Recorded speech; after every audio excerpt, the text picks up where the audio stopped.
But, again, it's a good feeling being able to put those guys away. They got a good lineup, so, again, embrace it and then get ready for Saturday. Schlitler on yes as the Bombers got all four of their runs in the fourth. Ahmed Rosario, Anthony Vulpi, each with RBI singles. Ryan McMahon came on for defense at third, made a spectacular catch falling into the Boston dugout. Yankees now get another divisional foe, move on to the divisional round against the Blue Jays. Let's keep playing our game. They had our number in the regular season. It's kind of like the Red Sox. They had our number in the regular season. People want to talk about that, but we just got to focus on what we can do and go out there and play our game. And I like our chances. Aaron Judge on yes. Yankees, Blue Jays, Game 1 Saturday, 4 o'clock. In the other games, the Cubs dismissed the Padres 3-1, setting up a matchup with the Brewers, and the Tigers double the Guardians 6-3, so Detroit hits the road for Seattle. Thursday Night Football, 49ers outlast the Rams 26-23 in overtime, got a fourth down stop at the 11-yard line to seal it. Mac Jones, 342 yards passing and 2 scores. And the Jets put Braylon Allen on IR. He's out at least 4 weeks. 58 degrees, clear skies, Central Park. That's what's happening. I'm Marco Belletti. Talk New York sports here. The Fan. It's KM to AM on WFAN. Sports Radio 101.9 FM. The Fan. WFAN. Yeah, we did it. The Yankees win. The Yankees win. Win and advance. Wow, freshly back from Yankee Stadium, that was the best postseason game I ever saw live. Sensational. Killer Cam Slitler, King of New York, Boston legend. Please call 888-808-1019 so we can live in this tonight. Shout out to the New York Yankees for doing everything that we said all year that they couldn't do. Shout out to the New York Yankees for getting off the mat tonight for the city. I was telling people early in the night as I was getting to the stadium and just running into people, and shout out to the Yankee fans that showed up, 49,000, almost 50,000. You could tell the foot traffic out there was different. There was a different energy, and, people were tense. People were emotional. People were worried, and I'm like, listen, Yanks in 6. It's our turn to make history. First one, right? You saw the out-of-town scoreboard. Tigers advance. Cubs advance. Your New York Yankees are heading to Toronto. 888-808-1019. Cam Slitler, a 24-year-old kid who started this season off with the Somerset Patriots. Yeah, he was their opening day starter. Like, I'm smiling ear to ear because that was a spiritual experience in there. If you love baseball, if you love the New York Yankees, if you love that stadium was lit up in a different way. It was lit up like a Christmas tree.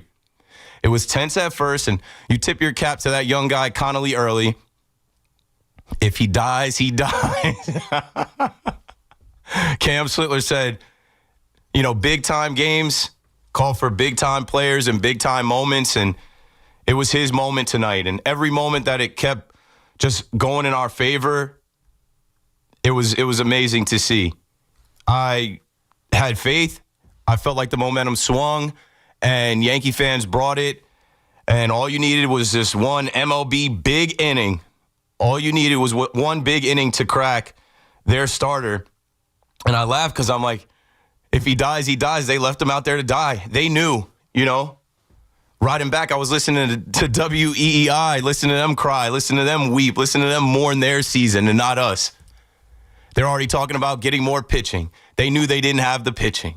They're already talking about the offseason and who's under contract. You know what? We're moving on. We're moving on. The Yankees got more work to do, so they're popping champagne tonight. We're going to celebrate tonight. Hug your family and friends that are Yankee fans because they preyed on our downfall. They were ready to troll us. They were ready to mock us. We lose game 1, and they said, you're done. It's never been done before. Well, Cam Slitler did some stuff that had never been done before. Cam Slitler goes out there tonight and makes history. 11 Ks. And all the talk about taking guys out, all the talk about Fried and Rodon. And here's a young guy that just possibly had the best performance we've ever seen on the mound for a New York Yankee in the postseason. Would not be deterred. And you know what? All the veterans around him, you knew they were going to come through. You knew they were going to pick this young guy up. We had the advantage. And it's a team game. As soon as Stanton doubles, you're like, wait, there he is. Not benching Stan. He's a postseason proven performer. He's a leader of the team. when the lineup came out today. There's no funny business with the lineup. That probably should have been our lineup for game one, but maybe we don't survive Crochet anyway. It didn't matter. This was destiny. Cam Slitler, he really does this Schlit. He meets his destiny, and I just want to get to the phones, and I want to get to some special people that we're trying to get to call in. And Yankee fans, you deserve this. You deserve to enjoy the night. It's been a wild week. I'm exhausted from driving right back up there. They gave us an extra 2 hours. I told you it was shifting in our favor. They gave us a darker night game on a Thursday night to really pack that place. I knew that young guy who had only pitched in minor league ballparks. I knew eventually he was going to fold. And the Yankees play small ball. The Yankees put the ball in play. Buck Martinez, we're coming for you. If they don't hit home runs, they can't win.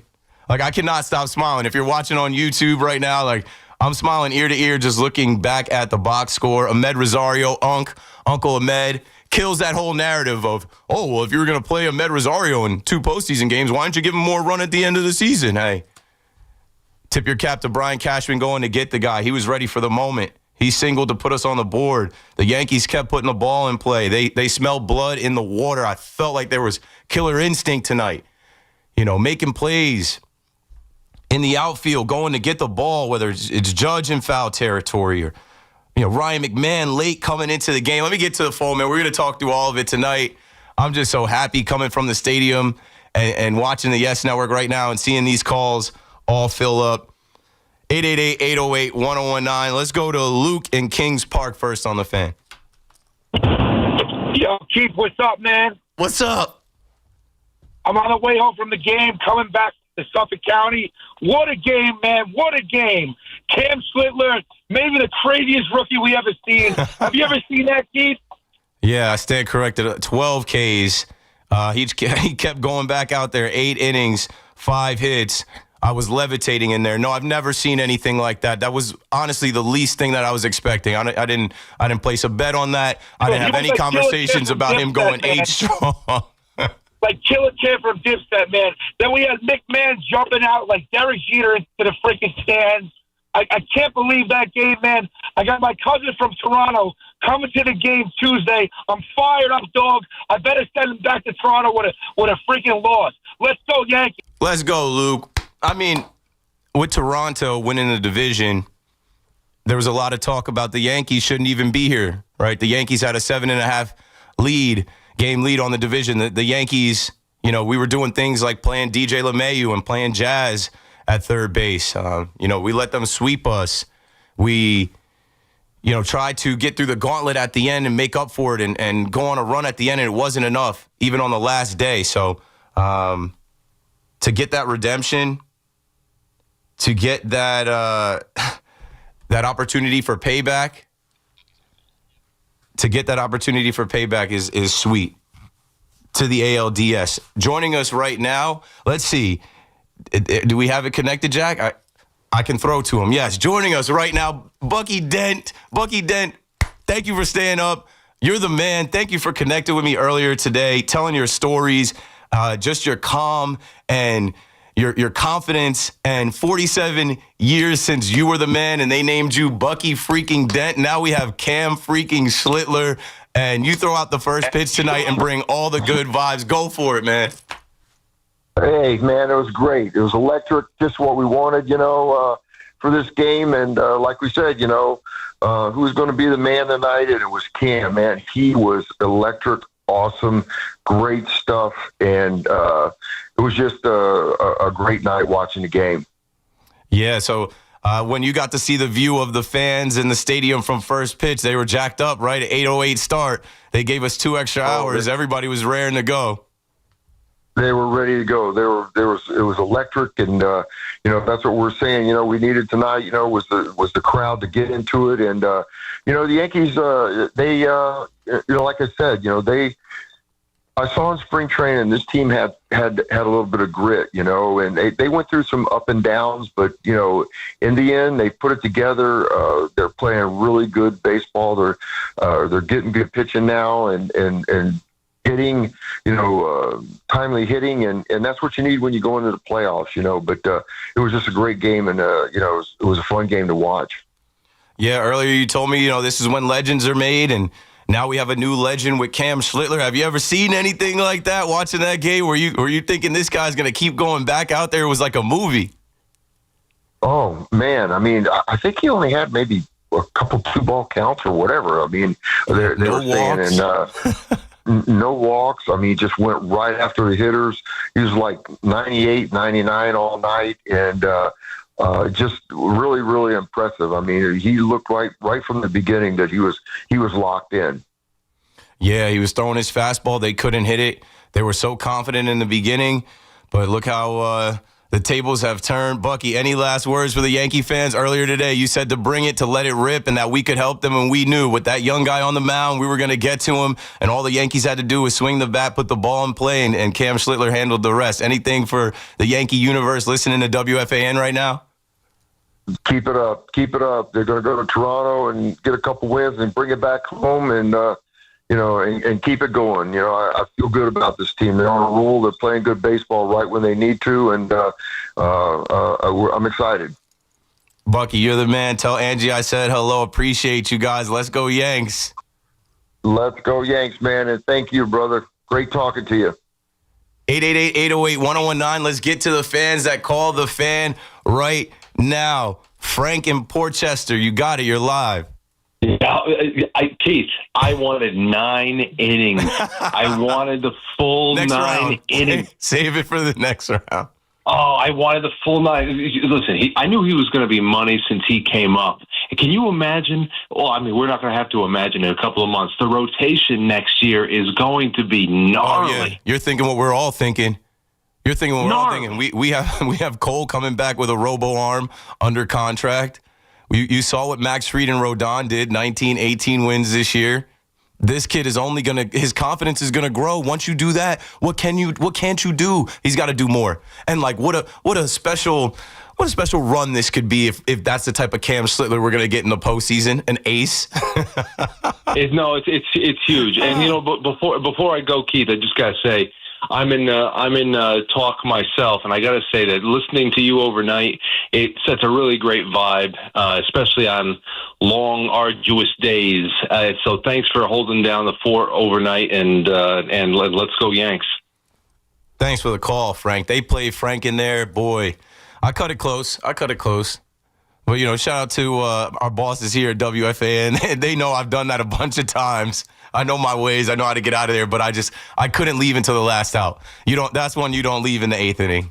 I had to see that last out get recorded and everybody's faces and expressions. And, yeah, I was able to dip up out of there, and it was mobbed. Almost 49,000 Yankee fans holding it down in that building. I'll say that. I always can share what that building looks like.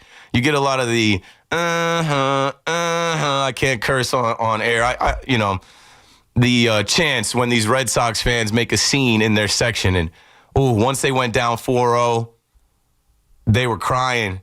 They were fighting it. The guys in the section talking about, oh, you guys live in shoeboxes. We make more money than you. We're like, yo, you're worried about the wrong thing. Count the scoreboard. Don't count anybody's pockets. It was amazing. Steve is in Pine Brook next. You got it, Steve. Oh, my. I mean, I'm smoking on that Red Sox pack. That's the first thing I want to say. Pack them up. Ship them back up to Boston. Get these dirty water dead Sox out of here.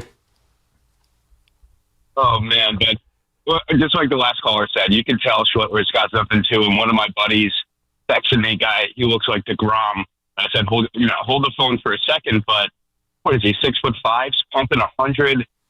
I have no words for it. 12 and zero balls. I mean, walks.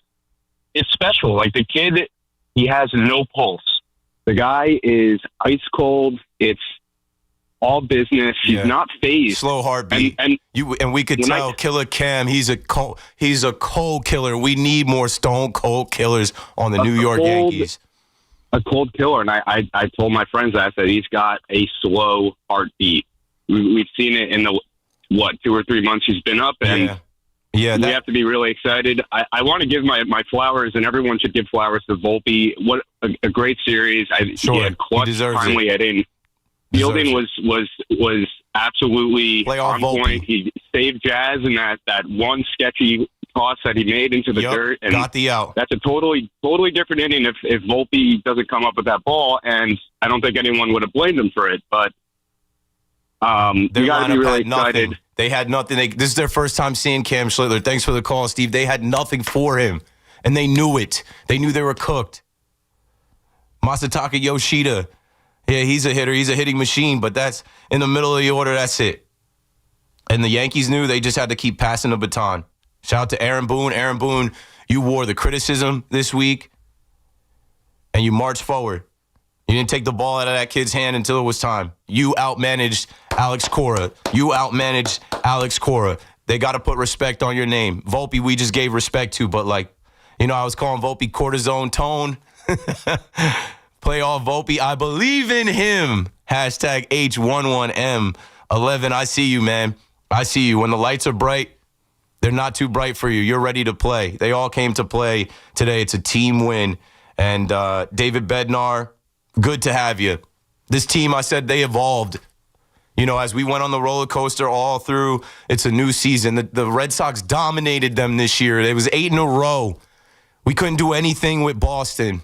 That doesn't matter. That's in the past. They traded away Devers. They don't have Marcelo Mayer. They don't have Roman Anthony. Christian Campbell looking like a bust. Pitching. You could never have enough pitching. The Yankees have enough pitching. Let's advance with Kevin Gossman and Max Scherzer awaiting us. Let's go to Grandy and Selden. What up, Grandy? You're back on the Fan. Keith, how are you? I just want to give a quick shout out to great. the I'm Section happy. Oh my God. Quick shout out to the Section 203 legend, Tucker Bello. Tuck. Yeah. Keep it moving, my friend. We love you. Listen to me. Losing the division can honestly be maybe the best thing that happened to this team because there's no week off. They were on fire. Stay hot. They're rolling. Stay hot. There's no layoff. Earn it. This series in Toronto is going to be short, and it's going to be sweet. Gossman, give me a break. Scherzer, give me a break. It's not happening. They're clicking, and you know what? And I was texting a friend of mine. They're saying, "Oh, well, I need to see more." There's no one left. Detroit stinks. Seattle, I'm not buying them. Nobody's buying Seattle. Keep going. Yeah. We're going Yankees, Phillies. I'm going to hang up and let you. Thanks for the call, Greg. He just called the World Series. Let's see if the Phillies can get past the reigning World Series champions. I love y'all, man. You guys are hilarious.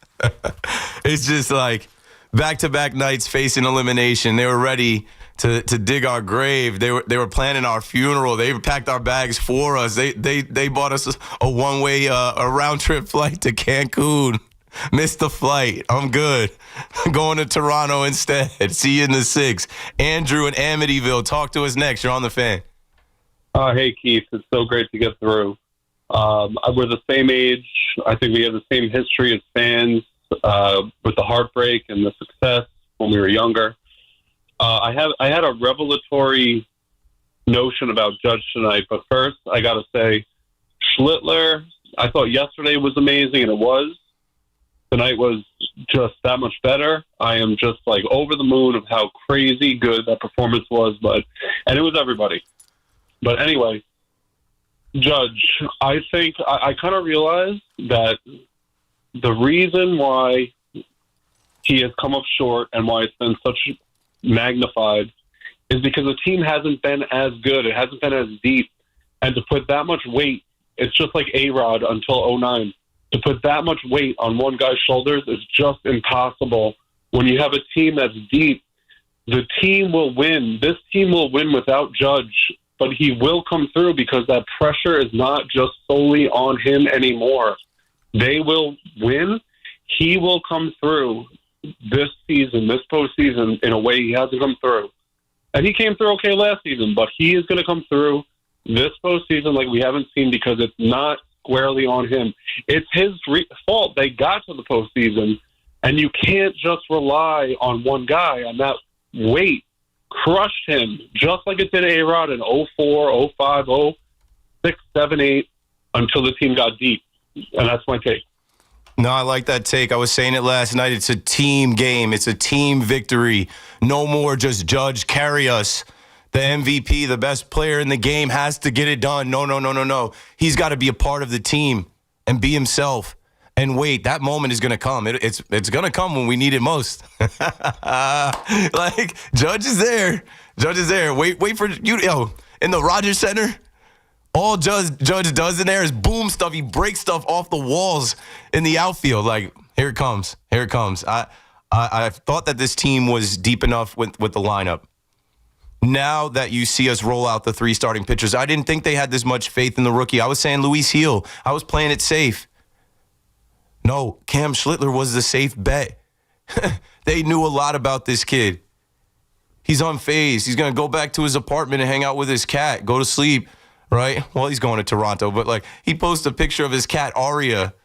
You know, this is a young 24-year-old living by himself with his cat and mowing down the Boston Red Sox that he grew up rooting for, that everyone that he, like, bro, what? This guy's talking about the holidays, no matter what happens the rest of the way. And let's go get a ring. Let's go right the wrongs from last year. Let's go get the chip this year. But, like, when this guy goes home for the holidays, protect your girl. Cam Slitler has showed up to the party. Yo, Avery's in St. Louis on the Fan. Go for it, Avery. This is an incredible night. Hey, Keith, the best part about this night was the way that Schlitler performed, not just how great he was, but the way that he was, the fact that we actually got a starting performance from a pitcher on our side that was better than Garrick Cole. And I got to tell you, wow. I thought we were cooked after game 1. I thought we were done, Keith. But nope, the back's against the wall? Absolutely not. I can't believe it. I am over the moon. Ryan McMahon is the new Derek Jeter at third base. Obviously, Jeter was a short, but you know what I mean? And wow, I can't believe what we just witnessed tonight. Unbelievable. Yeah, what a play. Thanks for the call, Avery. You know, Avery saying that moment with Ryan, there goes that McMahon. He just comes into the game. You barely notice they just put him in for defense. That's what, like, come on, yo, give Cashman some love for going to get that guy. And Ahmed Rosario over there.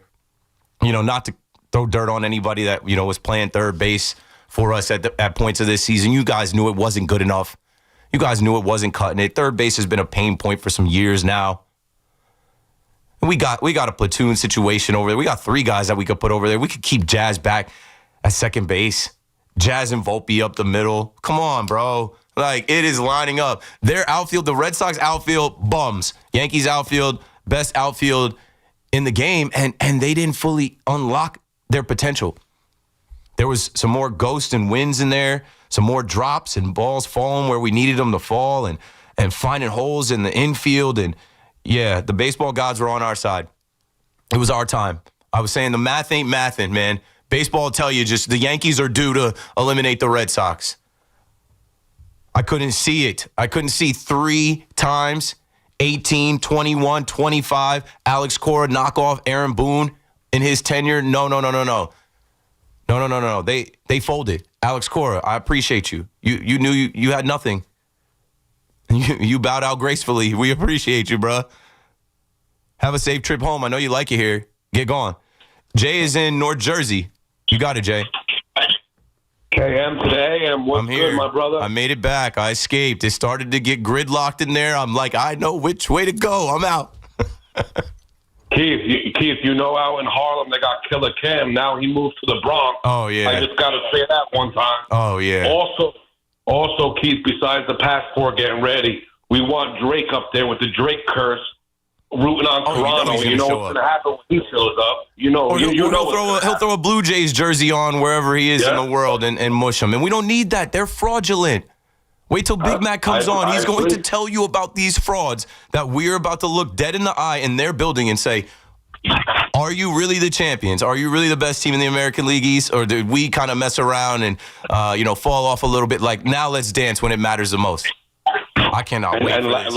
I wish it was tomorrow because we've been doing game every single day. Start the series tomorrow. Well, it is now tomorrow. Start the series Friday night.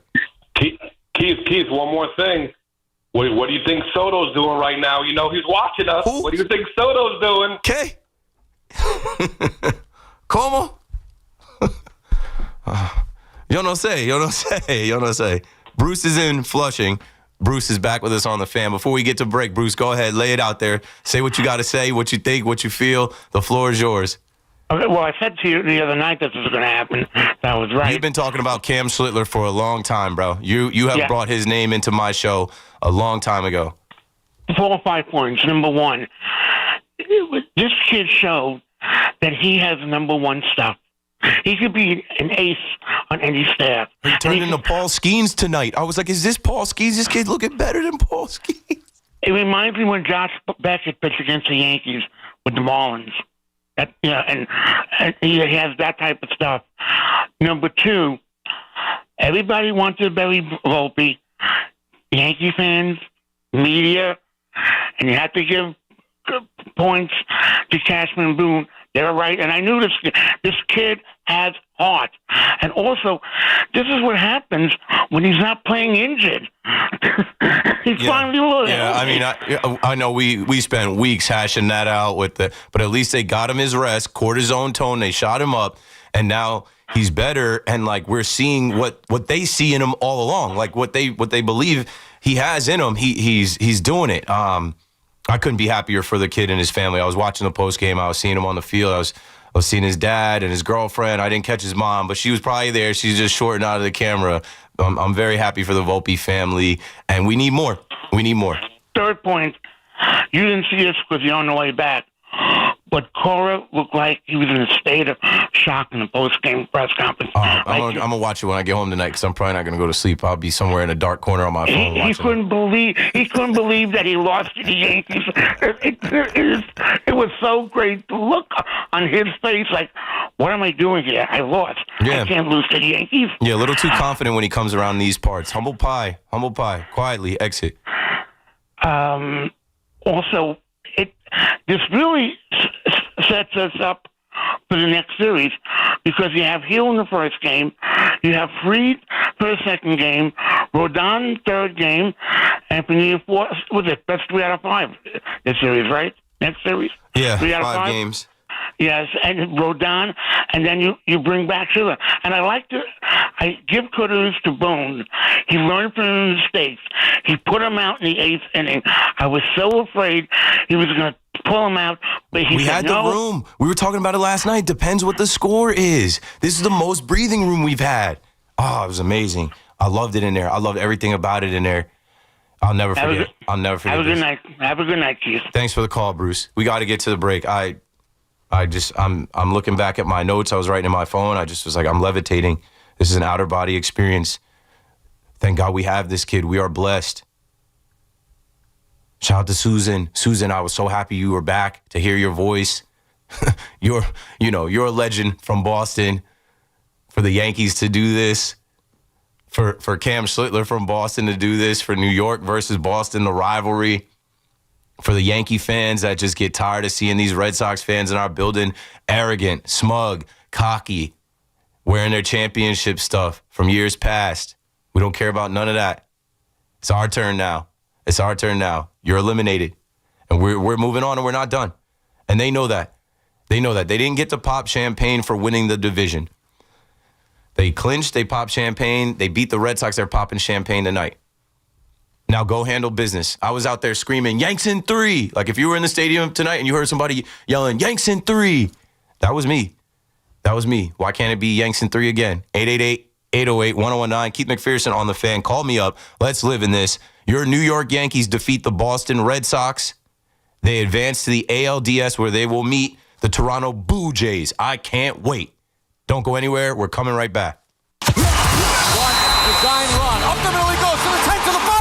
Touchdown Giants! Jackson Dart's debut and timely defense led the Giants to New York's first victory of the NFL season. Fires it right. Batted at the line. Intercepted by Dexter Lawrence. He's running down the left side to the 15. 10, 5, and he's knocked down at the 1 by Herbert. Fans fans are buzzing, but concern looms on star wideout Malik Neighbors' injury. Guys that play behind him, just like last year when Slay went in, everybody gets paid to do a job, and it's the next man up. Keep it locked to the Fan for the latest on Big Blue as they gear up to hit the road to New Orleans for their Week 5 matchup with the winless Saints, Sunday at 1 o'clock on your home for New York Giants football. The Fan, 101.9 FM, WFAN, and always live on the free Odyssey app. Injured? Don't be a whiner. Call me, attorney Mark Miner. I'm Mark Miner, and I have over 30 years of experience handling personal injury cases. If you or a loved one has been injured in an accident, don't whine. Call 1-800-LAW-LINE. You can trust that the personal injury law firm of Zalman, Schnurman, and Miner will treat you with respect and fight for your rights. Don't whine. Call 1-800-LAW-LINE for a free consultation. Our goal is to transform your pain into payment. If there is no recovery, there is no fee. We handle all types of accident cases and value the opportunity to help you. The sooner you call, the better. If you are injured, call 1-800-LAW-LINE so we can discuss how to transform your pain into payment. Don't be a whiner. Call Zalman, Schnurman, and Miner at 1-800-LAW-LINE. Zalman, Schnurman, and Miner, personal injury attorneys. Don't whine. Call 1-800-LAW-LINE. That's 1-800-LAW-LINE. Town Fair Tire honors any valid rebates, manufacturers or competitors' rebates. Yes, even any competitors' rebates. And we give you the guaranteed lowest price. Nobody beats Town Fair Tire. Nobody. Town Fair Tire. At City Harvest, we're on the road every day rescuing millions of pounds of nutritious food for New Yorkers in need, transforming surplus food into sustenance, sustainability, and smiles. That's how we feed good. Donate at cityharvest.org. We all hear the radio ads about the IRS. They tell you to be afraid, to be scared, and they try to frighten you into calling. I'm not here to do that. Tax Relief Advocates is different. TRA is here to tell you that if you owe money to the IRS, whether it's $5,000, $50,000, or $500,000, we have a solution. It doesn't matter if you're sitting in your car, at work, or with your kids. No matter where you are, call now. 800-575-6812. Don't lose hope. TRA can eliminate or reduce what you owe to the IRS. Generous programs are now available that can give you a fresh start. Our passion is taxes and helping individuals fix their IRS problems. We have over 1,000 5-star reviews on Google and an A+ with the Better Business Bureau. You don't need to be afraid of the IRS any longer. End your tax nightmare today by visiting us online at TRA.com or call 800-575-6812. That's 800-575-6812. Tax Relief Advocates. Real solutions for real people. If you work in New Jersey manufacturing, your chance to network, learn, and connect with resources for your business is October 3rd, the annual Made in New Jersey Manufacturing Day in Freehold. Both gubernatorial candidates will share their vision for industry in New Jersey. Register today at njmep.org. With over 90 years of combined legal experience representing the law enforcement community, Decolator Cohen & DePrisco, LLP, continues to strive to educate police officers of their civil rights to sue in line-of-duty accident cases. The 2025 Police Officers' Right to Sue newsletter can be viewed on policeofficersrighttosue.com and provides successful results in varying line-of-duty accident cases. These results include damages recovered from RMP accidents involving the City of New York and civilian motorists, station house defects, ricochet injuries from the range, private premises slip and falls, sidewalk slip and falls, construction defects, snow and ice cases, and injuries emanating from defective RMPs. In any LOD accident, it is important for the officer to take photographs of any defects, injuries, or damage. It is also essential to draft the line-of-duty report and detail the cause of the accident in the paperwork. Remember, there's a 90-day time limitation to file a claim against a municipality. If any law enforcement member has a question regarding a potential lawsuit, contact Decolator Cohen & DePrisco, LLP at policeofficersrighttosue.com or call 1-800-901-1529. At Hanover Bank, we're more than just your bank. We're your neighbor. Our decisions are made locally by people who live and work right here in your community and who understand what matters most to you. And your deposits, they stay local, benefiting the businesses, homes, families, and futures that make our towns thrive. We believe in true relationship banking, individual service, and commitment to community. Visit HanoverBank.com to learn more today. That's HanoverBank.com. Hanover Bank. Forward together. Looking for the perfect place to catch the game on Long Island? Check out Tap Room, now with 9 locations, including their newest at Station Yards in Ronkonkoma. Great food, rotating craft beer, and TVs everywhere. Plus Sunday game day drink specials, wing night Thursdays, and kids eat free Tuesdays. It's the best place for sports, food, and friends. Visit taproomofny.com to find your spot. Town Fair Tire honors any valid rebates, manufacturers or competitors' rebates. Yes, even any competitors' rebates. And we give you the guaranteed lowest price. Nobody beats Town Fair Tire. Nobody. Town Fair Tire. Real sports talk for real fans with real opinions. The Fan, 101.9 FM, and always streaming on the Odyssey, iHeartRadio, and TuneIn apps.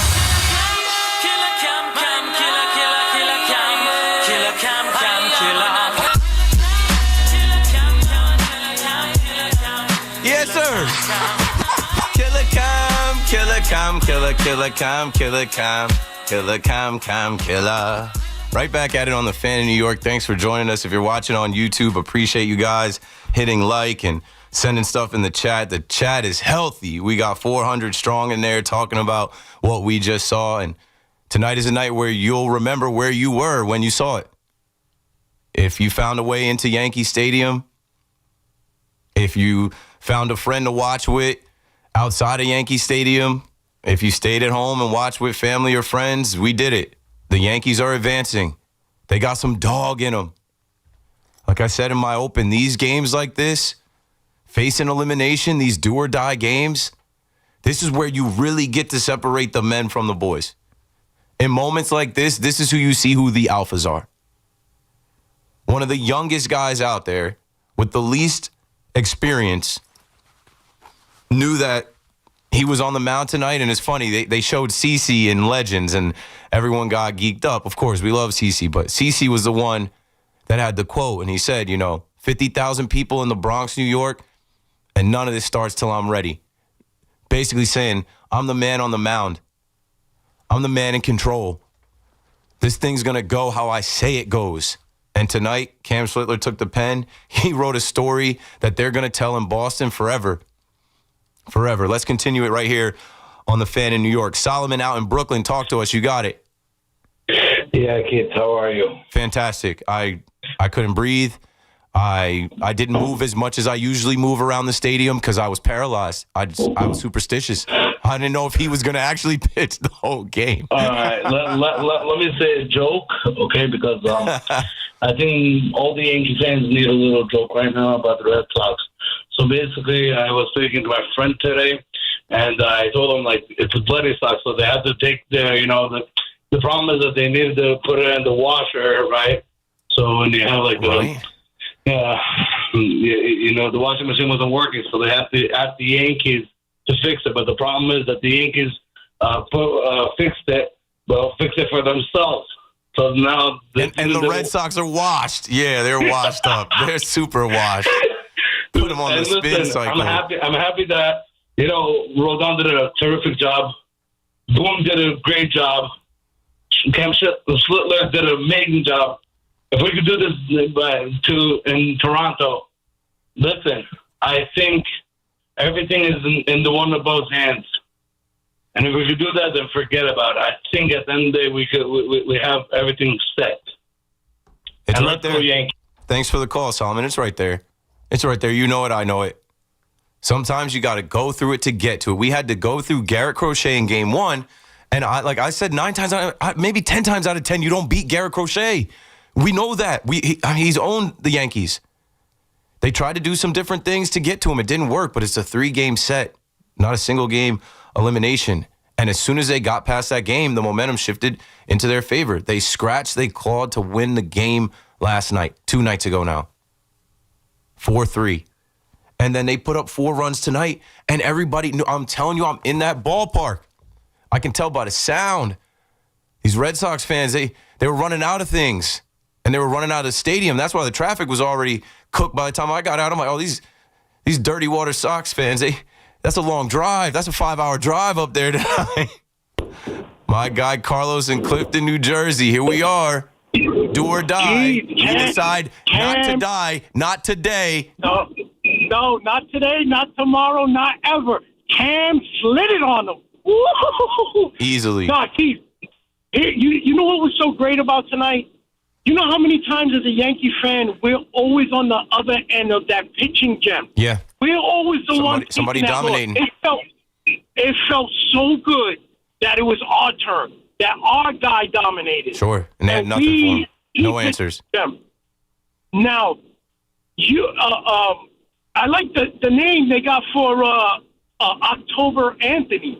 The announcers said it a couple of times. I like it. October Anthony, yeah. Sounds better than playoff Volpe, postseason Volpe, October Anthony. Yeah, and then the only thing that killed me was... But that homer he hit was September 30th, so... But either way, small fries. Minor detail. But until we, the baseball gods, like you always say, I believe in them. The announcers kept saying stuff. They were like, fourth inning, we scored 4 runs. You got a Boston kid shutting down the Boston Red Sox. I was like, oh, tonight's our night. And then the only time that I got a little nervous is in the 8th inning, and the announcer goes, yeah, Weaver's warming up. I was like, what? Yeah. What do you mean? Yeah, we saw Fernando Cruz get up, Devin Williams get up. Yeah. When Weaver got up, people started, like, naturally, thanks for the call, Carlos, naturally, people start feeling it. And I said last night, hey, we might see Weaver in there depending on the situation. At one point, I thought I saw Mark Leiter Jr. get up. I was like, don't. We're right there. Bring him back out. And, like, Cam Slitler, he's a long body boy. He's a tall one. And every time I saw him come out of that dugout again, we're really like the 2 times. I'm like, let's go. Let the dogs eat. There's no reason to take him out. He's dialed. They can't hit him. They have no answers for him. We have a cushion. Shout to Jazz. Prince of the city. I told you I didn't care about no wardrobe, him messing with his hangers, turning his back to me. He did it because he knew. It doesn't matter what I say right now. He basically was turning his back on game 1. We're on to game 2. I know they're not taking me out. They showed Jazz running so many times in the stadium just to get people hyped up because that was the big moment. That was the big moment we had in this series. Cam Slitler owns the moment now. But Uncle Ahmed Rosario, vibes guy, hype guy, mashes lefties, specifically went there to get him for a reason. He wanted the moment in New York. He's back in New York. He's like, they're going to remember this. This is a deciding game. October Anthony, I mean, you love it for Anthony. He had 3 Ks, but 1 important knock. As I said, we're playing small ball now. We're playing defense now. All the stuff they said about the Yankees went out the window tonight when they needed to win the most. You got to love that. Ben Rice, I felt for Ben Rice. I felt like the lights were a little too bright for him. Early in that game, that ball in foul territory that he didn't get, he was there. He just dropped it. I'm like, it means something to him. His baby pictures are floating around the whole internet, right? I posted one. Him, with his brother and sister, him being a Boston kid too, that became a Yankee fan and became a Yankee. I think your thoughts become things. I say this a lot. When you start talking about these things, and we all knew what Cam Slitler had and what Connolly Early didn't have. He hasn't even been up here for a month.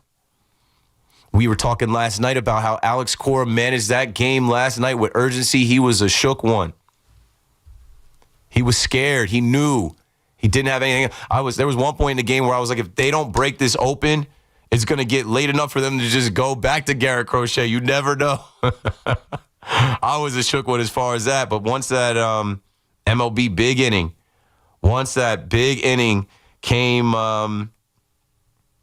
came to us, once that big inning broke the stadium open, and it just kept going and going and going.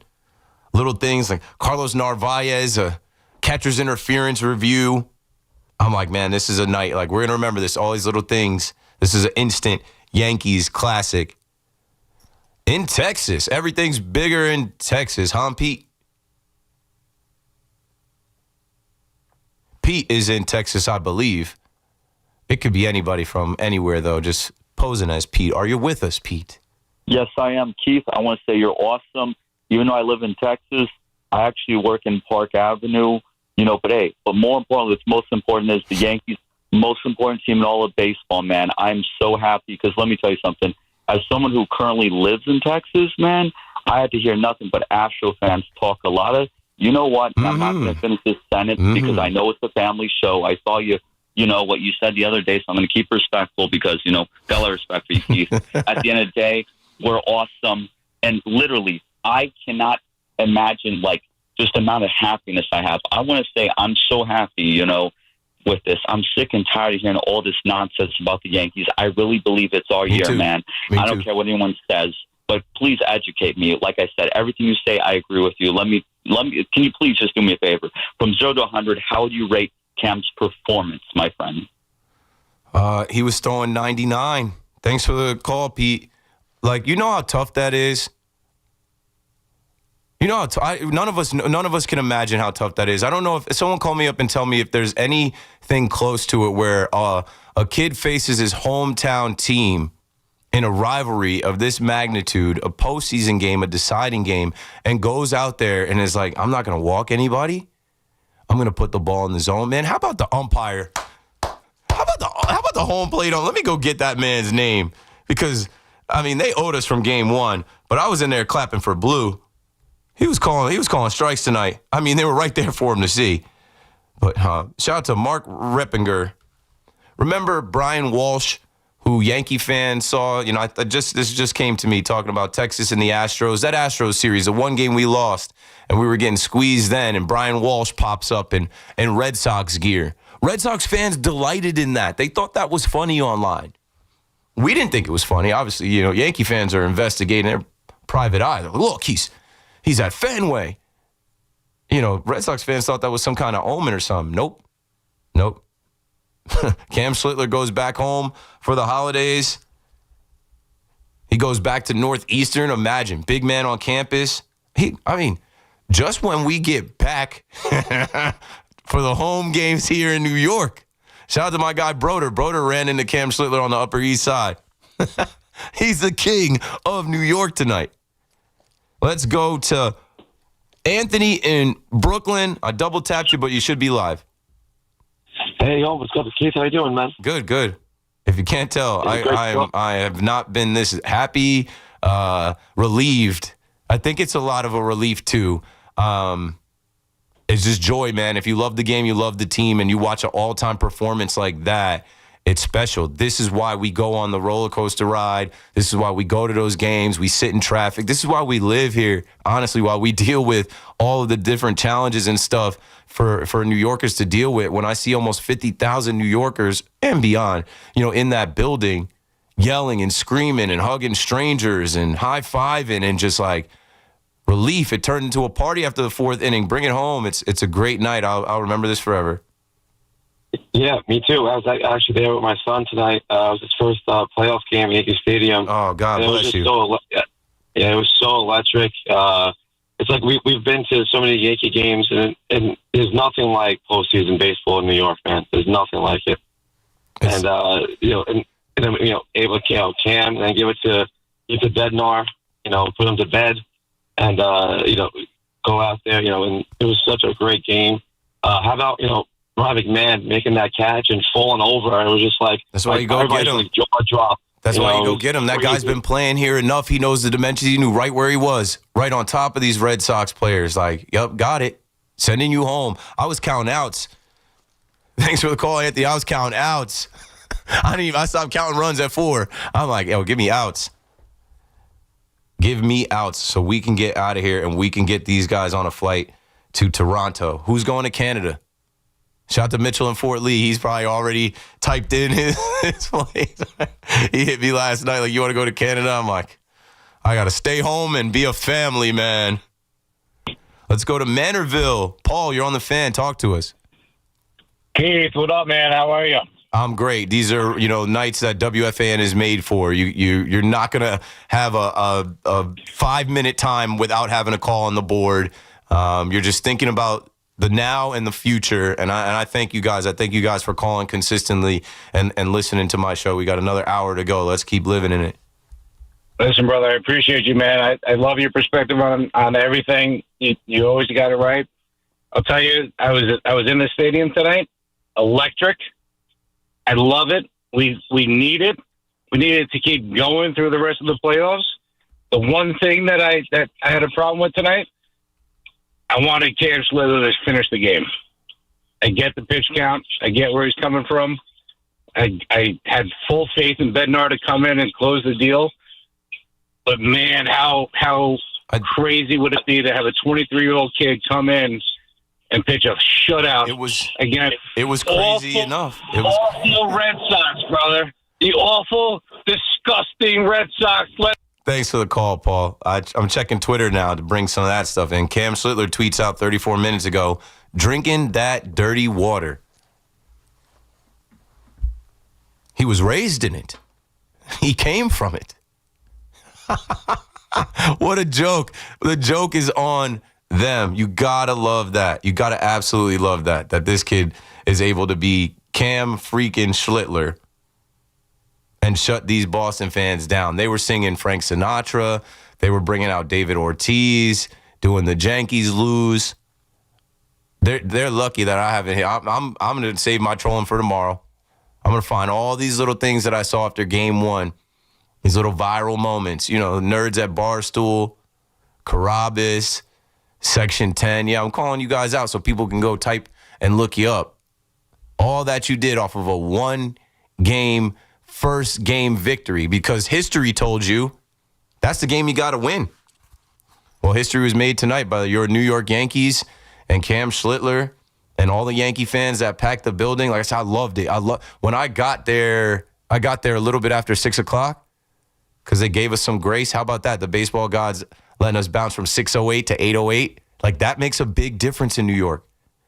And when I got out after going the last 2 days and I got on River Ave, I'm like, oh, the foot traffic is different. Oh, it's mobbed. In a good way. And that nervous energy, that good energy, that adrenaline was out there for whoever wanted to take it in and use it.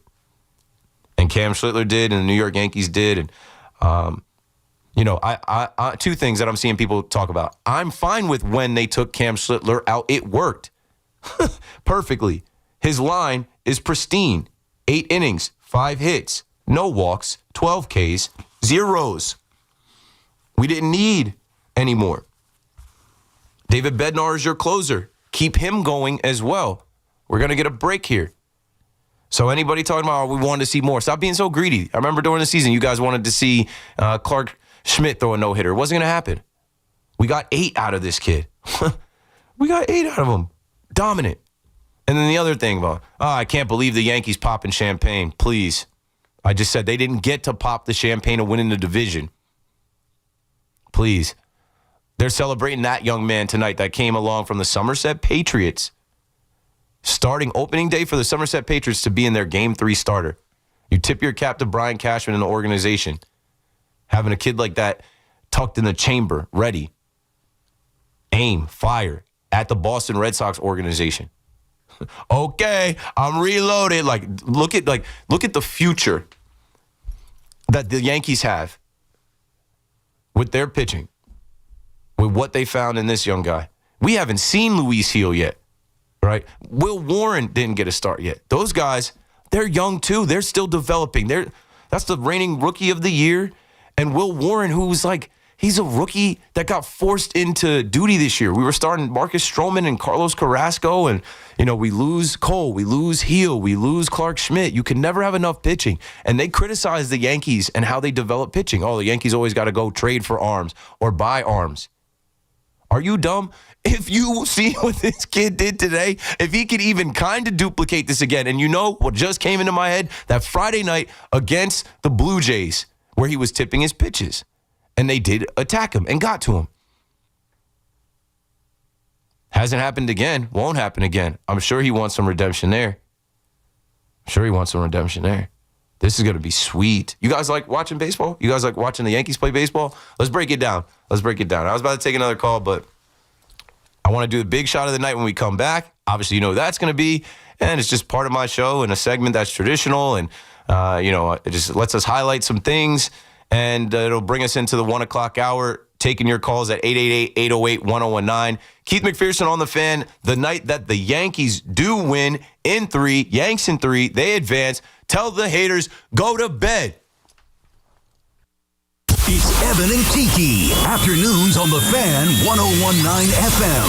And the thing about being a sports fan is those receipts are always going to exist. So you have every right, before you get worried and excited about the Red Sox, to absolutely take our noses and stick it in the dirt. Not a Met fan can say a word about it, because we are losers. We are suckers. Listen to Evan and Kiki on demand on Apple Podcasts, Spotify, or wherever you get your podcasts. Hey, let me ask you something. Would you seat your 3-year-old child on a windowsill? Would you seat them beside a lit fireplace or by the deep end of a pool? One last question. Would you seat your child in a car seat that's not correct for them? Car crashes are a leading killer of children ages 1 to 13. Secure their future. Seat them in the correct car seat. For more information, visit safercar.gov/the-right-seat. Sponsored by the New York State Governor's Traffic Safety Committee. Everyone knows when Sunday comes around for kickoff and tailgates, you got to come ready. And who's the MVP of my game day spread? Mike's Amazing Mustard. This stuff just isn't a condiment, it's the first round pick. Put it on your hot dog, your sausage, or your favorite hero, and it's an instant touchdown. It's bold, it's got that perfect bit of spice, and it always delivers in the clutch. So this season, when it's 4th and goal at the grill, don't pass the ketchup, pass the mustard. Mike's Amazing Mustard. Find it this season at ShopRite. This is Alex Shulman of Shulman & Hill, New York's premier injury law firm. We'll always fight for you if you're injured at a construction site. If you've ever wished you've had a lawyer in the family, now you will. At Shulman & Hill, it's never one and done. Once you're a client, you're always part of our family. New Yorkers in every borough and on every block know us by name. Shulman & Hill. Get your free consultation at hurtny.com. That's hurtny.com. At Town Fair Tire, New England's largest name brand discount tire dealer, you get it all. The guaranteed lowest price, the most free services, and we accept all valid rebates from any manufacturer and from our competition. Yes, we accept them all, even competitor rebates. Town Fair Tire, New England's largest discount tire dealer, now with over 120 stores from Connecticut to Maine. Nobody beats Town Fair Tire. Nobody. Name brands at discount prices. Town Fair Tire. When it comes to affordable term life insurance, everyone's whistling the Big Lou tune. If you're over 50, maybe a bit porky, or have type 2 diabetes, $1 million of term insurance may only cost about $200 a month. Even if you're not in perfect health, call Big Lou, because he specializes in finding big chunks of affordable term life insurance for just about everyone. Don't let diabetes or other health glitches keep you from owning $500,000 to $1 million or more of term life insurance. For affordable term life insurance, call Big Lou. Don't hesitate. Call 800-700-6898. 800-700-6898 or visit biglou.com. Call Big Lou, don't hesitate. 800-700-6898. Call Big Lou, don't hesitate. 800-700-6898. Visit biglou.com. This is an important notice to all U.S. taxpayers. The IRS is giving away billions of dollars in tax savings through a federal program called the Fresh Start Initiative to aid delinquent taxpayers. This initiative was established for anyone facing financial hardship and unable to pay their back taxes. Qualifying and enrolling in this program will stop all collections, settle your delinquent tax problem, and even reduce what you owe by thousands of dollars. Call the hotline at People's Tax Relief to see if you qualify and get this free information by dialing 800-351-4596. If you have unfiled tax returns or cannot afford to pay your personal or business back taxes, you can now get the help you need. One simple phone call can resolve your tax problem and save you thousands of dollars. To see if you qualify and to get this important free information, call 800-351-4596. 800-351-4596. 800-351-4596. Wake up with Boomer and Gio. Mornings 6 to 10 on WFAN, WFAN FM, WFAN FM HD1, New York, and Odyssey Sports Station. WFAN. Good morning at 1 o'clock. I'm Marco Belletti. Do or die situation with the rookie Cam Slitler putting up a dominant performance. 8 scoreless innings, 12 Ks. First pitcher in postseason history with 8 scoreless, 12-plus Ks and no walks as the Yankees shut down the Red Sox 4-0. So did Slitler even surprise himself with just how brilliant he was? I mean, you're going to mentally think that it's a hard thing to do, so that's a PR for me in both stats. So, I'm a confident guy, and so I don't not expect that. That from Yes. So at 100 pitches after 7 innings, what was the thought process from Aaron Boone to leave him in for the 8th? I didn't even want to talk to him much. I just wanted to say, you good? Like, back out. Usually I'll come down the steps if I'm going to have a conversation or take him out. I kind of stood on the steps and just kind of gave him my away, and you good? And he was. Yankees scoring all 4 of their runs in the 4th. Ahmed Rosario, Anthony Volpe each with RBI singles. Bombers' first team to win a wild card series after dropping Game 1 since they implemented this format in 2022. Now they head to Toronto for Game 1 with the Blue Jays ALDS Saturday afternoon at 4. Cubs bounce the Padres 3-1. They'll now get the Brewers. And the Tigers coughed up the division, but able to come back and knock out the Guardians 6-3. They'll now face the Mariners in the ALDS. Thursday Night Football, Mac Jones, 342 yards passing, 2 touchdowns. 49ers shocked the Rams in overtime, 26-23. And the Jets lost Braylon Allen for at least 4 weeks. He was put on IR with a knee injury. 57 degrees, cloudy skies, Central Park. That's what's happening. I'm Marco Belletti.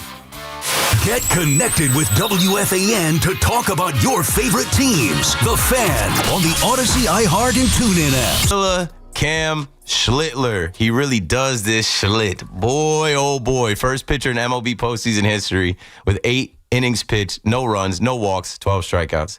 He gives up 5 hits, so what? Even when he got into trouble, he showed me something. I was sitting there, go get me an out. Go get me another out and another out. They're not taking him out. Aaron Boone said he was throwing strikes. He was feeding them fastballs. On your first ever postseason start, you become a legend in 2 cities. They put the same moniker that they put on Bucky Dent and Aaron Boone, Cam freaking Slitler. No way. How did they lose that year? Cam Slitler went out there and dominated the Boston Red Sox. The best we've ever seen from him.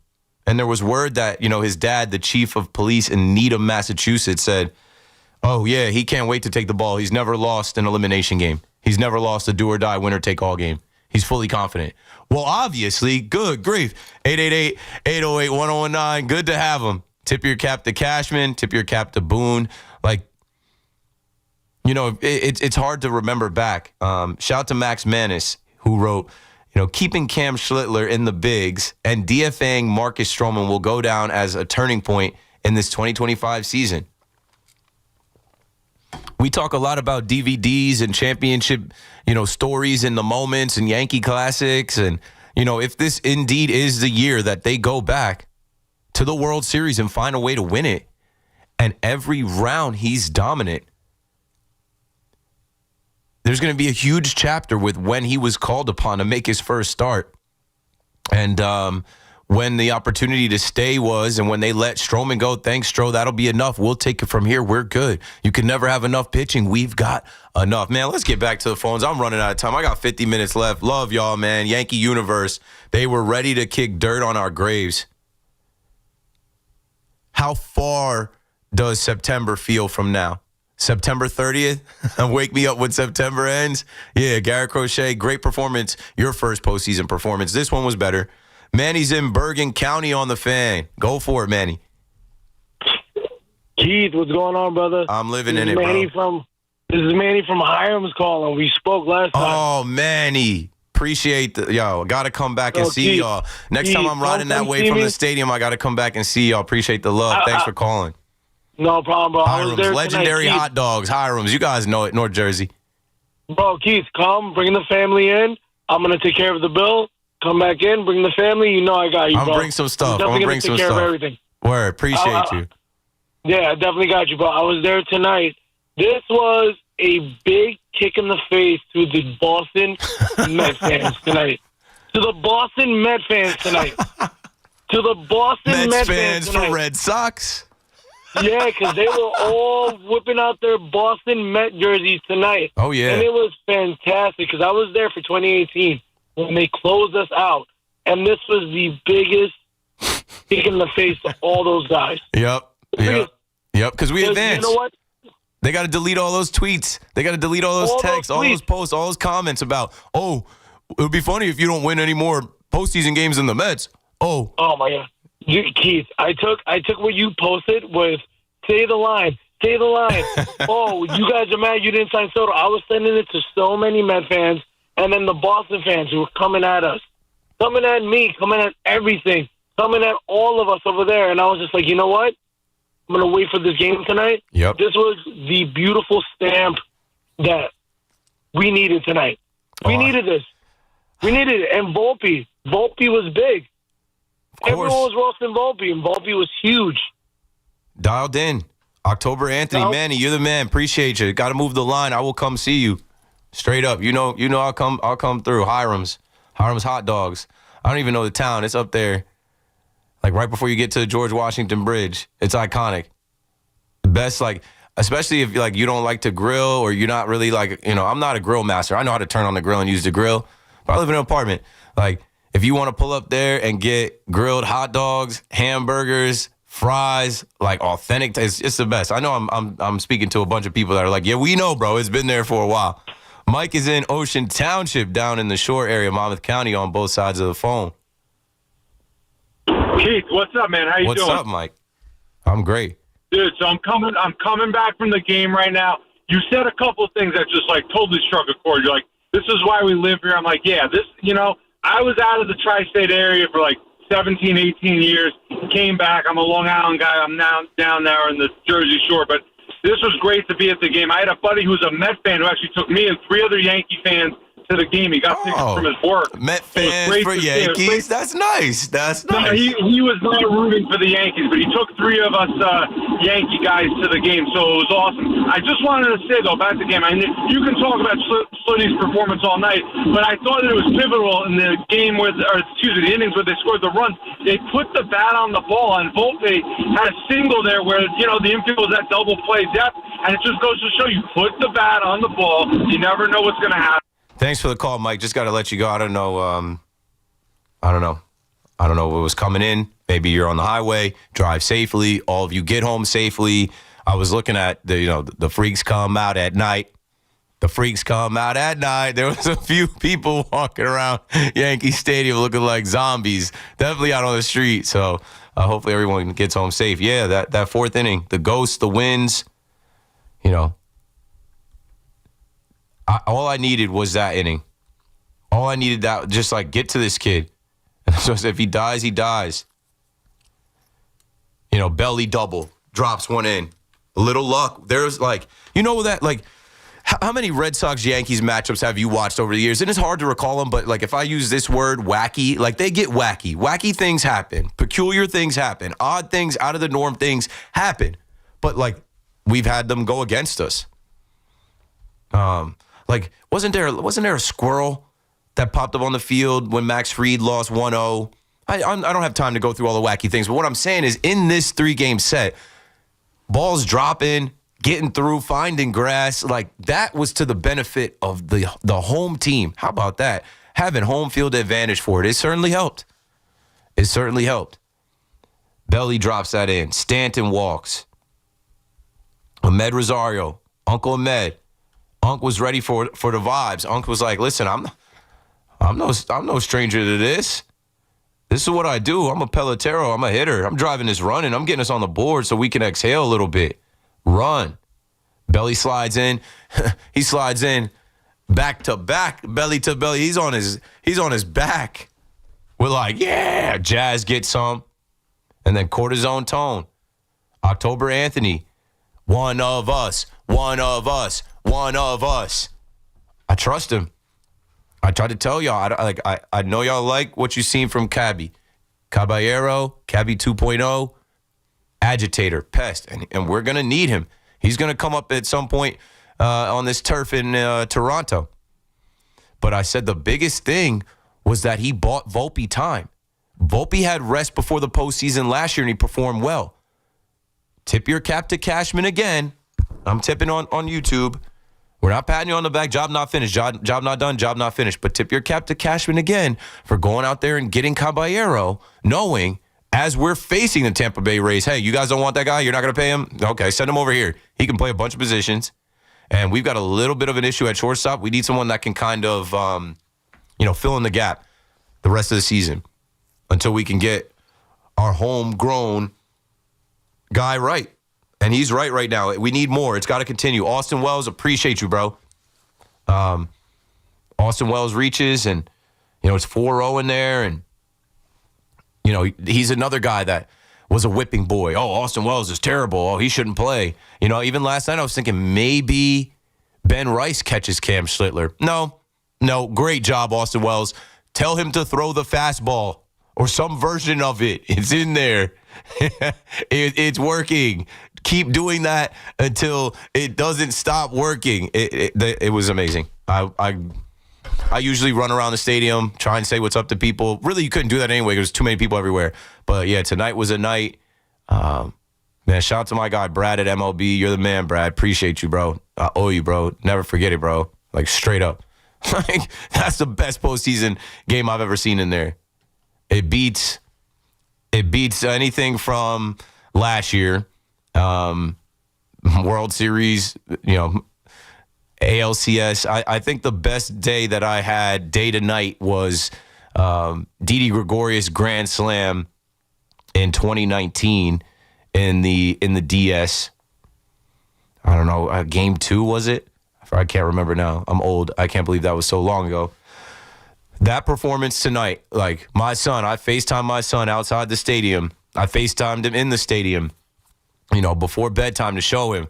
And when he gets a little bit older, I'm going to be like, bro, one night we pulled up here with the season on the line, and a 24-year-old kid named Cam Slitler from Boston said, like, I'm putting everyone from Boston out of their misery tonight. You'll have to kill me before I give this game up. Well done. Well done. Michael's in Elmhurst with us next. Talk to us, Mike.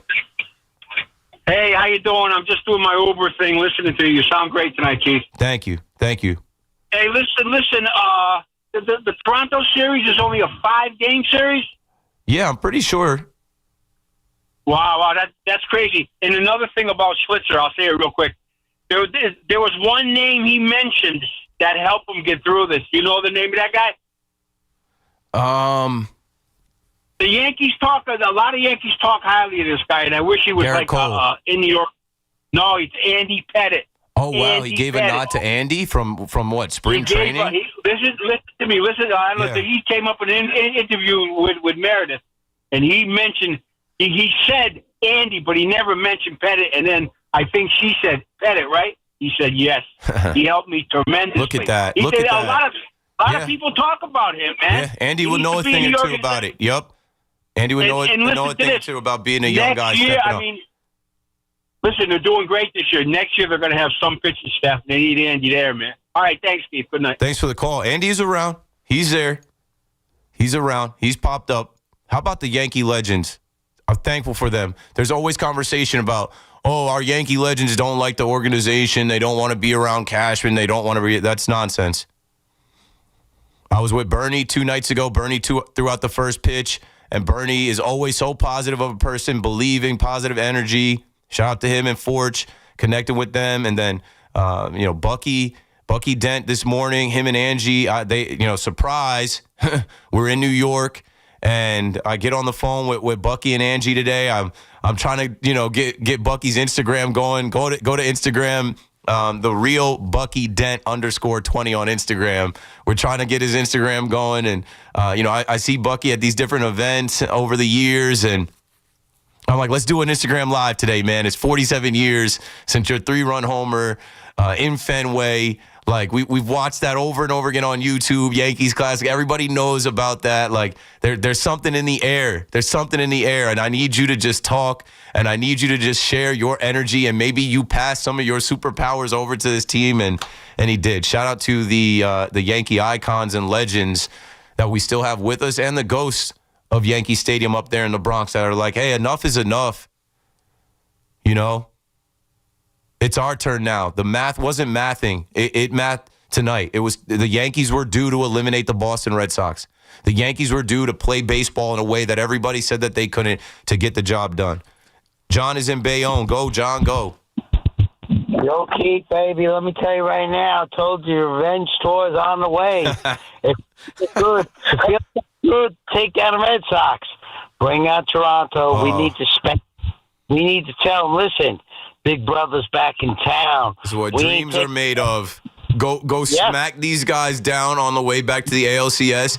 And if it's Cal Raleigh there waiting, I bet you that's when Judge goes crazy. Judge starts hitting bombs in the CS. We need him to hit some in the Rogers Center, but it would be sweet because then it would be case closed for sure. You want to talk about MVP if Judge outperforms Cal Raleigh? One game at a time, folks. One game at a time. We will get there. Well, you know what comes down to, and I say it like this, okay? I watch the defeats. I watch the sorrows. But when it comes down to it, I'm going to get my revenge because that's how the Yankee fans are. We get revenge. Facts. We don't forget. Yeah, we don't forget. And guess what?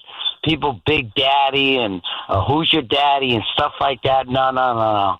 We're coming back. We're going to be stronger.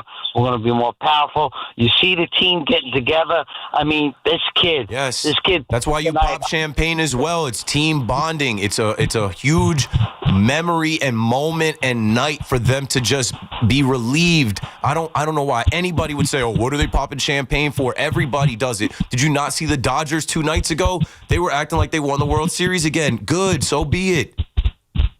Yeah, but you look at it this way. This kid, Cam, coming to town, smoked out his hometown team. Guess what? Red Sox fans, Wade Boggs, you name it. We listen.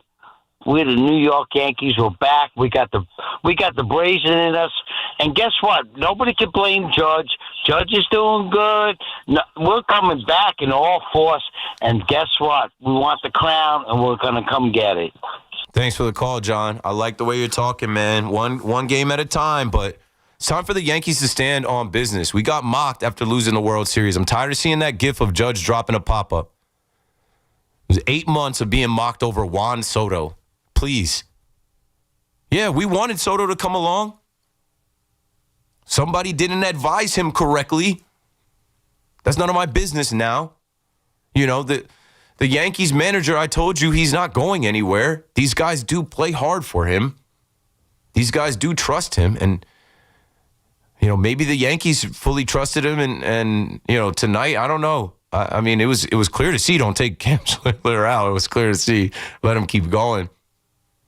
These guys, especially in modern day time, they got to read about themselves on their phones. They have bad outings. They have bad games, bad stretches. They got to deal with the media.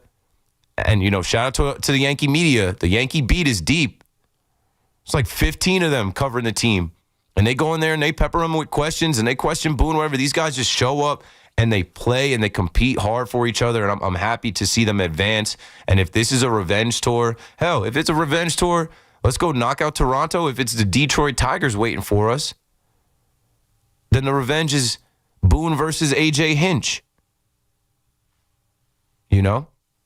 It's the Yankees versus the cheating Astros former manager. Anyway it goes. Connor in Islip is on the Fan next. What's up, Connor? Hey, what's up, Keith? How you doing? Good. Watching Jazz talk to Meredith, watching them party in the clubhouse. Good times. I'm watching right now, and I'm fired up. There's one specific thing I want to bring up, though, and I'm not trying to get on the negatives. You're allowed. Go ahead. Great win, but we gotta look at it with the DS coming up. Whether it's the Vulpi and Chisholm going out to center, or throwing shallow fly balls, right field with Judge. Specifically today, Rice, Chisholm, Judge. Whenever it happens, I'm holding my breath because the communication, they're always within 3 feet from each other. I can speak to that because we had the same conversation in the stadium, and what I could see, one, like Jazz is so fast. He's getting around the ball. Like, he's going there just in case. And then also, it is so loud in there.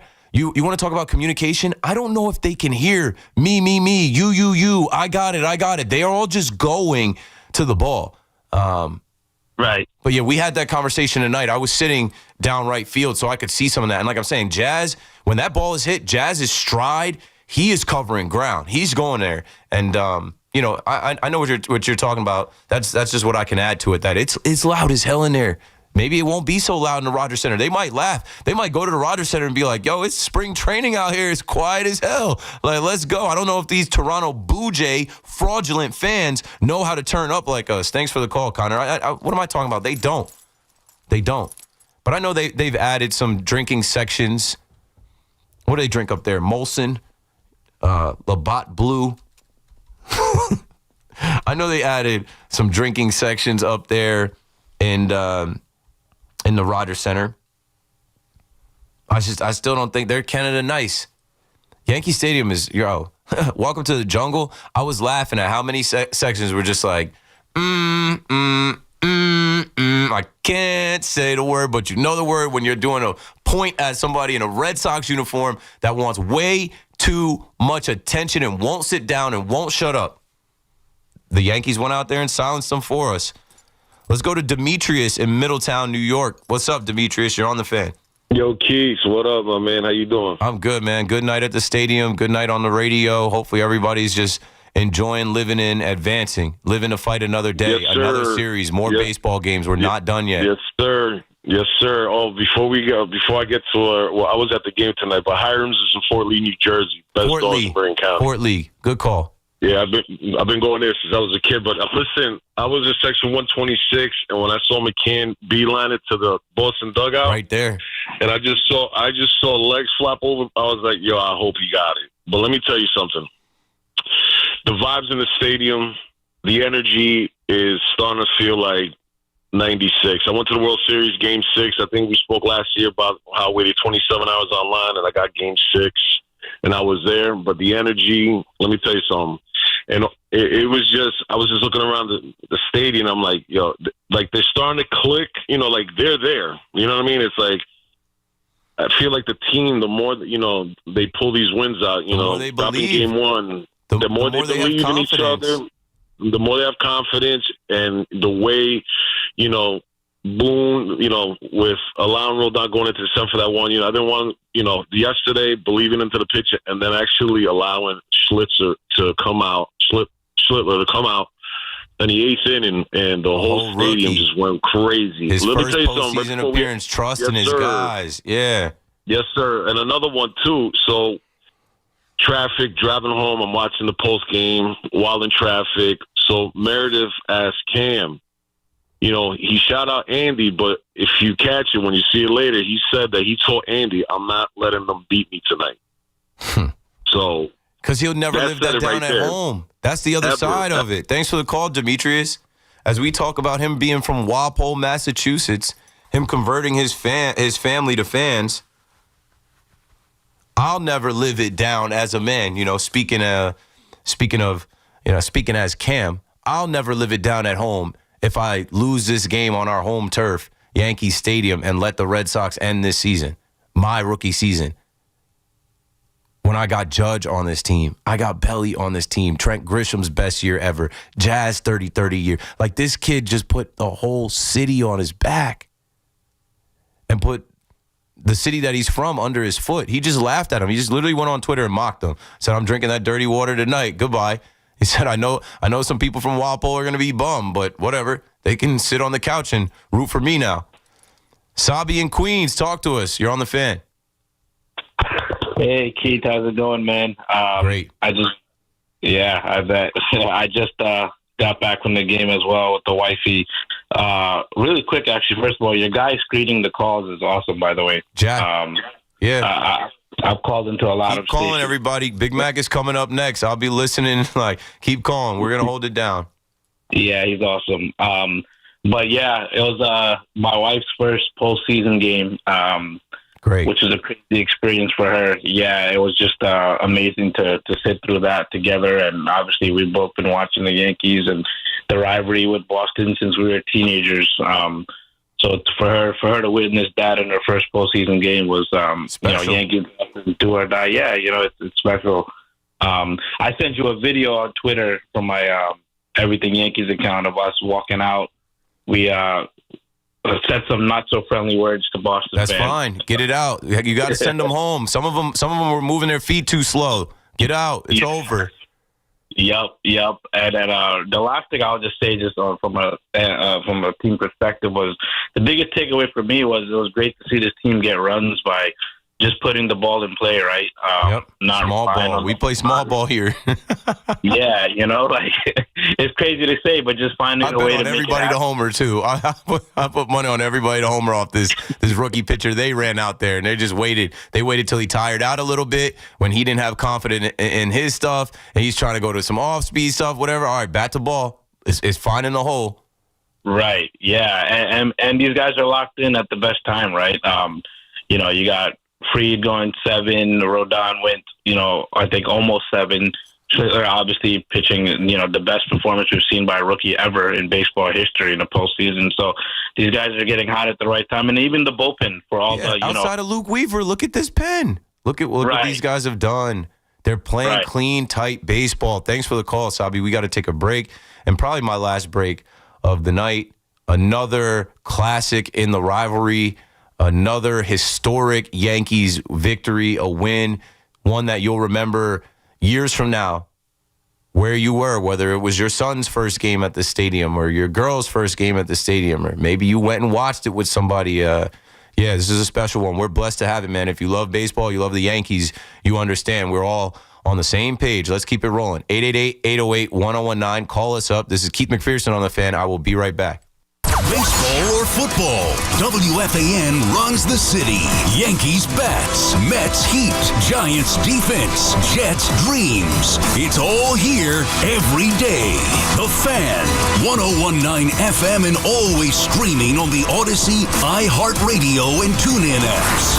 Injured? Don't be a whiner. Call me, Attorney Mark Miner. I'm Mark Miner, and I have over 30 years of experience handling personal injury cases. If you or a loved one has been injured in an accident, don't whine. Call 1-800-LAW-LINE. You can trust that the personal injury law firm of Zalman, Schnurman & Miner will treat you with respect and fight for your rights. Don't whine. Call 1-800-LAW-LINE for a free consultation. Our goal is to transform your pain into payment. If there is no recovery, there is no fee. We handle all type of accident cases and value the opportunity to help you. The sooner you call, the better. If you are injured, call 1-800-LAW-LINE so we can discuss how to transform your pain into payment. Don't be a whiner. Call Zalman, Schnurman & Miner at 1-800-LAW-LINE. Zalman, Schnurman & Miner, personal injury attorneys. Don't whine. Call 1-800-LAW-LINE. That's 1-800-LAW-LINE. Looking for the best value on new tires? Get to Town Fair Tire. We honor every valid manufacturer's and competitor rebates and give you the guaranteed lowest price. Nobody beats Town Fair Tire.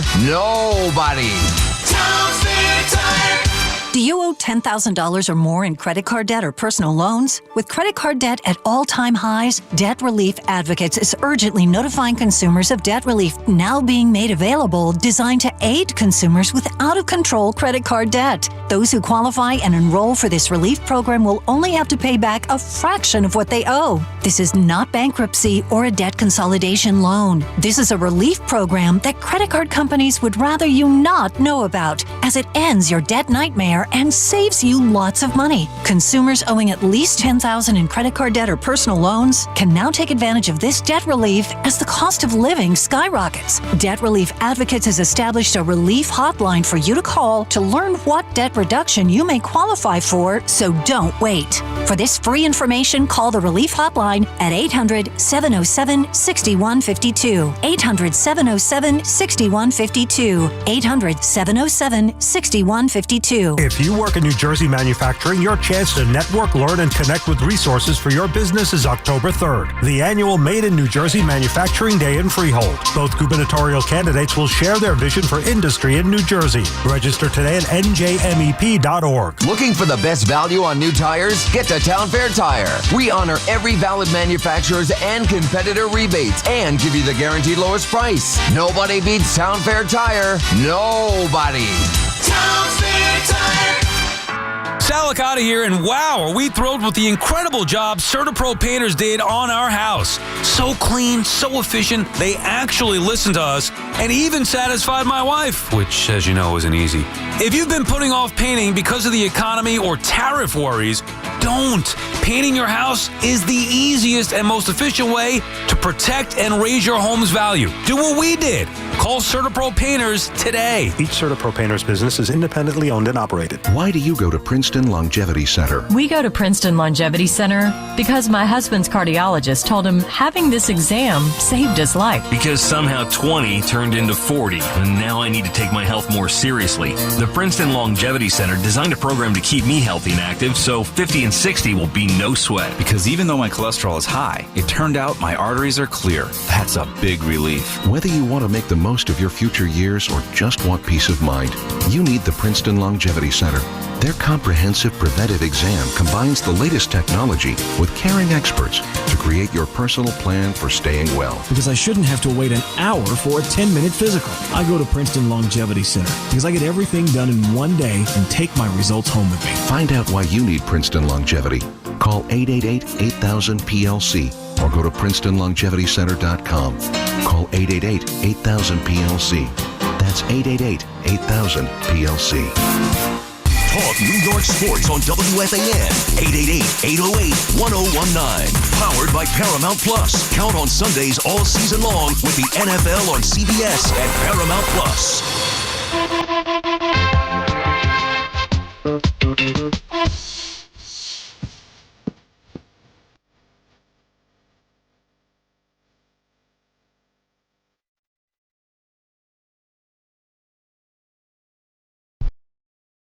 Yeah, we gon' make it. We gon' make it.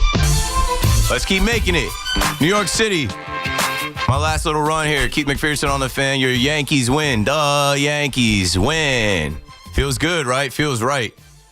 Feels like all is right in the Yankee universe. Love seeing y'all out there tonight. No tickets to be had. No tickets to be had. It was hilarious all day. Different texts and group chats and stuff. Yo, you got a ticket? You got a ticket? who's got a ticket? Yo, what, how much you pay? How much you pay? Yo, they're not going down. They're not going down. Them ticket prices went up. Worth it. Worth it. Worth the price of admission tonight. 888-808-1019. I've got 22 minutes left, and then I'm going to go home and try and sleep, but my phone is a bomb. I'm still clearing texts and DMs, and I got videos that wouldn't send. There's so many people in there. There's no service in there. You weren't posting anything in real time. At least I wasn't. And I spent most of the game up. I was in the bleachers with the gang. Shout out to ESPN. A couple people hit me there like, yo, you're on TV. I'm like, of course. They're going to show 203. The creatures are incredible. Like, to have that built into your fan base, the community that we have, the fraternity that we have, the brotherhood we have, and not just dudes. It's cool. Like, people from across the globe don't know what it is. And I love it. My boys are texting me, bro, I just saw you on TV. Love that you're in the middle. And I'm like, I'm blessed. I didn't know I would, roll with the gang. I didn't know I'd meet all these creatures from Section 39 to 203 that paved the way. And, they tell us about yesteryear and they tell us about the days. And we need some new days. I'm so happy for these young kids that got to experience these last 2 playoff wins in the American League wild card. Let's continue on to the DS. I got to figure out these watch parties, baby. I got to figure out some watch parties for the away games. Where y'all want to watch the game at? Billy's? Maybe not for the first one. I don't know. Maybe because I probably got to do it in Hoboken or Jersey City. Somebody hit my line. Hit me up, man. 888-808-1019. Antonio's in Fort Lee on the fan with us. What's up, Ant? What are you on the... What's up, brother? I was at the game. I called yesterday. Great win. I'm drunk as fuck in the room. Oh, come on, guys. This is a children's program. I know. He was in the background, too, but I got to get you up out of here. We got to move the line. You guys got to do better. You guys got to know better on a night like tonight. Just watch the language. Jack in Sea Caucus on the fan. Let's see what Jack can do for us next. Hey, Keith. How's it going tonight? Good. Thanks for calling. Hey, just wanted to call in tonight. I think what I saw from Cam Slitler was one of the best performances from a rookie, let alone just for a Yankee first postseason performance. Demon time. Possessed out there. It was crazy.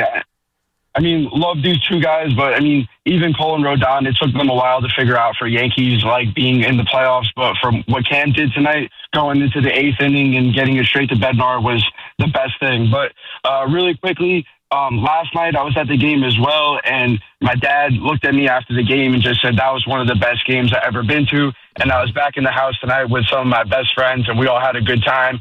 And my girlfriend thinks I'm crazy because I went to all 3 games this series, but I just want to say it's her birthday this week, and I love her so much. So let's go Yankees, and thank you so much, Keith. Nice touch, Jack. Nice touch, because I don't know if you brought your girl to all the games. Probably not. It's her birthday. You can go on the Odyssey app. You can screen record that. Happy birthday to Jack's girl. Happy birthday to everybody's girl who deals with them. Shout out to my wife. The section that I sat in tonight is my wife's birthday. So if you could figure that out. When my wife was like, I feel like I can hear you on the TV, like specifically your voice. I'm like, well, I am walking around like starting Let's Go Yankees chants and MVP and Yanks in 6 and maybe some profanity towards the Red Sox, but it is what it is. And they're, Boston sucks. It only can carry you so far. And then like some people don't know how to hit it. So I heard these guys are like, Boston sucks. No, it's Boston sucks. Boston sucks. They don't know how to get that rhythm into it. And then, the stadium sounds go off. I know when it hit the Let's Go Yankees, it was a great time, man. I appreciate everybody's participation. I am not quiet in there. I don't show up there to be quiet. I'm yelling outside. I'm yelling on the entrance. I'm yelling in every section. You should be yelling and clapping too, because maybe you can affect the game. There's a rookie on the mound who has only made starts in ballparks that don't have a 300 level, don't have a 400 level. He's in over his head, and he was. All it took was 1 inning. How nice of that was the Yankees. Not make us sweat it out. 2 different kind of wins completely. I appreciate the Yankees doing what they did. Matt is in the Bronx with us. Go for it, Matt. Go. Hey, thank you for taking my call. It is an honor to be on with you on a night like this because what a great game we saw. I have to be honest with you. I saw it coming. The makeup of this kid, this pitcher, Cam Slitler, is just, he's got ice water. He's ice water. And I saw this coming. And I haven't seen a better pitched, I don't think I've seen a better pitched Yankees postseason game than this, especially in a do or die moment. And if you just let me make a couple more points, I'll be honest with you. I was sitting behind his family at one of the games, okay? And they were all wearing Schlitler jerseys. And they weren't really talking about him at all. They were just talking about other stuff going on in the world. I don't want to expose too much about the guy, but I'm just telling you, they were so cool about it. And that's the background he comes from, man. This guy is something different. Thanks for the call, Matt. They know he's him. They've been around him. They know he's him. They know he's like that. Like I said, there was a rumor that his dad was telling people he's hoping that this series goes 3. He's waiting to get the ball. He is hoping that it falls on him. He's never lost an elimination game, a do-or-die game. Great. Next up, John is in Brooklyn with us. John, you're back on the Fan. Yeah, what up, Pete? Good day, right? Man, it's a great day. They were ready to kick dirt on our graves. They were trying to pack us up. They were trying to put us away. They said we were cooked. Never, baby, never. Yo, so you was on TV. Did you have the white and striped jersey with your face painted like the way they did in the movie The Warriors? Nah, that's not how I give it up, John. I'm on YouTube right now. I got every shiny pin on my jacket. You can hear the pins rattling. I got the World Series. I got every World Series patch on my sleeves. I got the postseason hat, the Bleacher Creature pin on it. I'm like that. I'm not hard to find. They know how I give it up. I was so happy that we got a cold game. I was thinking after the first game, if they lose and I don't even get to break the Yankee jacket out. Oh, man. Yo, Keith, so I know I just heard that you were a little tired and everything. So I heard 2 weeks ago on a Friday, you went in on that audio. So you're going to have time to do another one for tomorrow for us or what? A freestyle, a rap? You want me to kick some? No, not a freestyle. You know, Friday, like 2 Fridays ago, I heard you going in on the Fan. You remember that? I don't know. I thought you were talking about writing the raps that I do, going in with those. The rap. You take the rap on a Friday. That you set up the whole tune for the playoff atmosphere. Well, I got to do that. I got to do the block 94.7 NFL raps. I'm not thinking about the NFL at all. The 49ers beat the Rams. Thanks for the call, John. I'm not thinking. I don't care. I don't look at fantasy. I don't even know if I set my lineup this week. It does not matter. But no, we are due for some Yankee bars. We are due. A couple people are like, bro, you got to rap about the Yankees. I'm like, easily. Easily.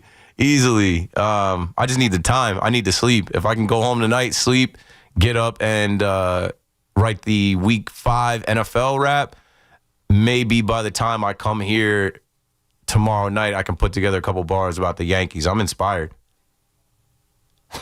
I'm inspired by what I saw tonight. Like I said, it was a spiritual. That was a religious experience. If I'm looking up at the baseball guys, like, what did we do to deserve this? In a moment like this, I couldn't have scripted it better. I did not see that coming. So yeah, I have to put some bars together for the Yankees and Killer Cam as they go into Toronto. Definitely. Like, there's beef with Toronto. I easily got some stuff for Buck Martinez, Vladdy, Alek Manoah, George Springer. It's war. In L.A., Jonathan, back on the fan. I wish you came through, man. The stadium misses you. Oh, man. That stadium you got the rocking, baby. You got the little baby at home. It's tough. Yeah, hey, man. But you know what, bro? Schlitty, man, he's a dog, bro. Absolutely. He got into Twitter and he started. Yeah, he was quiet in the mouth, but he's started young. He's trolling. 24. He knows to troll. He knows, bro. I love it. Oh Lord, yeah, I love to see it. I love to see it. And he has that Garrick Cole look in him, man. He looks like a dog, bro. And then the way he pitches, dog. The way he is, a dog. Yo, that's the revenge of Cole. Think about 2021 when they mocked Garrick Cole in Fenway. They were heckling him. They had the Kermit the Frog mascot, little stuffed animal. There was a bunch of things going on with Garrick Cole's warm-up, I remember. And that was coming off of COVID, right? Cole had the hammy and COVID. Cam Slitler just got revenge. That's a 6'6". That's a 6'6" Garrick Cole getting revenge for Cole World. Oh, man. And you know what? Schlitty is surrounded with so many good talent. Andy Pettit, Garrick Cole. And I'm so glad that Cashman did not trade this guy for like a Suarez or something like that. We got to appreciate that. Also, and one more thing, man. Everything what happened into this series, I'm glad it happened. Even game 1. Why? We're going to go into this series? Boom. No, he learned his lesson not to get cute and none of that, man. And he learned his lesson with Rice and with Jazz, benching him. Man, we're going to go, listen to this, we're going to go with a ton of motivation to Toronto. Let's go, Mike. I love that. That's why, the play on words. Like I say, he really does this Schlit. A Schlit ton of motivation. Yeah, man. Let's keep it rolling, man. I just like watching baseball games, specifically New York Yankee games. If you guys aren't, familiar with me, I don't want it to end. And all the talk from last year, you can't right the wrongs of last year until you get to this part of the year. And as much as they frustrated you, as much as they let you down, as much as they changed the team has evolved. The team has evolved. They are a different looking bunch now, and there's something on their side. There's some type of higher power on their side, because that's what I saw with the ball dropping in, with some timely hits, with defense, with plays, with outs, stealing every out from these guys. I'm like, man, if this is a year, if it's a destiny year, like they didn't even play. Like, come on, turn it on for Toronto. Turn it on for Toronto. Kyle is in Jersey City next on the fan. What you thinking, Kyle? Hey, what's going on, Keith? First time, long time, man. Appreciate it. I always host karaoke at a bar Thursday night. So whenever I'm heading back to my place, I'm always hearing you on the radio. So I always appreciate it. I'm a diehard Yankees fan. So this was we had the game on, and it was just two bartenders are Yankees fans, and we were just going crazy. It was awesome.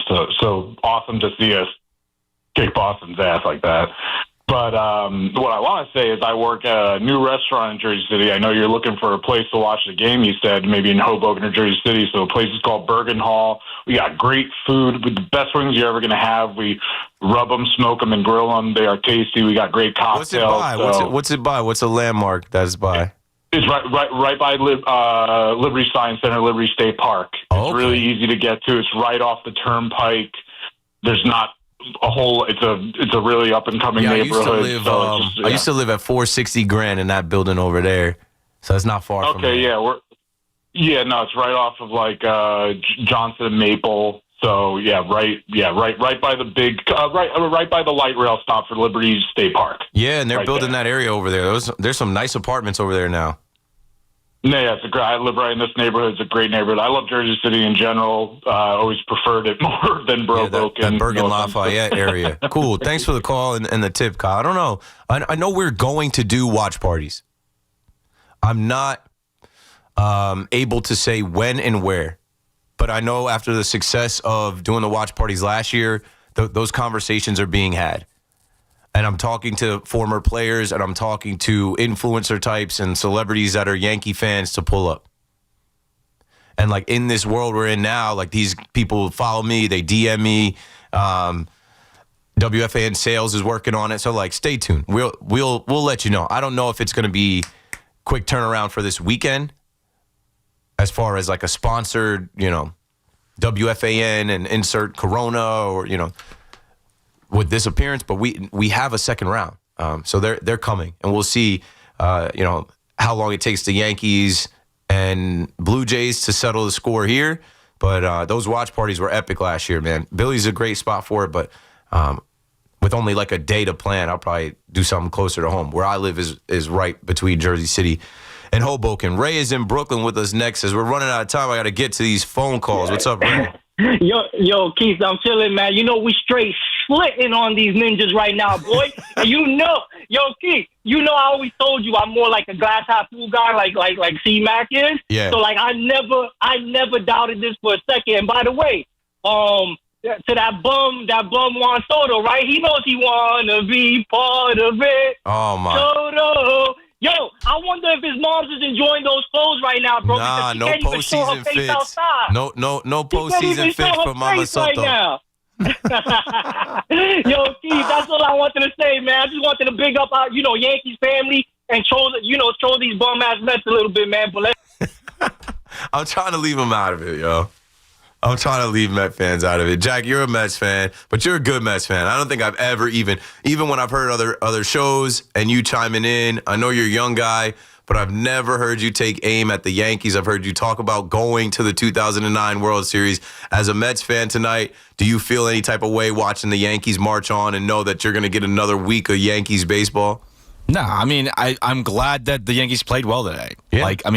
Schlittler was insane.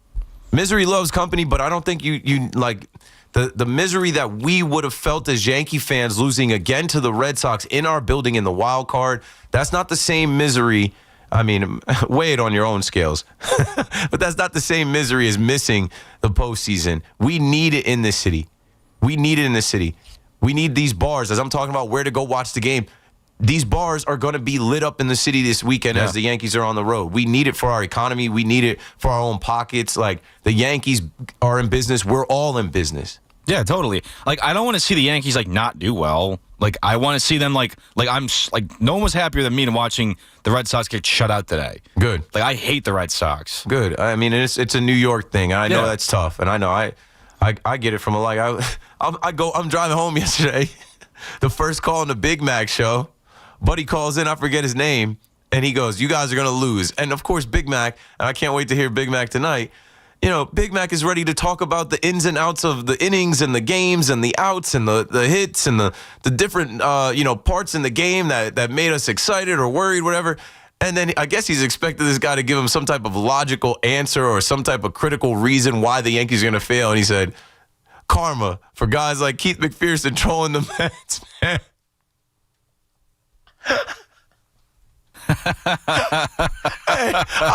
I'll be so tired by the time I get home. I almost fell out, bro. That was so funny. The YouTube chat had me dying laughing. I'm like, oh my. Talk about rent free. I'm like, don't worry about me.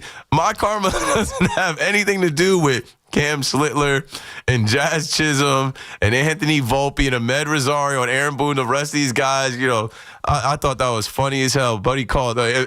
Big Mac got him right out the paint. All right, let me get the rest of these calls in here so I can go and pass the mic. C-Mac's coming up next. Rob is in Sayreville on the Fan. You got it, Rob. Hey, Keith, you're my favorite host on the Fan, and not just because you're a Yankees fan. I go back to 1961 when I watched, my dad took me to see Marison Mantle chase Babe Ruth. And one of the blessings about being a Yankees fan is that you will experience games that will leave an indelible mark on you for the rest of your life. And tonight was one of them. Now, in 1962, Game 7 of the Yankees against the Giants, I remember watching Roger Maris throw the ball in to keep the Giants at second and third, and then Willie McCovey hit a line drive to Bobby Richardson to end the World Series, and the Yankees beat the Giants 1-0. What does that have to do with tonight's game? That was the last time the Yankees put out an opponent in the postseason with a shutout. Wow. It's been that long. Great call, Rob. Trying to get everybody in here. Joe is in Manalapan on the Fan. You got it, Joe. Floor is yours. Hey, what's up, Keith? Crazy night, but an awesome night. So to make it real quick for you, where my night was, I got tickets from my girlfriend. She's a big Devil fan, and I'm a big Ranger fan. She skipped the Sunday game because football, so we went to tonight, not realizing that it would line up with the Yankees. Got out of there by about the fourth inning. I was locked in on my phone. Went across the street to a bar and finished out the game. Man, awesome night, awesome game. And there's really just nothing like New York when the Yankees are good and we're hot in the playoffs, man. You take a second to look around and it's an awesome feeling. I'm so excited for this team. Yeah. It gives us all life. It gives us more life. You know, it gives us more energy. It gives us something that we can feel, man. I love it. I love pulling up to the stadium. All the traffic, all the people out there, and I just noticing it's different. I don't know how many games. I stopped counting how many games, and it doesn't matter. But what I'm saying is, like, I go to so many games. I know the difference between a 37,000 night and a 49,000 night. I know the difference between a slow uptick from 45, 47, 49,000, and just the amount of people out there that are waiting and thinking. Like, even as I'm walking in, I'm like, this could be the last night of the season. No, it's not. The tide has to turn. It's our time. We're due. Cam Slitler, meet your destiny. Come through, right? Guys in this lineup, hit this young kid. The momentum has shifted into our favor. We got to get it done. In Newtown, Connecticut. Aiden, you're on the Fan. Got you in there. Yo, what's up, Keith? I just had a question. I was at the game tonight. It was lit. But how are you feeling about Judge going into Toronto? I know Judge was having a couple of hits here and there, but tonight Judge kind of fell off. Do you think we're going to see Judge pick up that stuff and just show his regular season stuff? With Toronto. Yeah, I'm not worried about the captain. I'm not worried about the MVP. I'm not worried about him against Gossman or Scherzer or the bullpen of the Blue Jays. They keep pitching to him. They're not walking him. Exactly. It's and one more come. thing. Do you think there's a chance we could sweep Toronto? Because I joked about it. I'm really excited. We got Fried, Rodon, and then Schlitler back in the Bronx. And, what I watched tonight was that Cam pitched in that big moment, and I love to see it. I wanted him back out there in the ninth, and it was amazing to see. But even the fact that we could think about that, thanks for the call, Aiden, even the fact that we could think about having him back out there for the ninth, I was like, I would be cool getting him through 6. And when he got through 6, I'm like, put him back out there. I'm like, get another out. Show me something, Cam. Even when he got into a little bit of trouble, I'm like, this isn't much trouble. Work out of it. He did. It was an amazing performance. All-timer. Last call goes to Tony in Montreal. Got you in there, Timber Tony. You're the best, man. I gotta say, what a game, man. What a game. Go. See you in Toronto. Oh, man. See you in Toronto. Yeah, that game is early, bruh. They're not going to be turned up at 4 o'clock in the 6. All right, I'm going to get out of the way. I'll be back tomorrow to do a show, though, or later tonight, Friday, to do a show, though. Big Mac's going to rock. He'll reset us. I love hearing Big Mac recap the game because obviously it's 2 in the morning, right? It's been an hour since the game. He'll take us back through the little moments, and we'll kind of get a chance to relive it again. Call him up, tell him what you thought and what you expect, and we'll push forward. Still alive. Yankees advance. Thanks for listening to my show. KM to AM. I'm out. See you later on tonight. Sports Radio 101.9 FM. WFAN, New York.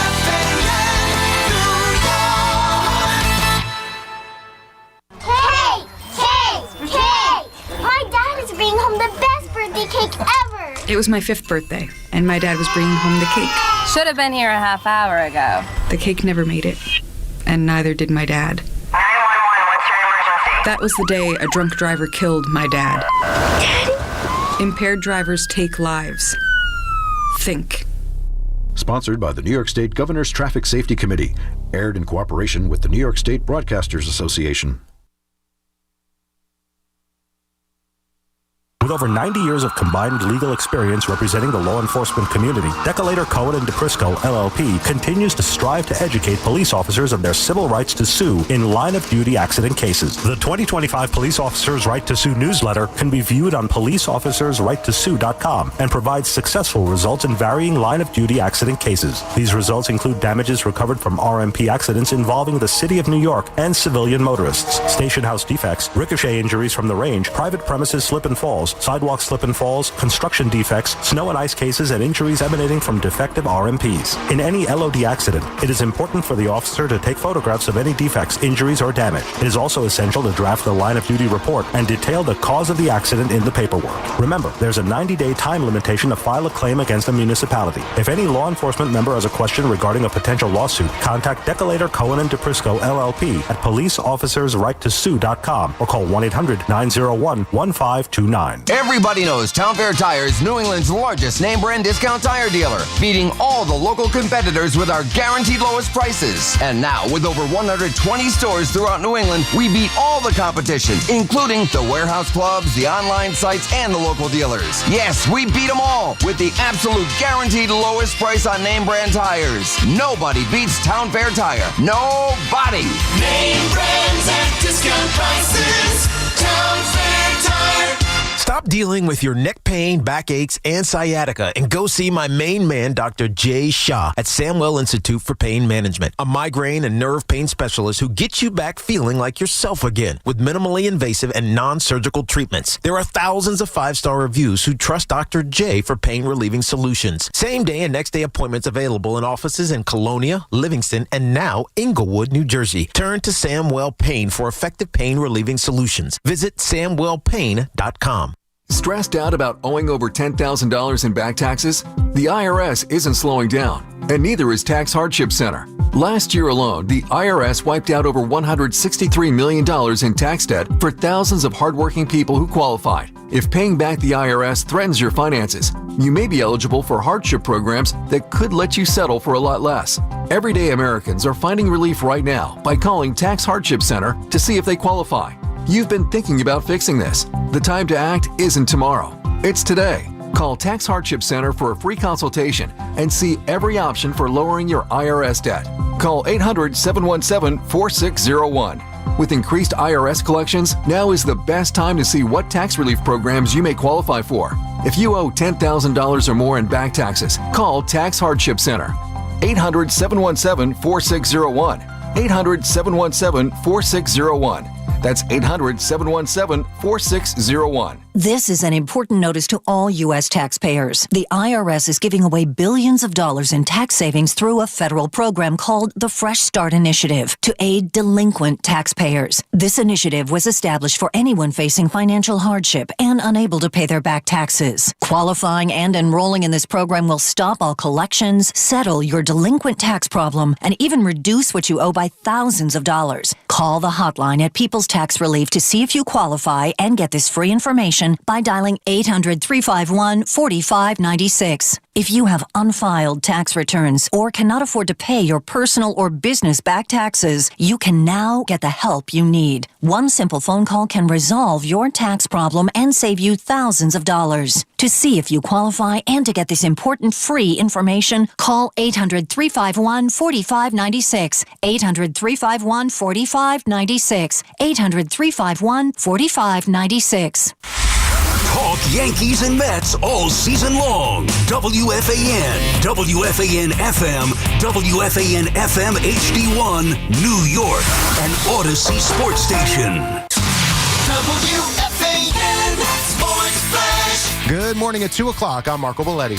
Hard to be better than Cam Slitler was. 8 innings of 5-hit ball, no walks, 12 strikeouts. Rookie led the Yankees by the Red Sox 4-0. You know, I woke up and I was locked in, so I knew exactly what I needed to do and go out there, especially against my hometown team. So, as I told Andy yesterday, I wasn't going to let him beat me. So, I was just overconfident in that fact, but making sure I wasn't getting too carried away with it. Total confidence from the rookie who showed up in a win-or-go-home situation. RBI singles, Anthony Vulpi, Ahmed Rosario. Bombers move on to face the Blue Jays, who won the season series 8-5. The past is a past. Nothing matters now. So, season series, no series.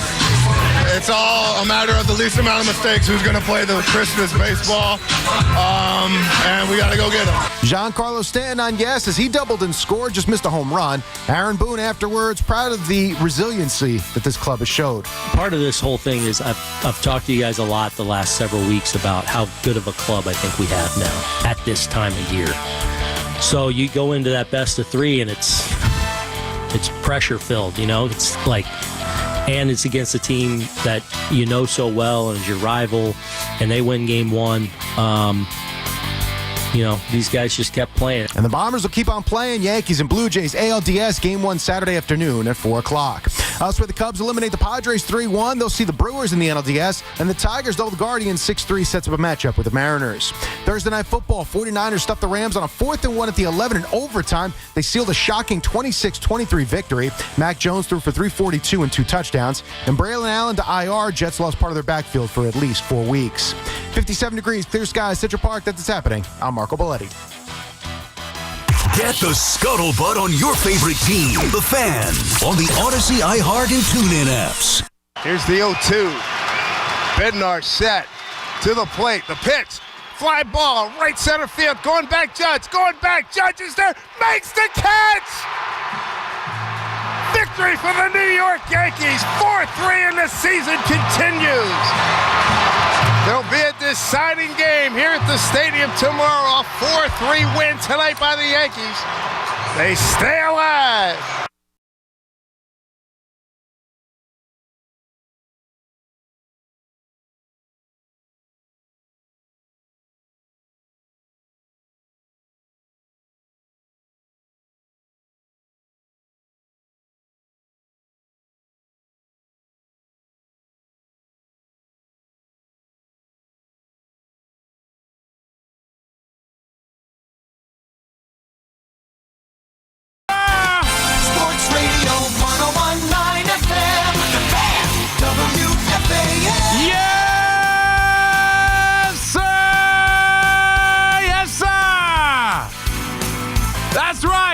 Yeah, Game 2 win was nice, but Game 3 was even better.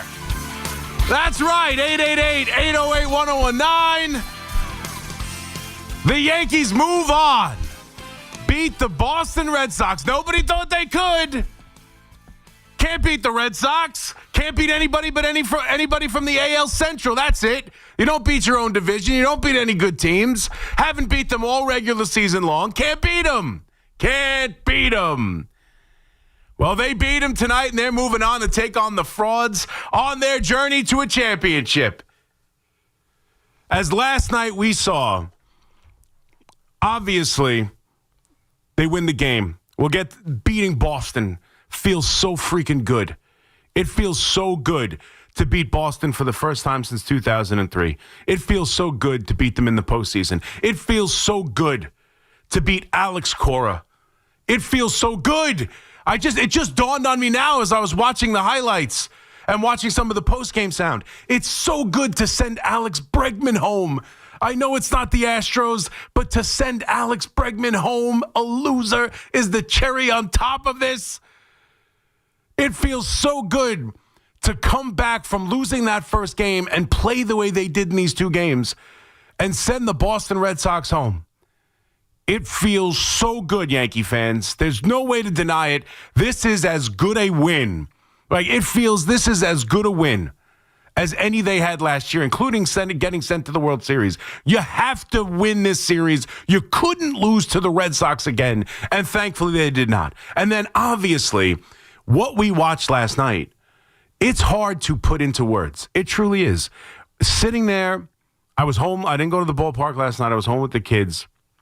They didn't make it the entire game.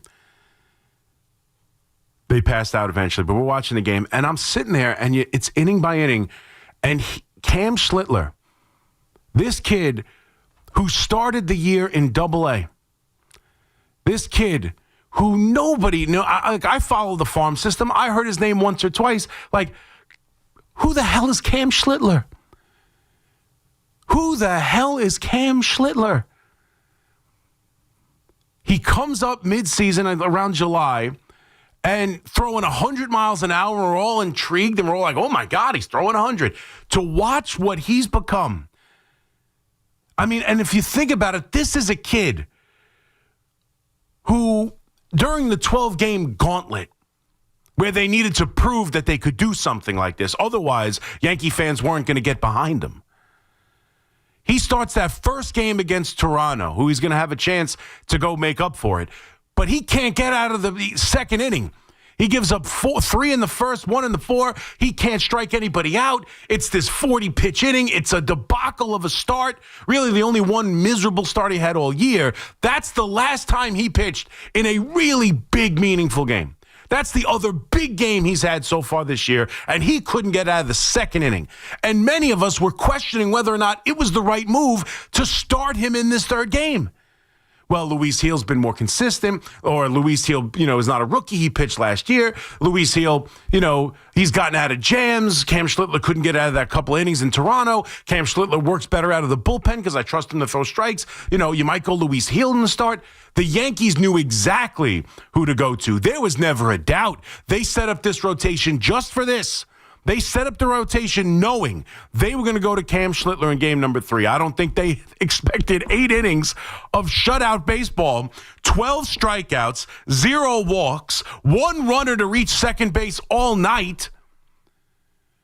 I mean, I can count on one hand the 3-ball counts in the entire game. That was as dominant a performance I have ever seen. We could talk about any other game. We could talk about Roger Clemens in the 2000 World Series. And I said it in the video I put out on Instagram or with the company. And everybody's like, oh, Don Larson, because I said it's the greatest playoff win or the greatest playoff start in Yankee history. And, to me, in 1956, there were no playoffs. They went straight from division title to World Series.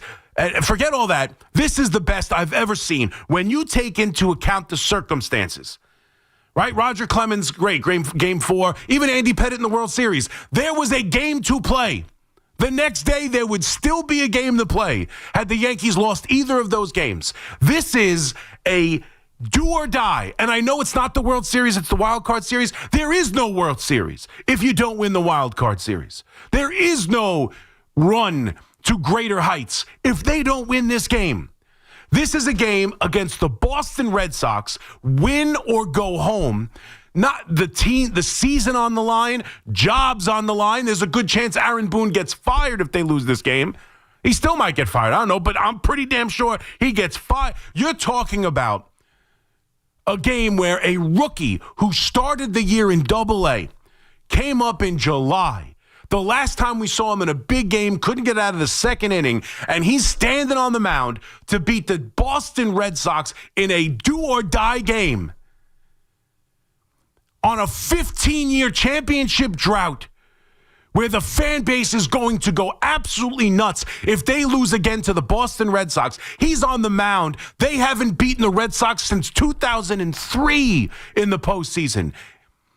They were showing all the different times that at the beginning of the broadcast, all the different times that they've played in do or die games. It was all Yankees for the first 135 years, and then in recent memory, it's been all Red Sox. 21 wild card, 18 series, 2003, we know it. They have owned the Yankees. Own them. And to give that performance where it was he didn't have to do anything other than throw his four-seamer and throw his sinker. He mixed in the cutter every once in a while. He mixed in the breaking ball every once in a while. But I can't remember a straight up and against a Boston team that is supposedly their strength offensively is hitting fastballs. He was just... it was unbelievable. He didn't have to land his secondary stuff. He didn't have to mess around at all. He went right after them, top of the zone, and they had no answer for him. I'm sorry. I remember that Roger Clemens game. I do. And sure, that Seattle team had some, really dynamic hitters in it. Bregman, Story. This is a decent Red Sox lineup. That lineup was better. 15 strikeouts, 1 hit, Roger Clemens. Sure, it's a dominant performance. But I don't ever remember Roger Clemens just saying, here comes my sinker at 101 down the middle. I dare you to hit it. That was a just straight up, I am going to throw a 100-mile-an-hour sinker at the top of the zone, at the bottom of the zone. I'm going to pound the strike zone. I am not going to mess around. I'm not going to try and get you to swing at balls in the dirt. I'm not throwing sliders outside the zone. I am pounding the strike zone with my 100-mile-an-hour sinker and 100-mile-an-hour four-seamer, and you can't hit me. From a rookie in a do-or-die game against the Boston Red Sox at Yankee Stadium. I'm sorry. That's as great a performance as I've ever seen. When you take in all of that into account, that is an absolutely stunning performance.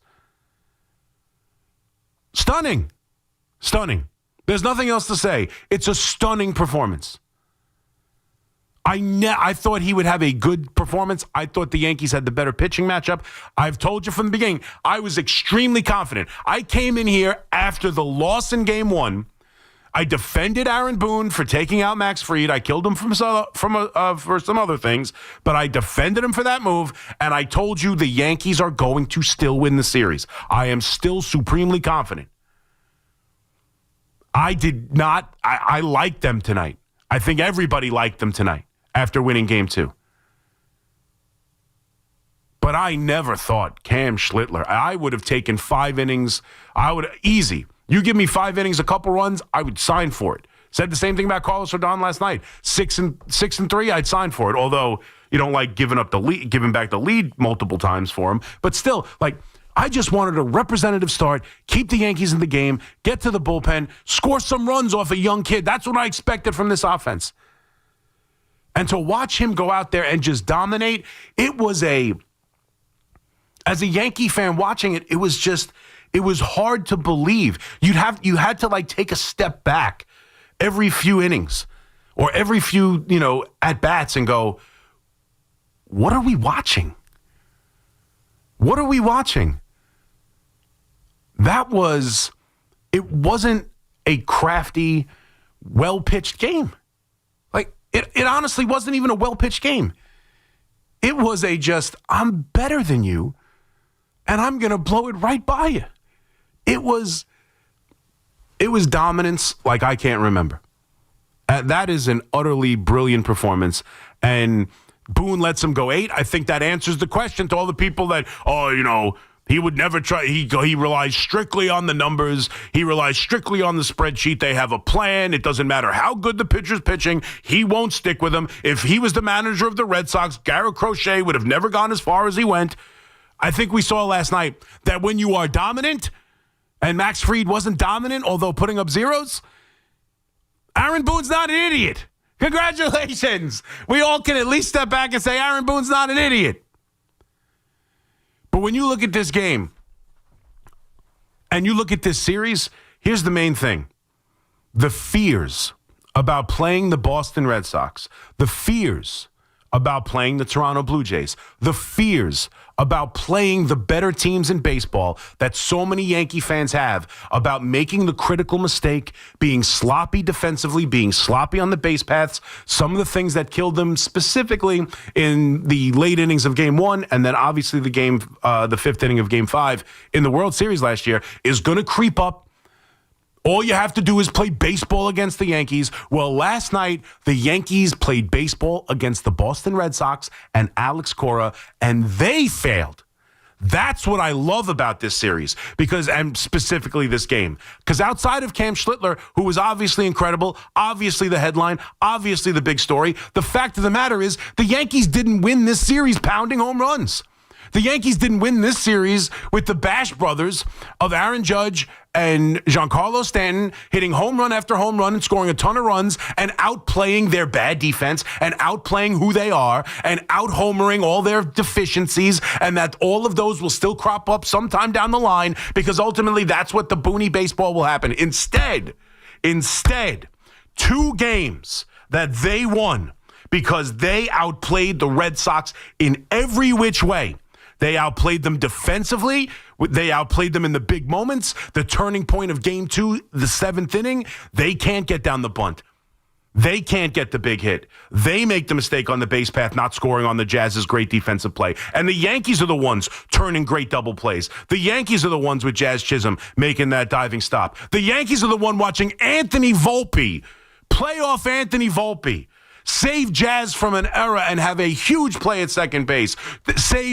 Save Devin Williams in Game 2 of a bad throw and still turns it into a double play. The Yankees, watching last night's fourth inning, the Yankees were the team that put the ball in play. The Yankees were the team that made the Red Sox play baseball. I wonder if the Yankees will be on podcasts after this, bashing the Red Sox and talking about how the scouting report is to put the ball in play. Because that fourth inning starts. The fourth inning where all the runs are scored starts with, Bellinger popping the ball up. Let's be totally honest. We're going to pound our chests and have some fun. There's no doubt. That's an out. What are the Red Sox doing? This is supposed to be a great defensive outfield. That ball's in the air for forever. Somehow it falls in. They're putting, their little base hits. Anthony Vulpi again, playoff Vulpi. Rosario, who's in the lineup for offense against the left-handed pitcher, comes through with the base hit. Another tip of the cap to Aaron Boone for playing Rosario over McMahon and still having McMahon for defense late. You're watching that play late. We'll get to that as well. But that inning, bloop double that has no business falling.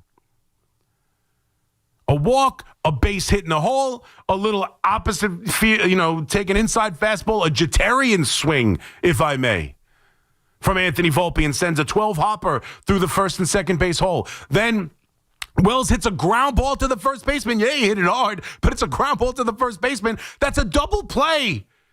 And instead it goes off his glove, past the second baseman, two more run score, 4-0, and 4 was more than enough with Cam Slitler. But the Yankees took it to the Sox. Oh, they don't play Boston well. When the Red Sox show up to Yankee Stadium, the Yankees fold. When the Red Sox show up to Yankee Stadium, the Yankees kick the ball around. When the Red Sox show up to Yankee Stadium, Alex Cora and the great big bad Red Sox kick the crap out of the New York Yankees, and the Yankees don't know how to fight back. And when the Yankees get punched, they don't know how to punch back. And the Yankees are an embarrassment. And the Yankees can't play good teams. And the Yankees this and the Yankees that. Well, in the postseason, right now, forget everything else about what we saw. They just took it to Boston. They outplayed them. They outsmarted them. They outdefended them. They outran them. They didn't just out-homer them. They didn't just out-talent them. They outplayed them. And Alex Cora, I'm not saying he's a bad manager. He's a very good manager. He won a championship, fine. And I wonder if anyone's going to say Aaron Boone managed circles around Alex Cora. I wonder, considering he won the series. But Alex Cora and the way he managed the game in game number 2, going to his bullpen as early as he did, kind of impacted how long he was going to leave early into this game. I thought he left early way too long in this game. to allow him that inning to unfold. And yeah, he wasn't giving up hard hits, but the broadcast was saying it. Does anybody want to come out and talk to this kid? Where's Alex Cora to come out and talk to the young kid as the inning is unraveling around him? The Yankees got out of the big 7-inning jam in game number 2. The Yankees were the ones who made the big plays. The Yankees were the ones who, in the outfield kept singles from being doubles. They were the ones who made the plays. They outplayed the Boston Red Sox. They didn't just out-homer them. It was as satisfying a win as we've had in a long time, because you can't dismiss it, right? You can't dismiss it as, oh, it's just the Kansas City Royals. You can't dismiss it and say, oh, it's just the AL Central Guardians. They don't belong in the sport anyway.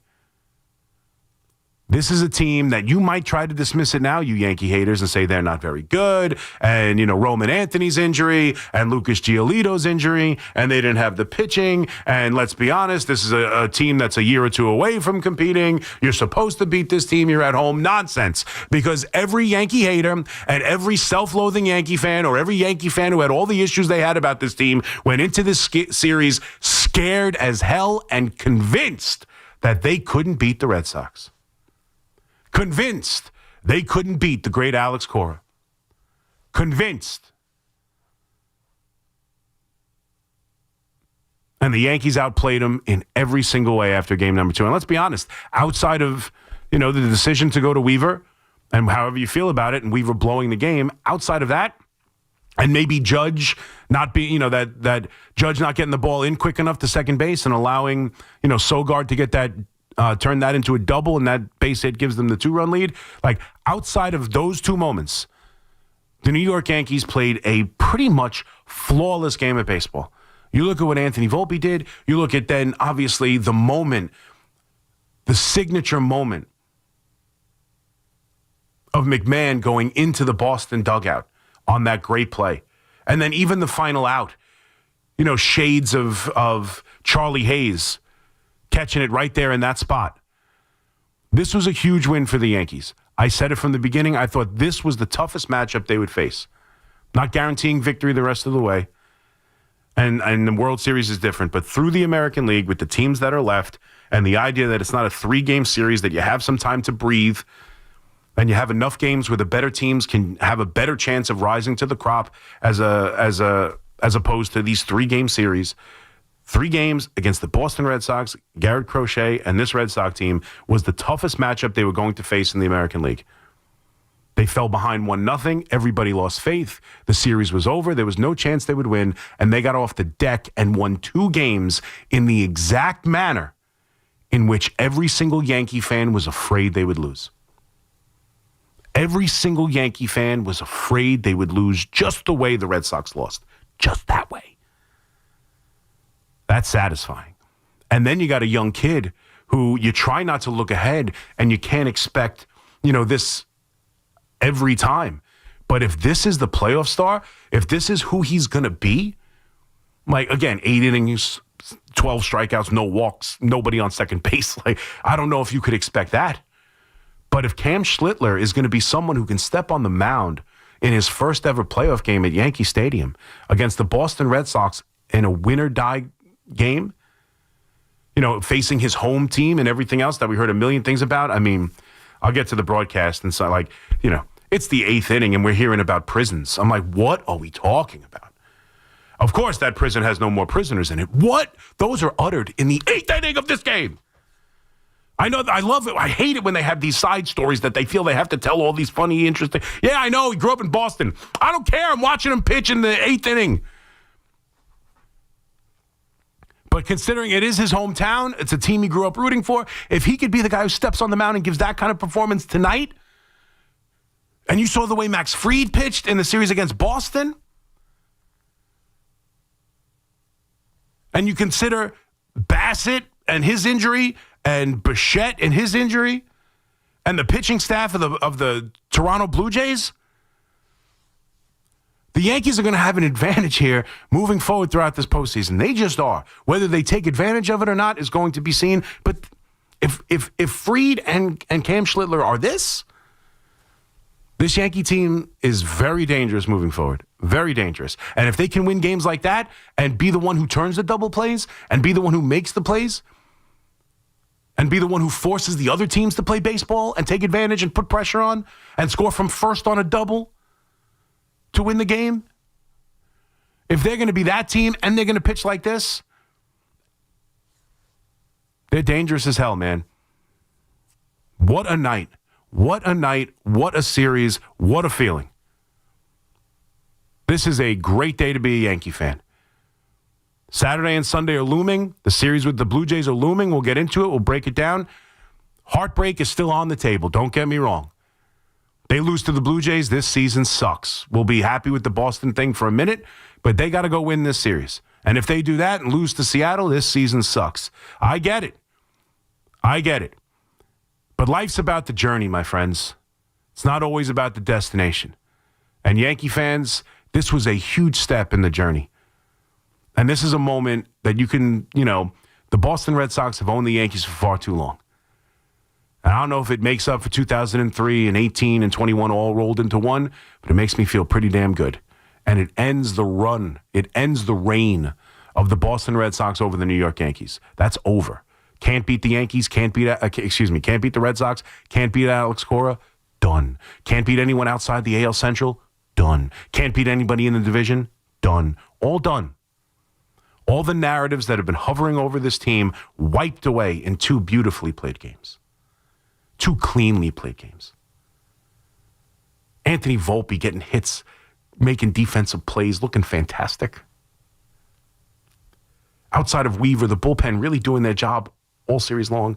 And then a young kid. And how about another narrative? The Yankees don't produce starting pitchers. The Yankees don't develop anybody. The Yankees can't develop pitching. Look at all these other organizations and who they perform. Well, how about this for Brian Cashman? How about that kid on the mound in that moment having that start? How do we feel about how the Yankees develop pitching now? Luis Gil's probably going to be the fourth starter as they move forward throughout the postseason.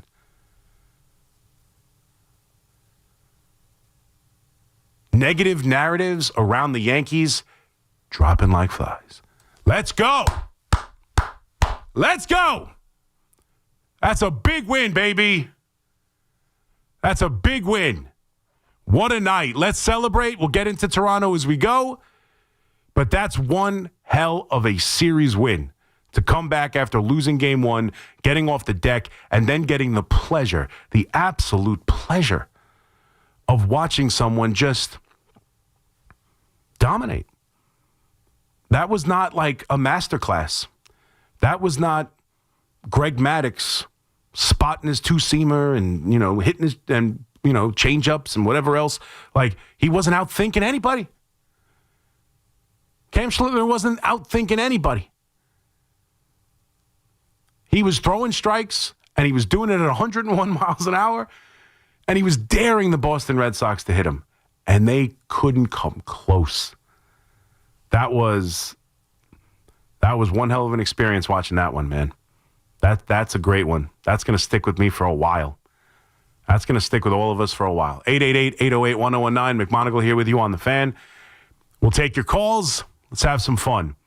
Yankee fans, this one's for you. We got you until 5 o'clock. 888-808-1019. McMonagle here with you till the warm-up show at 5 right here on The Fan. Be right back. Every Saturday at 8 a.m., it's Kickoff with Boomer and Mike Valenti, where the guys break down the biggest headlines and storylines from across the NFL. I look forward to breaking down that game with you, but I know we do have some NFL news to get into and talk about. Kickoff with Boomer and Valenti is brought to you by Nationwide. For your insurance and financial needs, Nationwide is on your side. The Fan, 101.9 FM, and always streaming on Odyssey, TuneIn, and the iHeartRadio app. The Rico Brogna podcast on the Odyssey app is proudly sponsored by Mio Sparkling Sake, the official sake of the New York Mets. Enjoy at Citi Field or your favorite spot. A new tradition in sake, Mio Sparkling Sake. This is J.J. Hill of Shulman & Hill. New York's premier injury law firm, will always stand up for you if you're injured in a slip and fall. If you've ever wished you had a lawyer in the family, now you will. At Shulman and Hill, it's never one and done. Once you're a client, you're always part of our family. Shulman and Hill, we're not just New York's law firm, we're your law firm. Get your free consultation at hurtny.com. That's hurtny.com. Looking for the lowest price on name brand tires? Get to Town Fair Tire and get the guaranteed lowest price on any name brand tire. Nobody beats a Town Fair Tire deal. Nobody. Name brands at discount prices. Town Fair Tire. At City Harvest, we're on the road every day rescuing millions of pounds of nutritious food for New Yorkers in need. Transforming surplus food into sustenance, sustainability, and smiles. That's how we feed good. Donate at cityharvest.org. We all hear the radio ads about the IRS. They tell you to be afraid, to be scared, and they try to frighten you into calling. I'm not here to do that. Tax Relief Advocates is different. TRA is here to tell you that if you owe money to the IRS, whether it's $5,000, $50,000, or $500,000, we have a solution. It doesn't matter if you're sitting in your car, at work, or with your kids. No matter where you are, call now. 800-575-6812. Don't lose hope. TRA can eliminate or reduce what you owe to the IRS. Generous programs are now available that can give you a fresh start. Our passion is taxes and helping individuals fix their IRS problems. We have over 1,000 5-star reviews on Google and an A+ with the Better Business Bureau. You don't need to be afraid of the IRS any longer. End your tax nightmare today by visiting us online at TRA.com or call 800-575-6812. That's 800-575-6812. Tax Relief Advocates. Real solutions for real people. If you work in New Jersey manufacturing, your chance to network, learn, and connect with resources for your business is October 3rd, the annual Made in New Jersey Manufacturing Day in Freehold. Both gubernatorial candidates will share their vision for industry in New Jersey. Register today at njmep.org. At Town Fair Tire, New England's largest name brand discount tire dealer, you get it all. The guaranteed lowest price, the most free services, and we accept all valid rebates from any manufacturer and from our competition. Yes, we accept them all, even competitor rebates. Town Fair Tire, New England's largest discount tire dealer, now with over 120 stores from Connecticut to Maine. Nobody beats Town Fair Tire. Nobody. Name brands at discount prices. Town Fair Tire. We all hear the radio ads about the IRS. They tell you to be afraid, to be scared, and they try to frighten you into calling. I'm not here to do that. Tax Relief Advocates is different. TRA is here to tell you that if you owe money to the IRS, whether it's $5,000, $50,000, or $500,000, we have a solution. It doesn't matter if you're sitting in your car, at work, or with your kids. No matter where you are, call now. 800-575-6986. Don't lose hope. TRA can eliminate or reduce what you owe to the IRS. Generous programs are now available that can give you a fresh start. Our passion is taxes and helping individuals fix their IRS problems. We have over 1,000 5-star reviews on Google and an A+ with the Better Business Bureau. You don't need to be afraid of the IRS any longer. End your tax nightmare today by visiting us online at TRA.com or call 800-575-6986. That's 800-575-6986. Tax Relief Advocates. Real solutions for real people. Have something to say? Dial us 888-808-1019. Powered by Paramount Plus. Count on Sundays all season long with the NFL on CBS and Paramount Plus.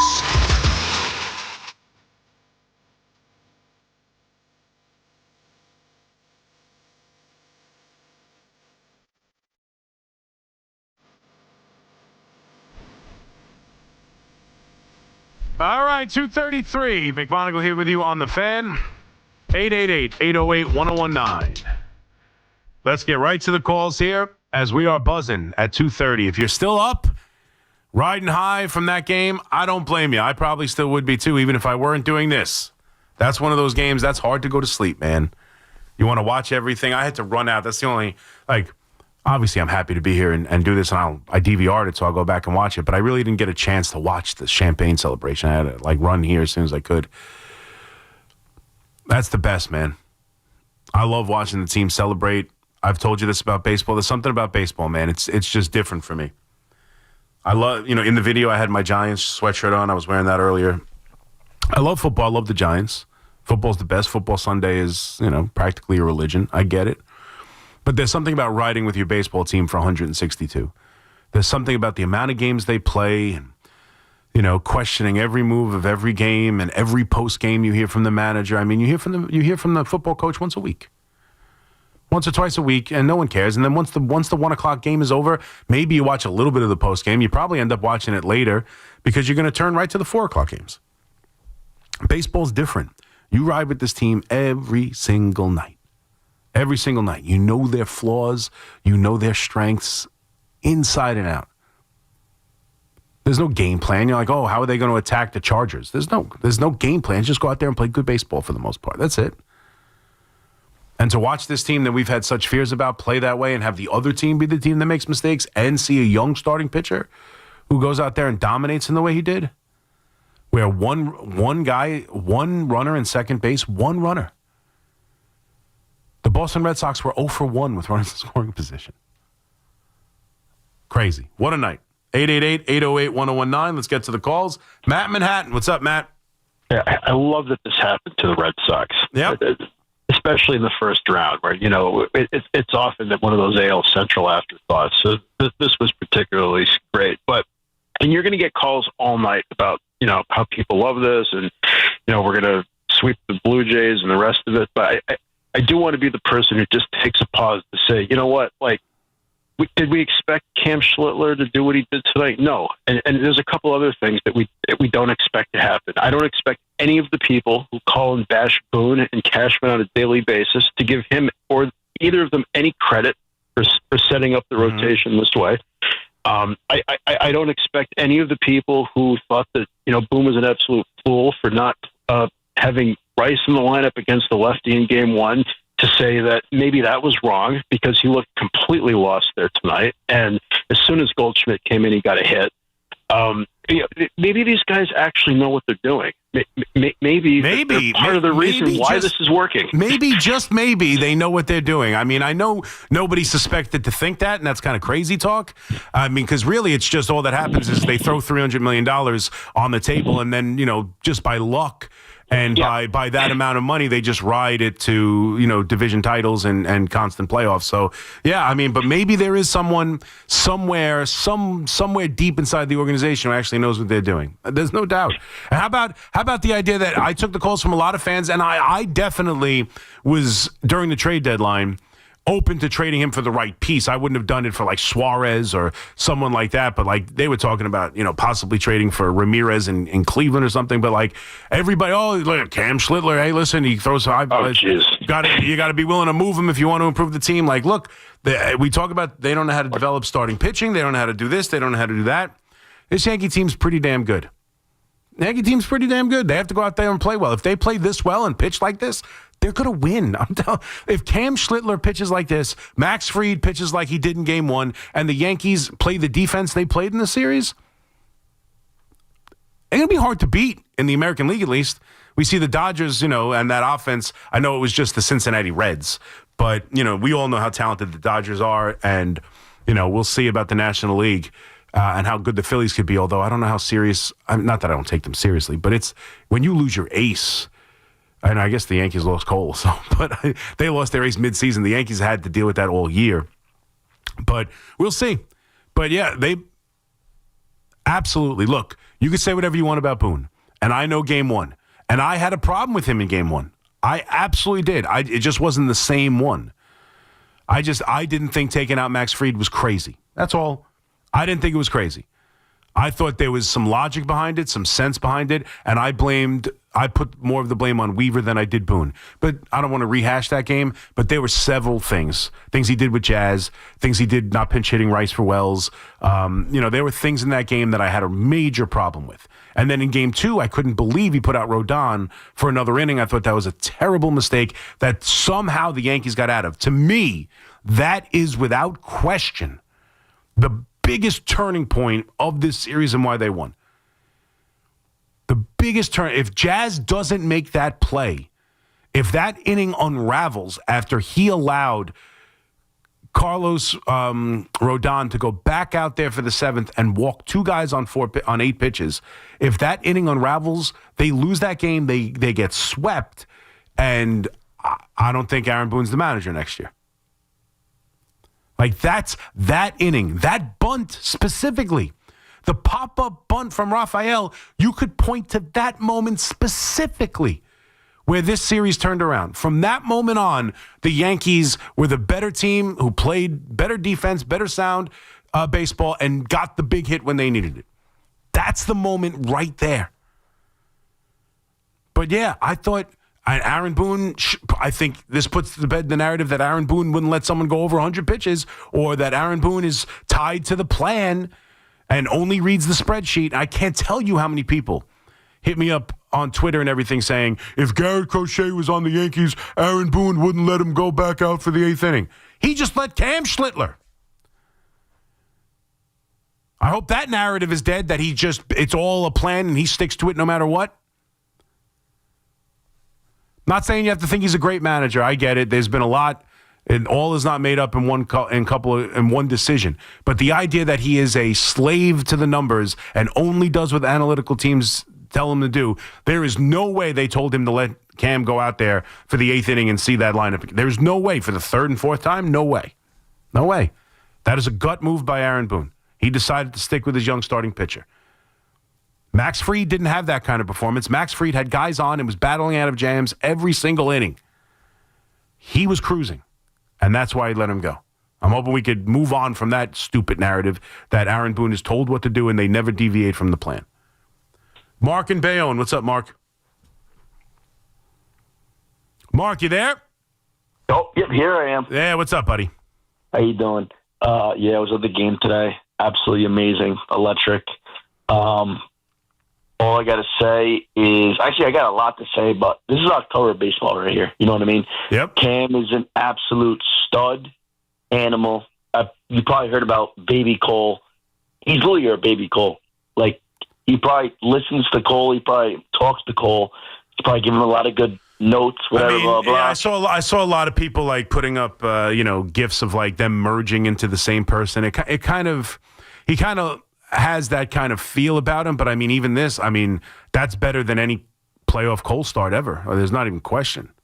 Not even a question. 12 Ks for a rookie is unbelievable. It's insane. It's insane. Insane. Volpe showing up in the playoffs. He just shows up in the playoffs. Mm-hmm. Forget about the regular season. We're here now in the playoffs.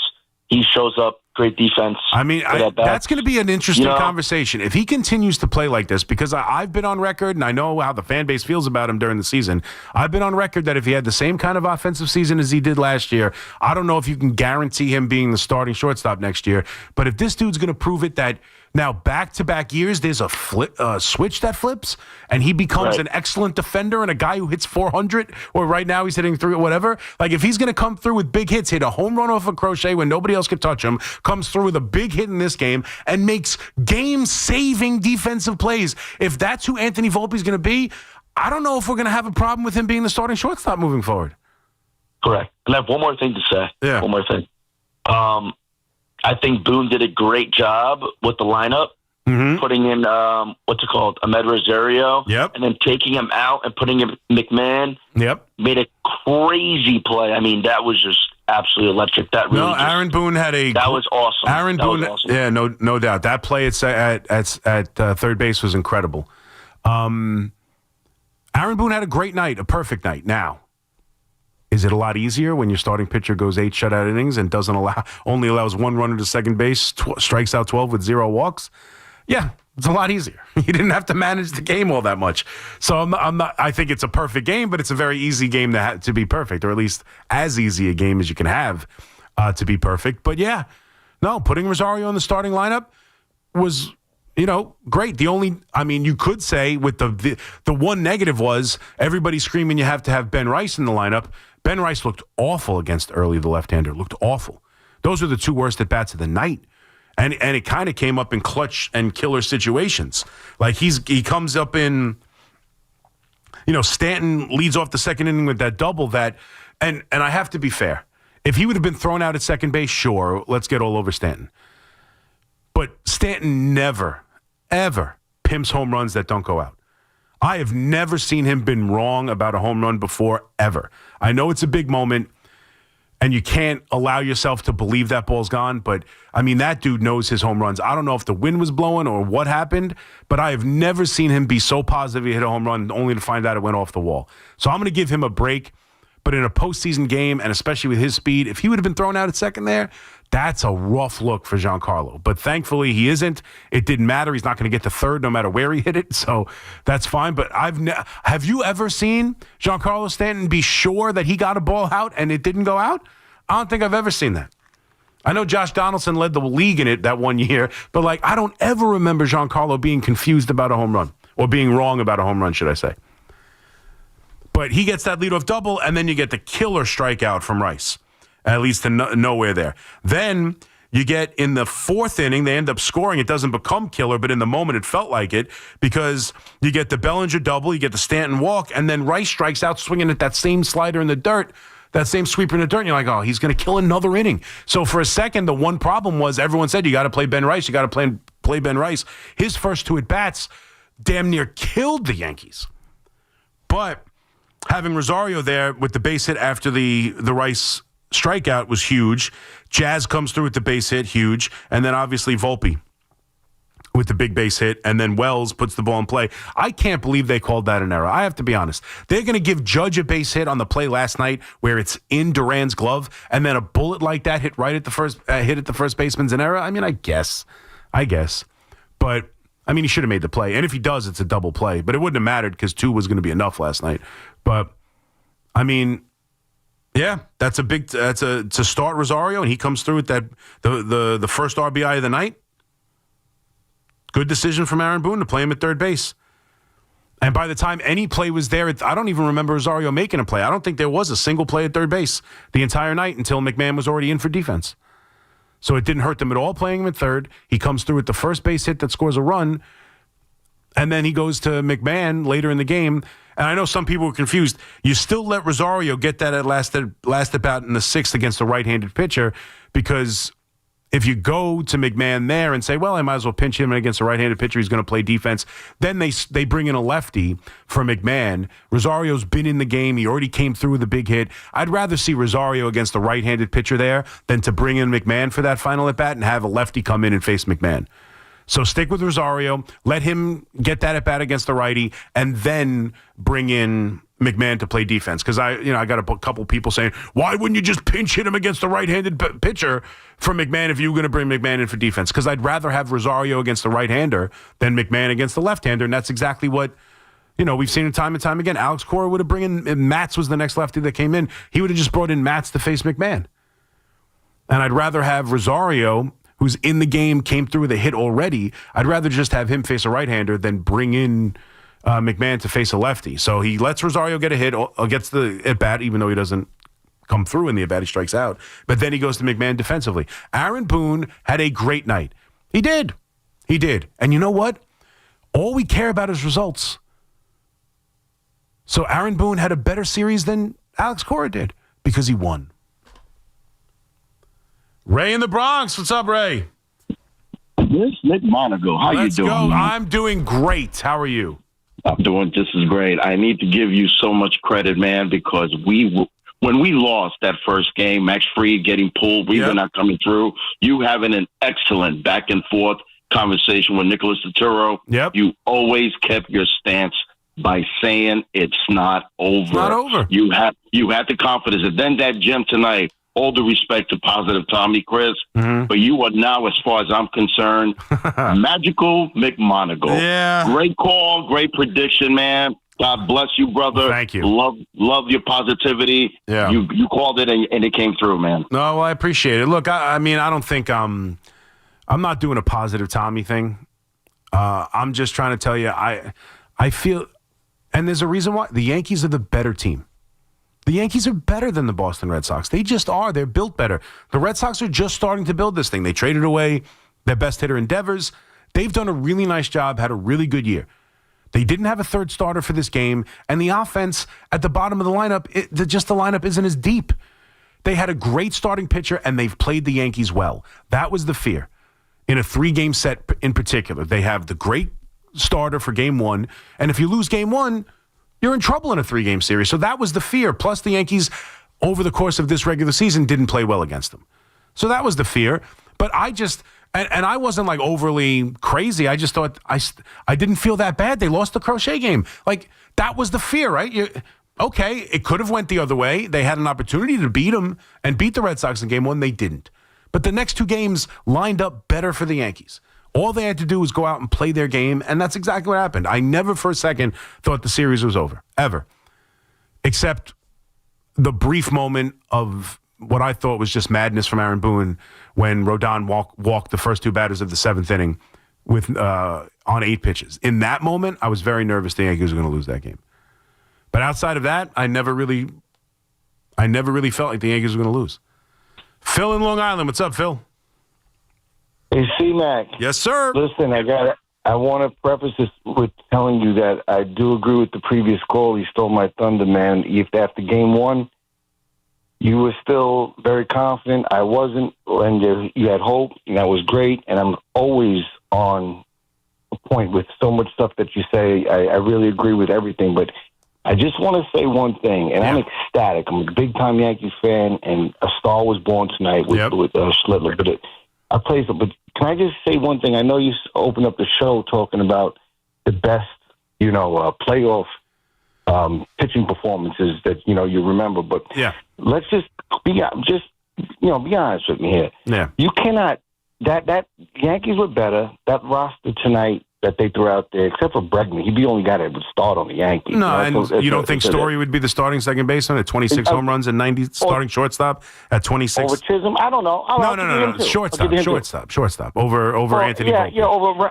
Over and don't. You said second baseman. Okay. I meant short. I did say second. You're right. Yeah, but I meant I would take him too, even though I love Volpe, but I would take him too. But if you want to go back, and I know you said it's a deciding game, and the way these playoffs have, how these wild card things and after 3 games, it's a little different thing. But when in '98, when the Yankees had that run and El Duque goes into Cleveland on it down 2-1 and wins 4-0, with against Manny and Tomey and Justice. Yes. I mean, that's one. How about Pettit 1-0 Game 5 of the World Series there against the defending champs?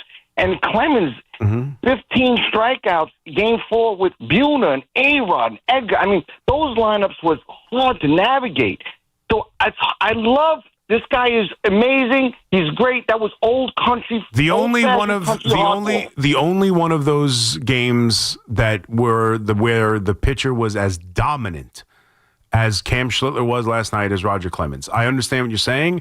The other performances are great. Don't get me wrong. The Andy Pettit one wins the championship. They were. And you're right. This was old country fashion hardball. This was I'm just going to throw it right past you. It was the most dominant, dominant performance. It was amazing. But you gotta take the lineup. Yeah, but I understand, and I'm not. But again, it's a Boston Red Sox series that many Yankee fans didn't think they would win. They're in a fit when you take everything into account. It's a do-or-die game. None of those games you mentioned were do-or-die for the New York Yankees. Yeah, to fall behind to Cleveland in '98 would have been bad. Don't get me wrong, especially off of that. They needed that game desperately, 100%. And that lineup, of course. Lineup is way different. But I'll go back and look at what his numbers were. El Duque wasn't... I don't remember El Duque being as dominant. Like, he was a great pitcher, pitched out of jams, did a really nice job. And again, here's the other thing too. Those guys, or at least, Roger and El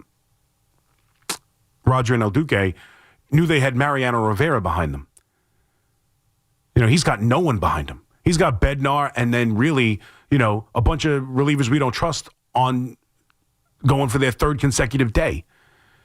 It's a do-or-die game against the Boston Red Sox as a rookie making his first ever postseason start. And again, do or die against the Boston Red Sox on a 15-year playoff drought. And he didn't have to do anything else but pump his fastball by everybody. It's just, I don't know. I hear what you're saying. I get it. And maybe I'm a slave to the moment. Maybe I am. Maybe I'm being overreactionary. That's as good a dominant performance as I can remember. And a lot of people are throwing Don Larson at me. And again, I get it. 1, it's a million years ago. 2, I view World Series in particular different, but back then, the World Series was just the World Series. They went, the best record in the American League took on the best record in the National League for the World Series. There were no playoffs. It was just, okay, now this is the World Series. I didn't say postseason. I said playoffs, which to me is different than Don Larson. But that doesn't really matter. Whatever you want to say.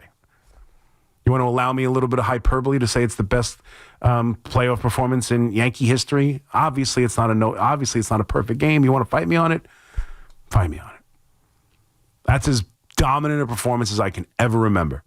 And yeah, some of the other lineups were better, but when you take into the circumstance of what this game meant, Joe Torre's not going anywhere in 98. After 98, I wouldn't think, although, the boss was crazy. After 97, maybe he would have. After that, after winning all those games, would he have been fired after losing in that postseason? Maybe. I mean, you're talking about shakeups throughout the organization. It's the Boston Red Sox. It's do or die. They haven't beat the Red Sox since 2003. They haven't won a championship since 2009. There's just a lot to it. But you're right. The lineups in some of those on the other teams were better than what Cam Slitler went through last night. 888-808-1019. McMonagle here with you on the Fan, but I venture to say at 101, I'm not sure any of those lineups would hit him either. 888-808-1019. McMonagle here with you. 1 hour down. We got 2 more to go. As we continue to take your phone calls, the morning after the New York Yankees take down the Boston Red Sox in the wild card in Game 3, becoming the first team ever to lose Game 1 in this new wild card format, come back and win the next 2. Even in this series, 2 other series went 3, but both Game 1 winners came back and won Game 3. The first team ever to win 2 elimination games in a wild card series in this format, and obviously they will move on to take on the Jays, the fraud Blue Jays. They're testing me. I said they would beat Boston. I've been calling the Blue Jays frauds for 4 years. It's almost the McMonagle playoff. It's very weird. So we're going right to Toronto on Saturday, 4 o'clock, game number 1 in the ALDS. Let's go. 888-808-1019. Quick break. Back with more of your calls after this. It's Keith McPherson at night on the Fan, 101.9 FM. When the season started, we were living in a Mets world. I swear, everything that was popping up was the Mets house. Come to Amazing Day. Juan Soto jersey. Buy your tickets. The Mets. It was Mets mania. Stream Keith McPherson live or on demand with the Odyssey app and podcast the show wherever you get your podcasts. With over 90 years of combined legal experience representing the law enforcement community, Decolator Cohen and DePrisco, LLP, continues to strive to educate police officers of their civil rights to sue in line-of-duty accident cases. The 2025 Police Officers' Right to Sue newsletter can be viewed on policeofficersrighttosue.com and provides successful results in varying line-of-duty accident cases. These results include damages recovered from RMP accidents involving the City of New York and civilian motorists, station house defects, ricochet injuries from the range, private premises slip and falls, sidewalk slip and falls, construction defects, snow and ice cases, and injuries emanating from defective RMPs. In any LOD accident, it is important for the officer to take photographs of any defects, injuries, or damage. It is also essential to draft the line-of-duty report and detail the cause of the accident in the paperwork. Remember, there's a 90-day time limitation to file a claim against a municipality. If any law enforcement member has a question regarding a potential lawsuit, contact Decolator Cohen and DePrisco, LLP at policeofficersrighttosue.com or call 1-800-901-1529. Right now, police are stepping up patrols to make sure drivers and pedestrians obey our crosswalk laws. Why?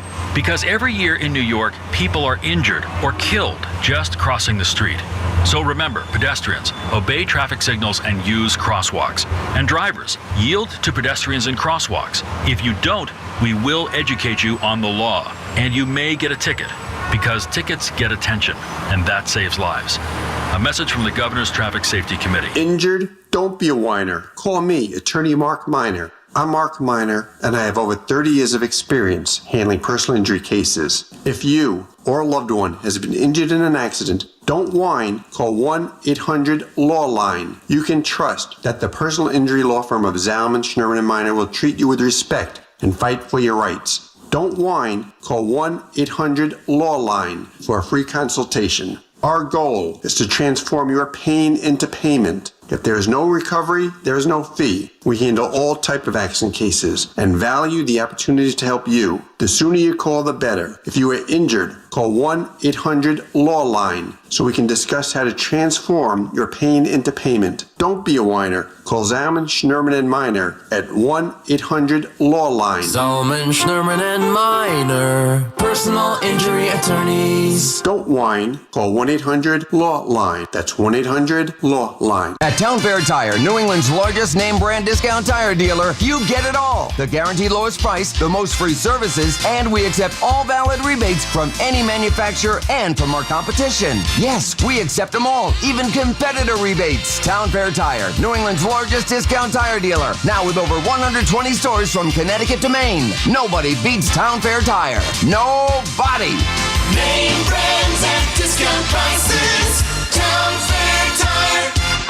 Sal Licata here, and wow, are we thrilled with the incredible job CertaPro Painters did on our house. So clean, so efficient, they actually listened to us and even satisfied my wife, which, as you know, isn't easy. If you've been putting off painting because of the economy or tariff worries, don't. Painting your house is the easiest and most efficient way to protect and raise your home's value. Do what we did. Call CertaPro Painters today. Each CertaPro Painters business is independently owned and operated. Do you owe $10,000 or more in credit card debt or personal loans? With credit card debt at all-time highs, Debt Relief Advocates is urgently notifying consumers of debt relief now being made available, designed to aid consumers with out-of-control credit card debt. Those who qualify and enroll for this relief program will only have to pay back a fraction of what they owe. This is not bankruptcy or a debt consolidation loan. This is a relief program that credit card companies would rather you not know about, as it ends your debt nightmare and saves you lots of money. Consumers owing at least $10,000 in credit card debt or personal loans can now take advantage of this debt relief as the cost of living skyrockets. Debt Relief Advocates has established a relief hotline for you to call to learn what debt reduction you may qualify for, so don't wait. For this free information, call the Relief Hotline at 800-707-6152. 800-707-6152. 800-707-6152. Talk sports with BT and Sal. Middays 10 to 2. WFAN, WFAN FM, WFAN FM HD1 New York, and Odyssey Sports Station. WFAN Sports Flash. Good morning at 3 o'clock. I'm Marco Belletti, and this report is brought to you by Dr. Jay Shaw at Samuel Institute for Pain Management. Visit SamuelPain.com. Needing a big performance, Cam Slitler delivered one for the ages. 8 scoreless innings, fan 12, didn't walk a batter. First pitcher in postseason history to ever do it as the Yankees sounds the Red Sox 4-0. I think just didn't make it more than it was, but also realized the importance of it. And, you know, when you throw 100 and command the baseball and can land your secondary pitches, you can be a problem. That he was, and the Red Sox, no answers. We needed to be perfect tonight because he was perfect. I mean, the stuff is outstanding. He was under control. That was electric. Red Sox manager Alex Cora, all 4 runs from the Yankees coming in the 4th. Anthony Volpe and Med Rosario, each with RBI singles. On to Toronto to face the Blue Jays now in the ALDS beginning Saturday at 4 o'clock. Elsewhere, the Cubs eliminate the Padres 3-1. They now get the Brewers. Tigers up the Guardians 6-3, so they'll take on the Mariners. Thursday Night Football, Rams stuffed on a 4th and 1 at the 11 in overtime as the 49ers escape with a 26-23 OT win. So did Sean McVay ever think to kick the field goal instead and extend that overtime? No, we came in here to try to win the football game. It didn't go down for us, Gary. That wasn't even a thought, but the play selection was very poor. I'm sick right now because I put our players in a spot, and I got to live with that. And the Jets, they put Braylon Allen on IR. He's out at least 4 weeks. 57 degrees, clear skies, Central Park. That's what's happening. I'm Marco Belletti. Your friends pretend they know sports. WFAN actually does. Get smarter, louder, and way more annoying at watch parties. The Fan, 101.9 FM, and always streaming on the Odyssey, iHeartRadio, and TuneIn apps.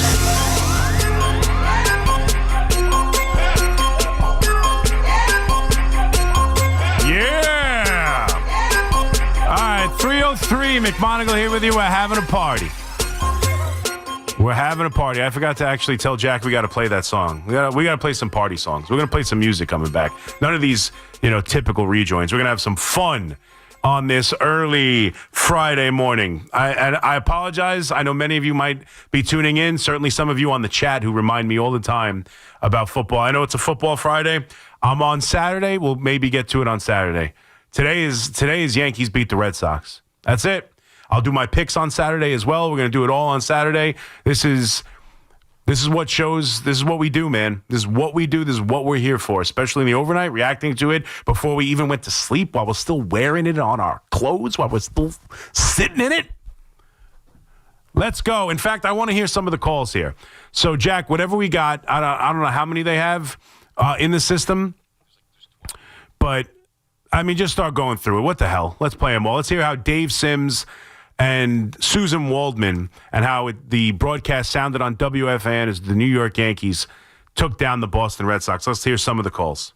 1-2, big out to get right here.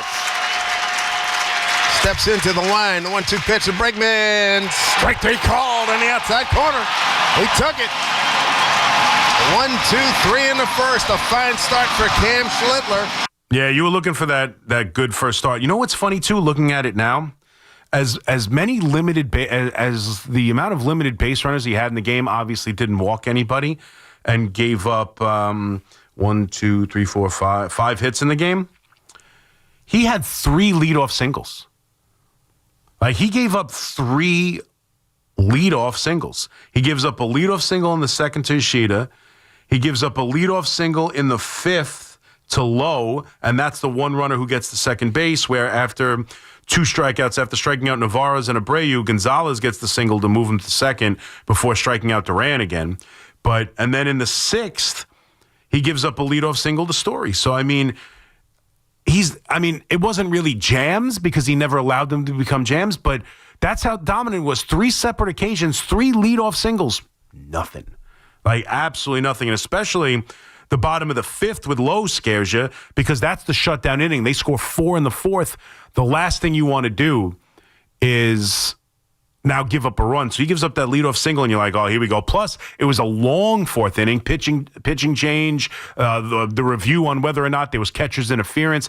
That was a long time to be sitting on the bench for Cam Slitler. And then he comes out and gives up the leadoff single to Lowe. I got very nervous. That's the only moment I was really nervous. And he back-to-back strikeouts, a single and a 3rd strikeout of the inning, and then that was it. Then I didn't have another fear the rest of the game. But we don't have to hear any more strikeouts until maybe the 8th inning. But let's get right to the 4th inning and some of the highlights from the 4th inning where the Yankees did all their damage against the Boston Red Sox. And the pitch, swing, and fights it through, right side, and it gets through. Stanton scores. Rosario, 3rd of the way down. He has to scramble back to 3rd. Vulpi delivers an RBI single. It's 2-0 Yankees. Yeah, listen, playoff Volpe goes the other way, takes an inside fastball, sends it the other way, just through the hole. That's obviously after the Rosario single, give him the lead. Let me hear the Wells at bat, the one that puts us up by 2, puts the Yankees up 4-0. Early set. Here's the pitch. Swing and a bouncing ball right side. Off the glove of the first baseman. Here comes Rosario. Jazz coming home. He scores. 2 more on the board. It's 4-0 New York. Yeah, I mean, listen, Boston played a miserable defense. I was listening a little bit to John Boy and Talking Yanks on the way in. I'm going to have to go back and look at it. They said the routes in the outfield for that the bloop double from Bellinger was ridiculous. Like, they didn't play well at all. They just had a miserable defensive game. And that leads to, listen, that's what makes it so great, too. That's what makes it so great. They outplayed them. They didn't just out-homer them and out-talent them. And, because if you would have asked Yankee fans who don't have much faith in this team, how are they going to win the series? Well, I guess if, Judge and Stanton go off and they hit a ton of home runs because they're so home run reliant. No home runs. No home runs. Put the ball in play. You know what the scouting report against the Boston Red Sox was? Make them play baseball. Oh, I love it. How I love it. All right, let's get to the let's go later in the game, Jack. Let's get to maybe the 8th inning.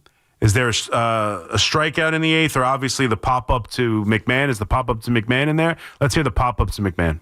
The first pitch to Duran. Swung on, a little looper down the left, down the third base side. Look out, don't get hurt. And McMahon catches and falls into the dugout. He did a total backflip, and McMahon is up, and he's good to go.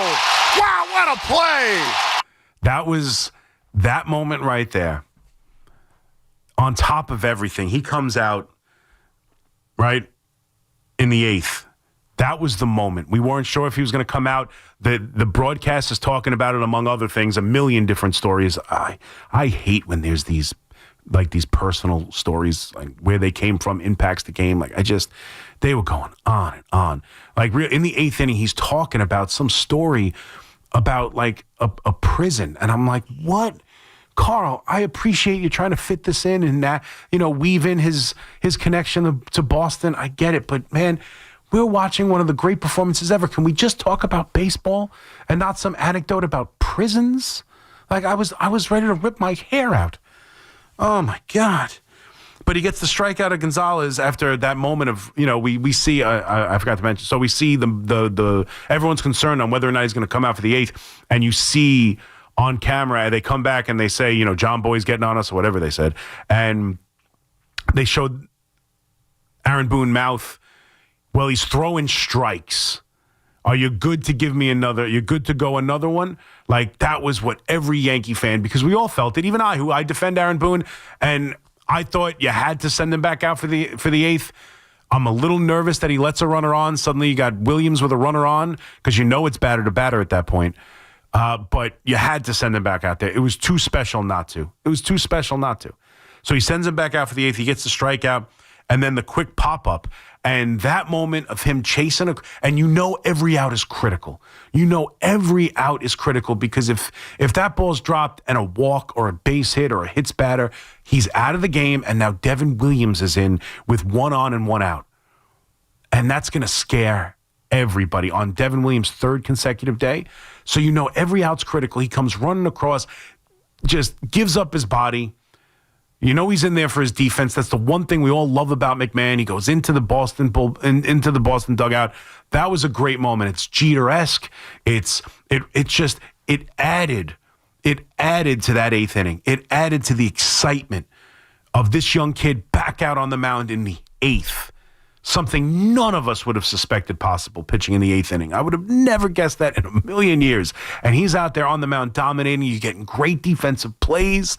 Like, it was just, and then he gets a quick ground ball to shortstop. Anthony Volpe makes a great throw right at the chest of the third baseman. And it's just like, what is this? Like, it was great, man. That was a hell of an 8th inning. And he threw just enough pitches to make us wonder if he was going to go out there for the 9th and finish it.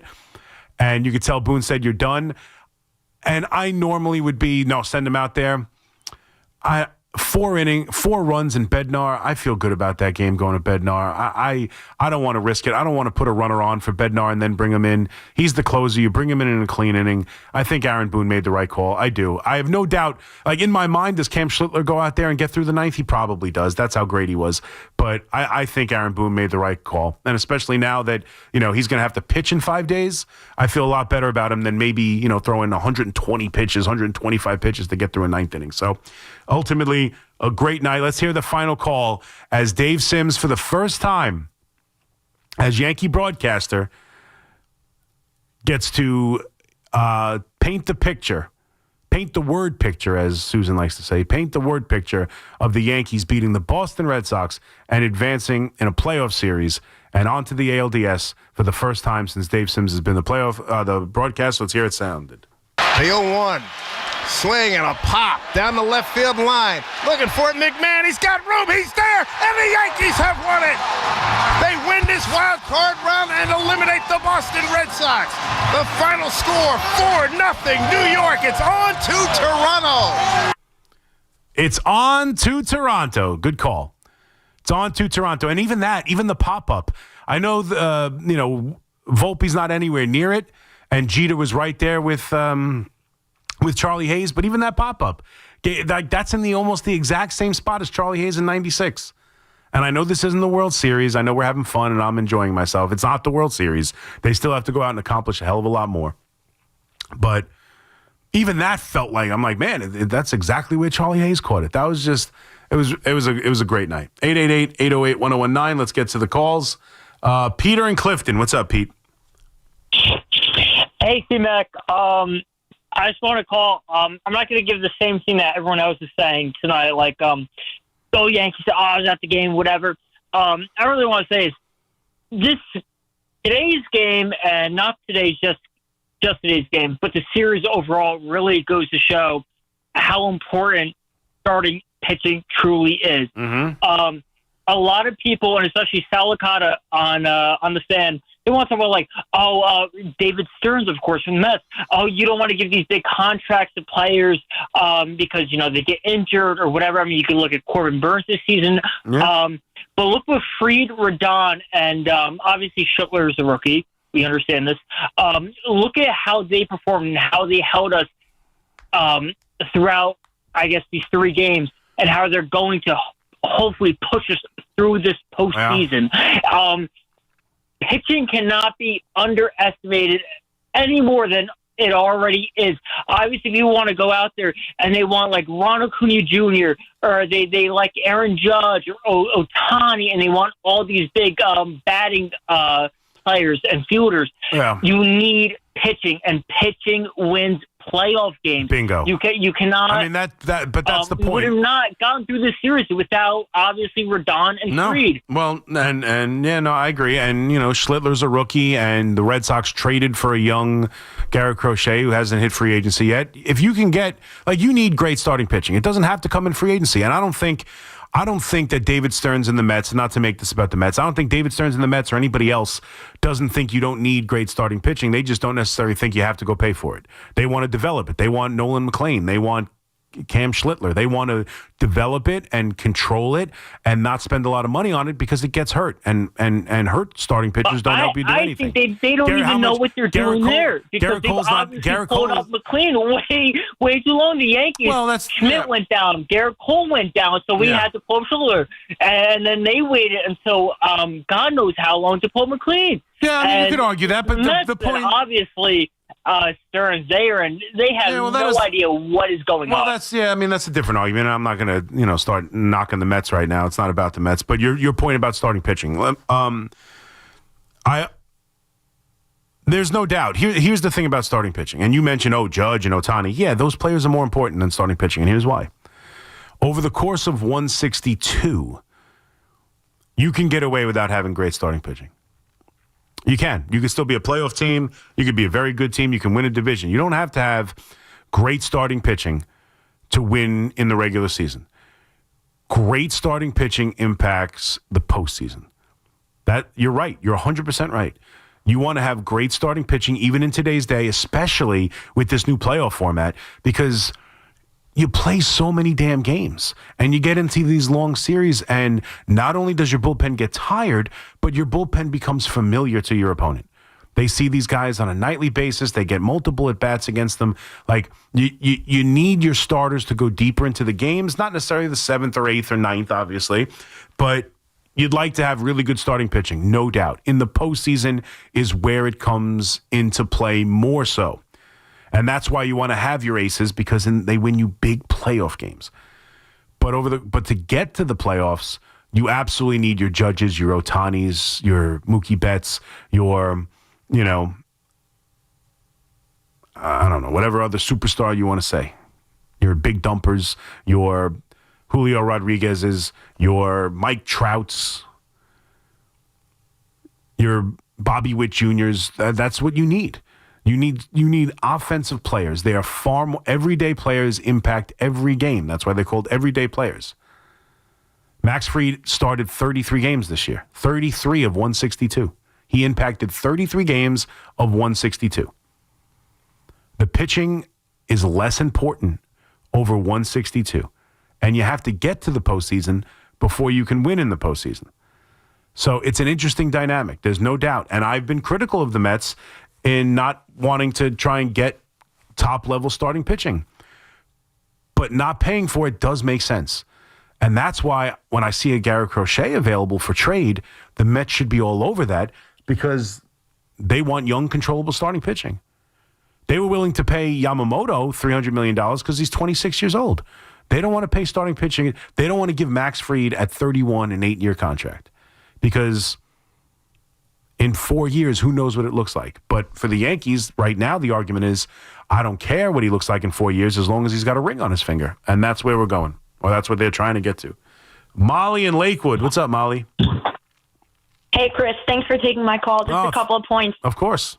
First of all, I'm excited. I'm a younger Yankee fan. I have not been this excited since Judge was chasing 62. There's something different about this team. The energy is completely different. Yeah. I feel like we're loaded with pitchers. Watching Schlitler go 8 tonight and just getting progressively more exciting as just he kept striking them out, mowing them down, throwing 101, crazy velocity, even in the later innings. Yeah. Was amazing. Second of all, Stanton had a great response to being asked about his double/home run tonight. He said, "Kids, don't do that at home. Future opponents, please continue to do that." Yeah, is that what he said? Yeah, that's funny. Yeah, I didn't get to see a lot of the post game. I kind of had to get in the car and come here as soon as it was over. Yeah, that's a funny line. That's a funny line. Yeah, good. I'm excited for next year because I'm hoping that we get a ring this year. But next year, Cole, Rodon, Fried, Schlitler, it's going to be crazy if they can all perform. If everybody, Molly, and that's to the point of what we just had a conversation about. If all those guys stay healthy, the Yankees look to, and there are other top pitching prospects on the way. And don't forget they still have who's the other young starting pitcher who got injured this year? Why am I blowing? He almost had the no-hitter. Why am I forgetting his name? It's one of those things at 3:20 in the morning. I'll get it. But the starting rotation has a chance to be really good next year. There's no doubt about it. And moving forward isn't like what I'm overly concerned about right now. But yes, that's totally true. And to your point about having a completely different feel of this team, there is no doubt, right? There is no doubt. Yes, a lot of people want to harp on the amount of bad teams they played down the stretch. They played the 12-game gauntlet, went 7-5 in those 12 games, which is good enough. Well, it wasn't good enough to win the division, but now that doesn't matter. It was good enough, but even as they were beating bad teams, you could feel the change inside the team. You could see how they were playing. You could feel the energy. This is a different team. This is a different team than the one that got beat by the Blue Jays 4 games in a row in Toronto in the middle of the year. This is a different team than the team that was 10 games under 500 through June 15th to July 20th. This is a different team. They're playing much better baseball. Look at how they played in the series. The energy behind this team, the feeling around this team, everything. They've obviously got Judge healthy back. The lineup is the way they want it. They have legitimate bench options and platoon options. They're good. They're good. The issue is the bullpen. That's it. Outside of the bullpen, and that's not to say a starting pitcher won't get rocked and cost them a game or that the offense won't get shut down in a game. I'm just saying, consistently throughout this, you feel good about the rotation. You feel good about the offense. And right now, you even feel good about the defense with the way they've played. You feel good about it. Again, that might bite you in the ass too, but I feel good about it. The one place you don't necessarily feel good about is the bullpen. You don't feel great about the bullpen. The bullpen scares you, and it should. Weaver scares me. Hill against righties and trying to really get outs or get a complete inning scares me. I trust him against lefties for the most part, but Leiter scares me. And you're going to need all these guys. Make no mistake, in a 3-game set, you got away with it. But throughout a 5, 7, if they're going to want to win the World Series, Leiter's getting big outs, or they're not winning. Weaver's going to have to get big outs, or they're not winning. I feel good about Devin Williams. I feel good about Bednar, but I can say that until Devin Williams is on the mound, and then I'm pacing my floor going, oh, my God, please, Devin, please, please, please. I hope tonight's the night you can locate your fastball. Oh, please, God, please. That's how it's going to be. The bullpen is shaky. It's got the potential and the arms to be good enough, but it's shaky. But outside of that, this team's playing a hell of a lot better. Paul in Buffalo. What's up, Paul? Oh, it's a great night to be a Yankee fan. It is a great night to be a Yankee fan. Bring on the frauds. Bring on those fraud Blue Jays, baby. We're going to have some fun with that. Oh, yes, we are. This is the series, the frauds, I think we need to hit. Because the frauds, if nothing else, they like to foul off pitches. They like to spoil pitches. The last time the great Cam Slitler had a rough start, it was because the Blue Jays would not let him get a third strike on anyone. And a They lot of just people were kept speculating spoiling that, pitches. and a lot of people speculating he was tipping his pitches that game. But whatever the case may be, yeah, that and I mentioned it in the open. That was the last. That's really the only big game he's played. It was the first night of that series. Yep. It was trying to win the division. It was in the middle of that 12-game gauntlet to open up the Blue Jay series. That was a big game for Cam Slitler. That was like a litmus test for him, and he failed miserably. And, I mean, it got to the point where I never lost, complete faith in him, but it was a legitimate question whether you wanted him or Luis Gil to make this start tonight. And it turned out to be a great learning experience for him because he really buckled down after that. And his last start before the playoffs was a really good one. Against Baltimore was lights out. Yeah, he was lights out. And Luis Gil wasn't as much. But you know what? They had it lined up this entire time.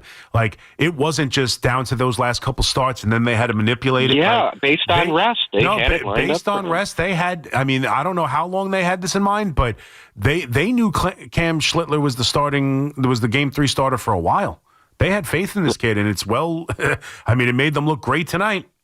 I think, this is one of the things that infuriates some of us because the slack-jawed, Yankees analytics staff, they do some things brilliantly. Even I have to say that. Yeah. Around the edges, they get some things so right. But then in the moment, sometimes analytics will make you make an absolutely crazy decision. Mm-hmm. And the blow-up is so predictable when you make this crazy decision that when it goes to that script, it makes people just enraged, I think. Mm-hmm. Well, I hear you, but very visible downfalls, I guess, and not so visible successes. Yeah, I guess. I just I really don't think that came into play in this series as much as everybody else did. I honestly thought Aaron Boone felt Max Fried was done. I don't think it's analytics. I think he certainly gets more credibility now leaving Schlitler. Exactly, because I was so happy when he went out for the eighth, and just proud of my manager. Yeah. I haven't been able to say that. I really was proud of Boone when he let him go out there. I completely agree with you.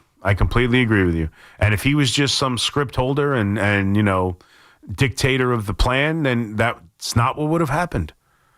It's not what would have happened. That was a great moment to send him back out there. And I even agreed with him to not send him out for the ninth. I don't want to spoil that. I want him to have the 8 innings. I trust Bednar with a 4-run lead. Don't send him back out there and put a guy on or, give up a double or give up a homer. And then suddenly it's like, oh man, he couldn't get through the ninth. 8 innings, amazing. Go put out Bednar with a 4-run lead. I had no problem with that. I really didn't. I thought, I know there's no reason to take him out of this game. I'm sure there's a lot of Yankee fans who still were mad that he wasn't out there pitching the ninth. We've seen it before. We saw Harvey. Now, Harvey's more emotional in that World Series than Cam Slitler was, running out famously and jumping on the mound and everything. I thought Boone handled it perfect. I thought the 8th, absolutely.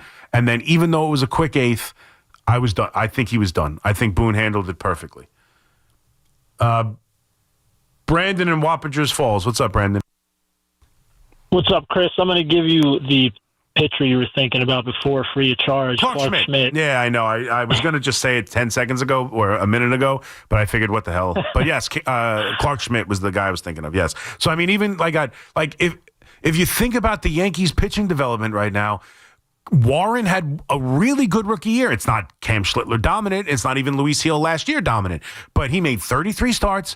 He had a 4.3, 4.4, 4.5, somewhere around there. I'll look at it during the break. But he had a 4.5 ERA. He made every single start. He pitched really well. You got Clark Schmidt, Will Warren, Cam Slitler, Luis Gil, and plus you got other guys in the minors. And look what Cam Slitler just did last night.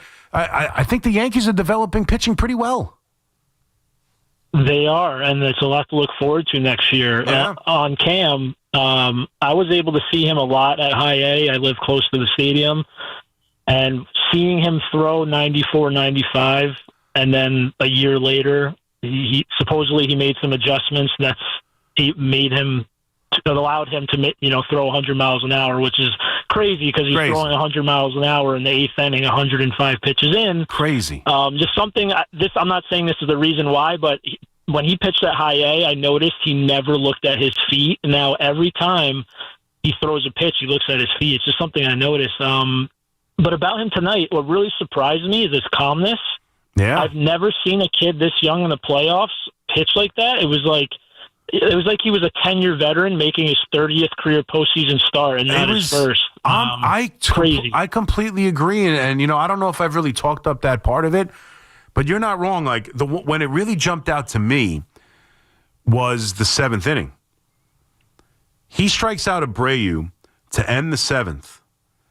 And, I mean, maybe he didn't, he was hoping to come back out for the 8th, so he didn't want to, let it go completely of emotion. But, I mean, he strikes out Abreu to end the 7th inning, and then he just walks off the mound. Like, there is no emotion. There is no emotion. Or even the 5th, right? The 5th is another one. You have that big 4th inning. They just scored the 4 runs. You want to put up a 0. You don't want to let the Red Sox back in that game in the top of the 5th. He gives up the leadoff single to Lau. Gonzalez gets a single, too. He's got runners at first and second, the first real and only jam he faced all night. And then he strikes out Duran, the leadoff hitter, in the 5th. And there's really hardly any emotion after that, too. Like, he just starts walking off the field. I mean, there was none of this, big, there was no scream. There was no fist pump. There was nothing. He just walked off the field. The dude had his composure. Everything about that performance was extremely impressive. 888-808-1019. McMonagle here with you on The Fan. Halfway through as we got you till 5 o'clock in the warm-up show. We'll be right back with more of your calls on The Fan. No matter the season, New York sports never stop. Yankees, Mets, Giants, Jets. If it's happening, we're talking about it. The Fan, 101.9 FM and always streaming on the Odyssey, iHeartRadio, and TuneIn apps. Tired of the same old golf routine? The Rock Golf Club is for the select few who understand golf is more than a game. Join me at the best club on Long Island. No tee times, just incredible greens and great people. It's premier, it's exclusive, and we're intentional about who joins us. Located just 25 minutes from the Hamptons on the North Fork, the Rock Golf Club is a place where the focus is solely on the sport. Visit playtherockgolfclub.com to learn more about this one-of-a-kind experience. That's playtherockgolfclub.com. Looking for the lowest price on name brand tires? Get to Town Fair Tire and get the guaranteed lowest price on any name brand tire. Nobody beats a Town Fair Tire deal. Nobody. Town Fair Tire.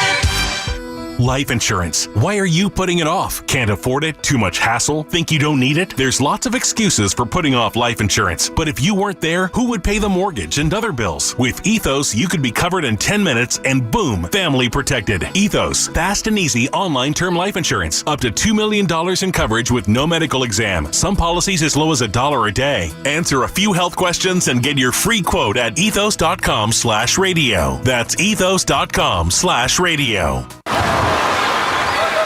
Hear that? That's the sound of your life. Perfectly imperfect. Beating in rhythm to the world you've created. But every time you drive after drinking, the music gets drowned out. Your life sounds pretty great. Don't let a buzz ruin it. Buzz driving is drunk driving. Don't drive buzzed. A message from NHTSA and the Ad Council. If you work in New Jersey manufacturing, your chance to network, learn, and connect with resources for your business is October 3rd, the annual Made in New Jersey Manufacturing Day in Freehold. Both gubernatorial candidates will share their vision for industry in New Jersey. Register today at njmep.org. With over 90 years of combined legal experience representing the law enforcement community, Decolator Cohen and DePrisco, LLP, continues to strive to educate police officers of their civil rights to sue in line-of-duty accident cases. The 2025 Police Officers Right to Sue newsletter can be viewed on policeofficersrighttosue.com and provides successful results in varying line-of-duty accident cases. These results include damages recovered from RMP accidents involving the City of New York and civilian motorists, station house defects, ricochet injuries from the range, private premises slip and falls, sidewalk slip and falls, construction defects, snow and ice cases, and injuries emanating from defective RMPs. In any LOD accident,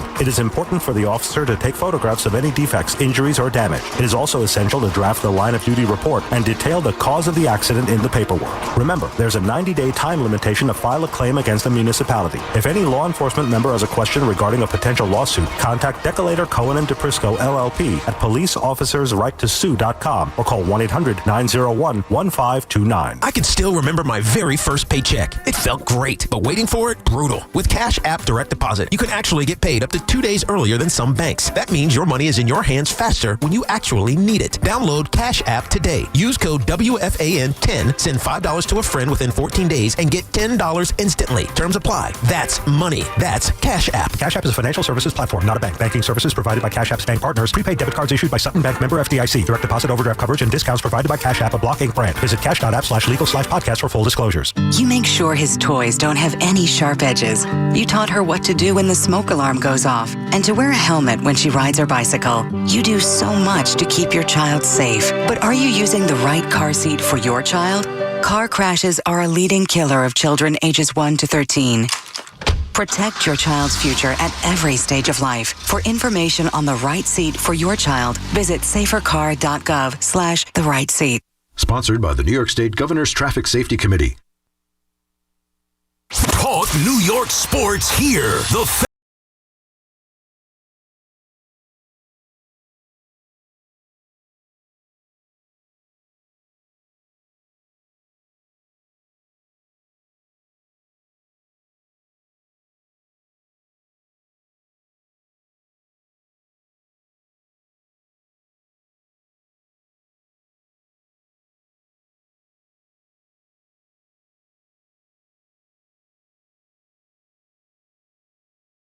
on the table.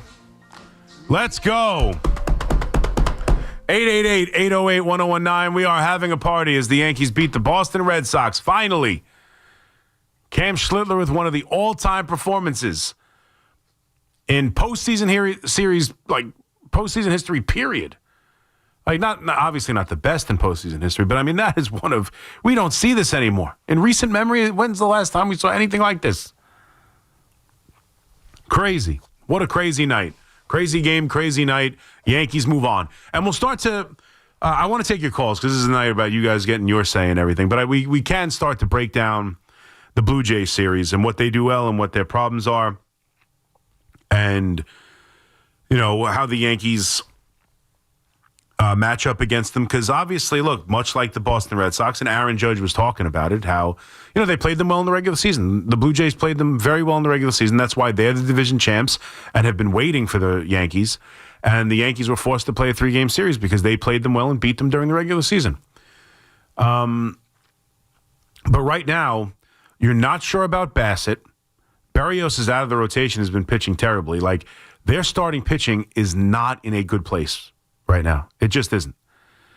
The back end of their bullpen with Hoffman, again, I can't tell you. I mean, I think Bednar is better than Hoffman, but bullpen for bullpen, right now, I'm pretty nervous about the Yankee bullpen. I'm inclined to tell you it is better than Toronto, but I can't. Like, I'm not going to be all, braggadocious about that. I do think Bednar is a better closer than Hoffman, but the Yankee bullpen's been too inconsistent for me to tell you it's better than anybody's in this postseason. But Toronto's bullpen isn't all that good. They're starting pitching right now outside of Gausman, who they have seen him so much that I don't remember any Gausman starts against the Yankees where it's just okay. And I'm sure there are, but it just seems like Gausman either gets lit up or shuts them down completely. That's how, when I think of him, it's 50-50. It's 50-50 that he leaves after 5, giving up 5-6 runs, or he leaves after 7, giving up 0 or 1. There's probably the 6 inning 3-run performance. It's probably littered with them. But in my mind, it's either he just dominates them, or Judge in particular gets to him, or I just feel like it's one or the other when they face Gausman. I have no statistical evidence to prove it other than just my gut feeling that's how it feels to me. You're either going to we'll know by the 3rd inning whether or not it's a night where they own him or a night that he owns them. But outside of him, they don't really have much starting pitching. They don't have much of a bullpen. They have a ferocious lineup that isn't all that powerful, but they put great at-bats together. They string great at-bats together. They're hard to strike out. They put the ball in play. The ball's fast on the ground in Toronto, specifically. Springer is a guy having an incredible year. He's probably going to finish third in the MVP voting.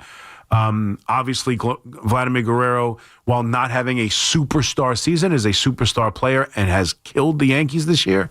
Kirk is another one. The middle of that lineup, the bottom of that lineup, they make you battle. The Yankees are in for a fight. 100%. They are in for a fight.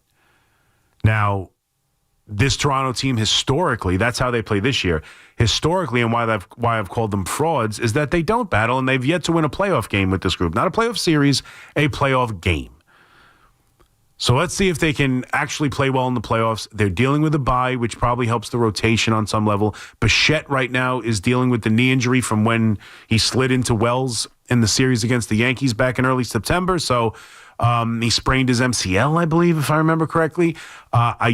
There was some talk that he could be ready at some point in this series. We will see. But the Yankees are a better baseball team. The Yankees are a better baseball team who have a clear-cut advantage in the starting pitching department, in the power department throughout the entire lineup. I think they're a better team. So I go into this, I would think Luis Gil's going to get one, and then you go into Fried for game 2, and then you've got Rodon and Schlitler for 3 and 4. I suppose Schlittler's regular rest would be game 3 with the off day. You could flip-flop Schlitler and Rodon. Off of this performance, I'd probably give Schlitler the extra day of rest. But, that's the 4-man rotation. That is way better than what the Toronto Blue Jays are going to throw at them. So we'll get more into that as we get on Saturday morning, right before the game. I'm on Saturday 9 to 1, so we'll have plenty of time to do that then as well. 888-808-1019. Let's get to the calls. Bobby in Sound Beach. What's up, Bobby? Hey, Chris. Yeah, that was so awesome. Oh, that's tonight. one of great. That was, I got a pretty cool perspective on it. I've listened to the games. I can't see to watch the TV, right? I used to sit close up, but so I was catching a lot of the Red Sox broadcasts, and they're good. They got Will Fleming and Lou Maloney and those guys.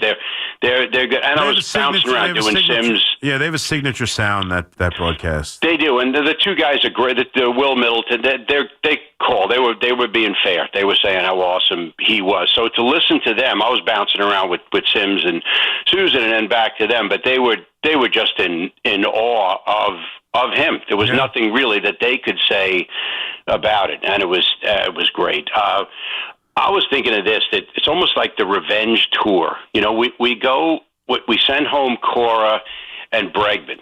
Go up to Toronto and send Springer. Crying Springer from the other. And then eventually, the only thing better than this is if Houston were in the playoffs and they were the last stop. But the next best thing might be A.J. Hinch and the Tigers. I might be pulling for them and send that fool. It would be a little better with Houston, but no doubt. The next best thing would be that. That's a pretty cool thing. Huh? Oh my God! Bobby, you kind of stole my thunder with Springer. I had already mentioned Bregman. I went on I did a rant. We didn't have a lot of time for it. It was a small rant. But when the Houston Astros were eliminated from playoff contention, I saw many of my Yankee fan brethren celebrating with great joy that the Astros had missed the playoffs. I didn't join them. And I remember getting flack a couple years ago in 23, specifically when the Yankees weren't in the playoffs, that I was rooting for the Houston Astros to do well. I couldn't root for them to win another championship because I despised them too much, but I also didn't want them to get eliminated early because I still wanted them to be the big bad Astros and have the Yankees have a chance to take them down because it was just too much getting their ass kicked. I know the Red Sox now, we go back to 2003, the last time they beat the Red Sox, and the Red Sox have kind of owned them in the playoffs. That's true and all. But we all know the Houston Astros were the impediment to getting back to a championship over the last 10 years. Like, they were it. 15, 17, 19, 22. Like, they were it. Yeah, you could mix 18 and 21 in there. Not the same. I'm sorry, just not. I didn't think those teams were as good. I thought the 19 team could win a championship. I thought the 22 team could win a championship. Like that, I thought the 17 team, obviously, they're Game 7 of the ALCS. I thought that team could have won a championship. I didn't love the 18 team and the 21 team. Forget it. They had no chance of winning a championship. So I don't want them to fade off. I don't want them to be old and no good and lose everybody and miss the playoffs and just be another team, because if they ever end up beating the Astros, it won't feel like revenge. There's no revenge to be had. So if you can't do it to the Houston Astros organization, you can do it to all their former players. I'm with you. I am part of the reason, and someone just called me petty on Twitter about it. What are you, nuts? Petty? Grow up. Grow up. Yes, I am thrilled that Alex Bregman is nothing against Bregman. Good dude, great playoff player, great ball player. Scared the hell out of me. Everyone wanted him walked in Game 1. Like that was another Boone blunder for a lot of people.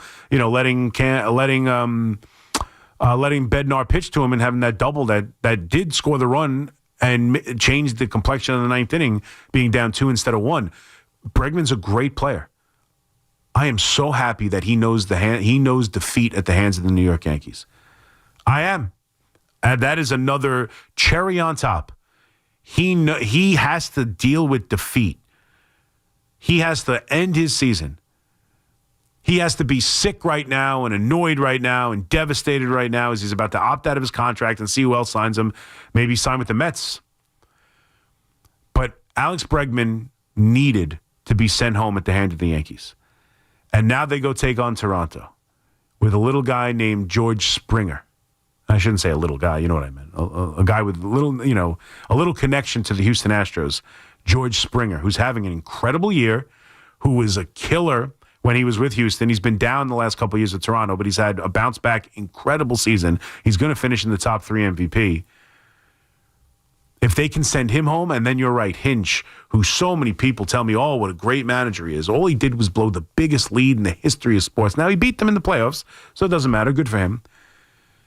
But, yeah, if they can take out Bregman, which they already have, go on and take out Springer, and then go take out Hinch, that will be as close. That's better. That is better than beating the Houston Astros right now. Like next year, Altuve will still be there, I guess. They'll still be, Alvarez will still be there, I guess. But I don't know. And I do want to beat Altuve, don't get me wrong. He's another one. But, to knock out all 3 on their way, that would be tremendous. That would be tremendous. And, yes, I'm spiteful like that and petty like that. Yes. Yes. Mike in Brooklyn. What's up, Mike? There he is. What's up, C-Mac? There he is. What's going on, brother? Good. How are you? Everything's great. Good. Listen, congrats on the win tonight. Thank you very much. Okay. So, first of all, before I even get into it, my birthday was on Monday. My kids bought me the Yeti backpack. Thank you. My kids bought me the Yeti backpack. The Yeti backpack? I didn't even know there was one. No, I didn't know they had a backpack cooler, Yeti backpack cooler? No, it's actually like a backpack, a regular backpack. Oh, a regular backpack? Yeah, pretty nice. Oh, I got to look at it. I didn't know they had Yeti backpacks either. It's funny. I just got my water bottle was old, and I decided to get a new water bottle. I just bought a Yeti tumbler water bottle. I'm waiting for it to come in the mail tomorrow, I think. Nice. Not the old Stanley when you were, what do you call it, going to the, watching all the moms at the the Stanleys. Yeah, no, that just happened all of a sudden. I don't know when all of a sudden those Stanleys took over the world, but yeah, last year, maybe even 2 years ago at this point, but I walked into that. It was 2 years ago. I walked into that gym for the first day of basketball practice, and it was like the Stepford Wives. It was nothing but moms sitting there with their Stanleys. It was crazy. It's hilarious. But listen, remember what I told you at the beginning of the year? Mets aren't making the playoffs. You definitely nailed that one. I think they actually. You said 85, right? They actually won 2 less games than you thought. 80. I said 86. Oh, 86. Oh my God. 86. Dude, garbage. Like I'm telling you. So he's got to do something with this. I know you bought into it. A lot of people bought into the whole let's get rid of the starting pitcher, the real and pay the starting pitcher like a Fried or whatever. You need an ace. I don't care what anybody ever says. Like, I just turned 54, right? Mm-hmm. You need an ace. and look at every team that's in the playoffs right now. They have a 1 and a 1A, or a 1 and a 2. The Mets don't have any of that. They have garbage. I mean, listen, Boyd started game 1 for the Cubs. I mean, you know, I know. But Boyd was a lot better than anybody on the Mets this year. No, I know, but I get it, but you can't predict. And thank you for the call, Mike. You can't predict that Boyd is going to be. You know, he had a good year. I hear you. No, I definitely hear you. I'm just saying, in the postseason, you don't need an ace to win 84 games and outpace the Cincinnati Reds to get into the postseason. You don't. You don't. It's amazing they didn't. It's amazing they didn't. But we're not talking about the Mets today. It's not about the Mets. I'm not trying to dog on the Mets. Has nothing to do with the Mets. The Mets are not here. This is the New York Yankees. That's right. Eddie's got to wait a full week and a half, hopefully, at the earliest, to put on his Yankee Elimination Day shirt. The great Eddie Schizzeri, part of the original crack committee, who would take such pleasure in the Yankees' demise. Not last night, buddy. Steve in Rockland. What's up, Steve? Who, me, Eddie Schizzeri? The Eddie Schizzeri. Yeah. So, Chris, a couple of things here. First of all, I don't want to hear anything else. I don't want to hear if someone calls and says the Yankees don't develop players. I saw Judge, Wells, I saw Schlitler, I saw Ben Rice, and I saw Vulpi. I saw 5 out of the 9 guys that were on the field. Came through the Yankee system. So if someone calls and starts with that, let them have it. That's number one. Number two, there is no doubt in my mind that something was going on with Vulpi and that shoulder, because since he took that cortisone shot and it took effect, he looks like a different player. He was being hampered by whatever was going on there. Now there's no question about it. And when you look at the way he followed through on one of those throws to first base, I was like, that shot, there must really be something going on. And I guess they must have determined that he can't hurt it any further. So that if he takes, if they give him the cortisone shot, that'll just, let's see what happens. Well, whatever has happened with that has worked. Okay. Yeah. Then I don't know how you felt about it, but when McMahon went over the railing, I said, they're not winning. I said, Boston's not winning. That was it. That was, to me, the one of the signs. And never mind that I could not believe I was watching the guy throw 99 miles an hour, and the ball was tailing away from the left-handed hitters. Like at the end, I just was impressed. And not only that, but if that guy is going to have a curveball like that, the first thing that I thought of when I was looking at that velocity and I watched him dropping those curveballs was Sandy Koufax. Okay? Yeah, I mean, listen, that's high praise off of one start, but I hear what you're saying. No, I'm not going to suggest, because Sandy Koufax did not throw a 12-6. He threw like a 12-foot to like the lower part of the strike. I mean, I don't know how. Well, I do know his arm started to fall off at the end. Well, I mean, yeah, and he had to retire a young man because he had arm issues and couldn't pitch anymore. Yeah, look, I agree with your first point, though. I mean, far too many people say the Yankees develop no players. Now, they don't develop great superstars. And again, if they don't hit if they lose to Toronto because they don't hit, everyone's going to say the same thing. But you're not wrong. Last night, you saw Cam Slitler on the mound, who came through the farm system. You saw Aaron Judge play. He had a down game, and I know, we'll see. I thought Judge had a good enough 3 games against Boston. He had 4 hits. I know one of them could have easily been called an error, but he had 4 hits, drove in a run. And they won the series. Good enough. Not great. I don't think it shakes anybody's, it's not like the haters got to go, well, we got to give it to him. He had a monster series. It's nothing like that. The haters who think he can't perform in the postseason are still going to have enough evidence in this series to believe that. It wasn't a bad series. It was a fine series. It was good enough, and they won. If they didn't win, people would probably be more mad at Judge for not doing more. But he got 4 hits, drove in a run, Yankees won. Good enough. Good enough. I don't think he struck out that much either. But yeah, you saw Judge, you saw Schlitler, you saw Wells, you saw Vulpi. There's no doubt. There's a lot of players on this team. You saw Ben Rice, obviously, hit the big home run. The idea, the Yankees are on their way and are going to be favored and are favored in this divisional series against the 1 seed in the American League, and half of their lineup is homegrown talent. Not bad. Not bad. Let's take one more in before the top. Teddy and Yonkers. What's up, Teddy? Hey, CM, I'm your biggest fan, and you're the face of the fan. You hear that, Loogie? I want him to hear that and take his Mets and shove it up his behind. Okay. And now let me just say this. Please do. Hey, okay, let me just say this, CM. Let me make some points, please. Sure, please. The Yankee pitching, the Steve Cohen and Stearns and Mendoza are drooling over the Yankee pitching starting staff, okay? They would love to have some of the Yankee staff. Sure. Because the Mets, I agree with one of the callers, you need a starting staff besides the bullpen. And let me make another point. I understand the apprehension of the Yankee, how you feel about the bullpen. We all do.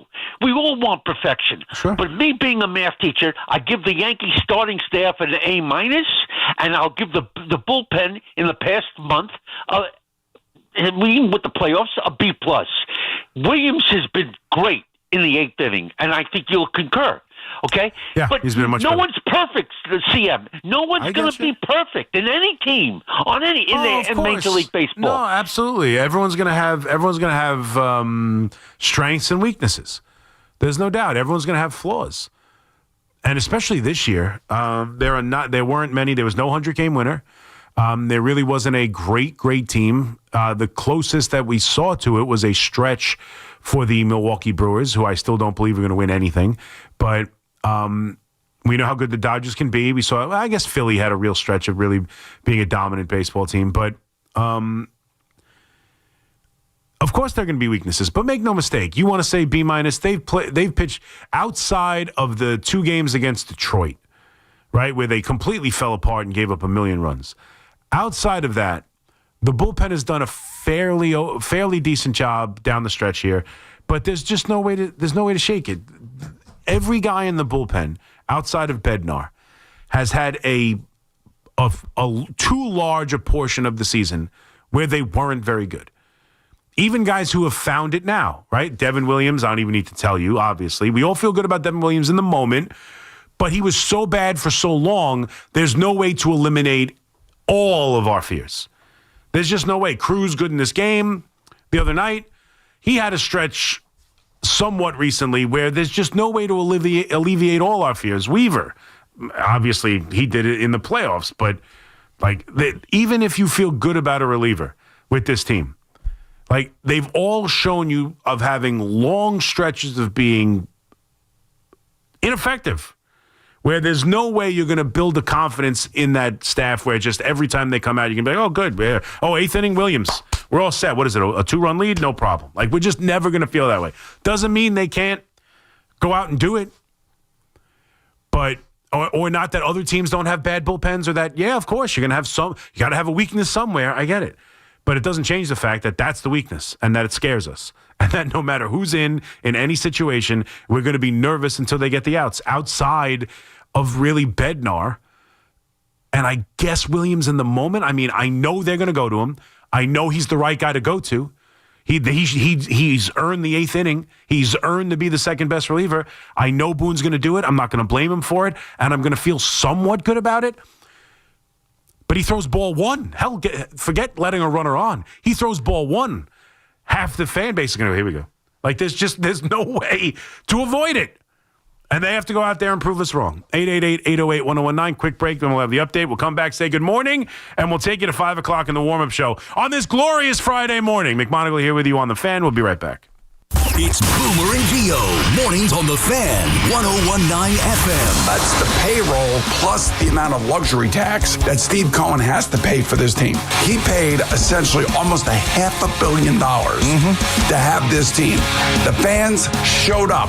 The players did not. Listen to Boomer and Gio on demand on Apple Podcasts, Spotify, or wherever you get your podcasts. Everybody knows Town Fair Tire is New England's largest name brand discount tire dealer, beating all the local competitors with our guaranteed lowest prices. And now, with over 120 stores throughout New England, we beat all the competition, including the warehouse clubs, the online sites, and the local dealers. Yes, we beat them all with the absolute guaranteed lowest price on name brand tires. Nobody beats Town Fair Tire. Nobody. Name brands at discount prices. Town Fair Tire. This is J.J. Hill of Shulman & Hill, New York's premier injury law firm. We'll always fight for you if you're injured at a construction site. If you've ever wished you had a lawyer in the family, now you will. At Shulman & Hill, it's never one and done. Once you're a client, you're always part of our family. Shulman & Hill. We're not just New York's law firm, we're your law firm. Get your free consultation at hurtny.com. That's hurtny.com. House stealing. It's a nightmare that's real. It's the FBI's term for thieves stealing your home's title and draining your equity. Just one fake document filed with a recorder, and scammers can own your home on paper, drain your equity, and do it all without you even knowing. Imagine waking up to a foreclosure or eviction notice. Listen to former title thief Matt Cox. What people don't realize is the ease in which this crime can happen. I can take the deed to your house and I can transfer that deed into my name. It's a great crime, and it's happening all the time. So how can you stop the nightmare and protect yourself? Find out if you're already a victim now at HomeTitleLock.com. Use promo code RADIO and get a 30-day free trial of their $1 million triple lock protection, a title scan, and access to a title specialist, a $250 value. Don't wait. Go to HomeTitleLock.com now. Promo code RADIO. Attention. Have you racked up $10,000 or more in credit card debt? Are you barely getting by making minimum payments? With credit card debt reaching all-time highs, National Debt Relief is notifying consumers about significant debt relief options currently being made available to help those with overwhelming credit card debt. These options may reduce a large portion of credit card debt for those who qualify. You don't need to declare bankruptcy or take out a consolidation loan, and you may only have to pay back a fraction of what you owe, even if you have bad credit. National Debt Relief has already reduced the credit card debt for more than 550,000 consumers, so don't wait. If you owe $10,000, $20,000, or even $100,000 in credit card debt, you can now take advantage of this financial debt relief as the cost of living continues to skyrocket. To check what debt reduction you may qualify for, call 800-894-7722. That's 800-894-7722. Again, 800-894-7722. Stressed about owing over $10,000 in back taxes? The IRS isn't slowing down, and neither is Tax Hardship Center. Last year alone, the IRS wiped out over $163 million in tax debt for thousands of hardworking people. If paying back the IRS threatens your finances, you may be eligible for hardship programs that could let you settle for a lot less. Everyday Americans are finding relief right now by calling Tax Hardship Center. You've been thinking about this. The time to act isn't tomorrow, it's today. Grab your phone and call now for a free consultation to find out every option you have for lowering your IRS debt. Dial 800-330-5360. With increased IRS collections, now is the best time to see what tax relief programs you may qualify for. If you owe $10,000 or more in back taxes, you have options. Call now. 800-330-5360. 800-330-5360. That's 800-330-5360. We're talking New York sports. WFAN, WFAN FM, WFAN FM HD1, New York, and Odyssey Sports Stations. WFAN Sports Flash. Good morning at 4 o'clock. I'm Marco Belletti, and this report is brought to you by Roto-Rooter. Leave plumbing to the pros at Roto-Rooter. Complete and utter domination as Cam Slitler took center stage in the Bronx. Here's the 2-2 from Cam. Swing and a miss, striking him out, making an even dozen. Breaking ball up top. 8 scoreless innings. He scattered 5 hits. He struck out 12. Yankees suffocate the Red Sox 4-0. Dave Sims, the call right here on the Fan. Schlitler became the first pitcher in postseason history with 12-plus Ks, no walks, and 8 scoreless. Yeah, I mean, you feel dominant out there, so obviously didn't really know how many strikeouts I had, but again, it's a good feeling being able to put those guys away. They got a good lineup, so again, embrace it and then get ready for Saturday. Schlitler on yes. Bombers getting all 4 of their runs in the 4th. Ahmed Rosario, Anthony Vulpi, each with RBI singles. Ryan McMahon came on for defense at third, made a spectacular catch, falling into the Boston dugout. Yankees now get another divisional foe. They move on to the divisional round against the Blue Jays. Let's keep playing our game. They had our number in the regular season. It's kind of like the Red Sox. They had our number in the regular season. People want to talk about that, but we just got to focus on what we can do and go out there and play our game. And I like our chances. Aaron Judge on yes. Yankees, Blue Jays, Game 1 Saturday, 4 o'clock. In the other games, the Cubs dismissed the Padres 3-1, sets up a matchup with the Brewers, and the Tigers double the Guardians 6-3, so Detroit hits the road for Seattle. Thursday Night Football, 49ers outlast the Rams in overtime, 26-23. Got a 4th down stop at the 11-yard line to seal it. Mac Jones threw for 342 and a couple of scores, and the Jets put Braylon Allen on IR. He's out at least 4 weeks. 56 degrees, clear skies, Central Park. That's what's happening. I'm Marco Belletti. Talk sports hands-free. 888-808-1019. Powered by Paramount Plus. Count on Sundays all season long with the NFL on CBS and Paramount Plus.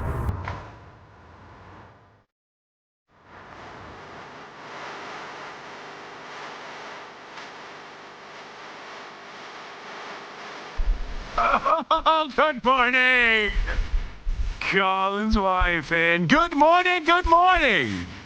What's going on? How you feeling? Anything good happened last night? See a good movie? I saw one, but it's okay. Good morning. Good morning. 4:05. McMonagle here with you on this Friday morning. We got Jack on the other side taking your calls at 888-808-1019. The morning after. If you're just waking up, the Yankees took down the Boston Red Sox 4-0 behind one of the greatest pitching performances these eyes have ever seen. One of the great, just unbelievable, kind of out of nowhere. Let's be totally honest. We knew he threw 100. He's had some good starts. ERA under 3. I expected him. That's why I was so confident in this series. I was confident in the Yankees coming back because I knew if they just got to Game 3, the pitching matchup, although Connolly early for the Boston Red Sox pitched fairly well through the first 3 innings as well. But I felt good about Cam Slitler, but I didn't see coming what we saw last night.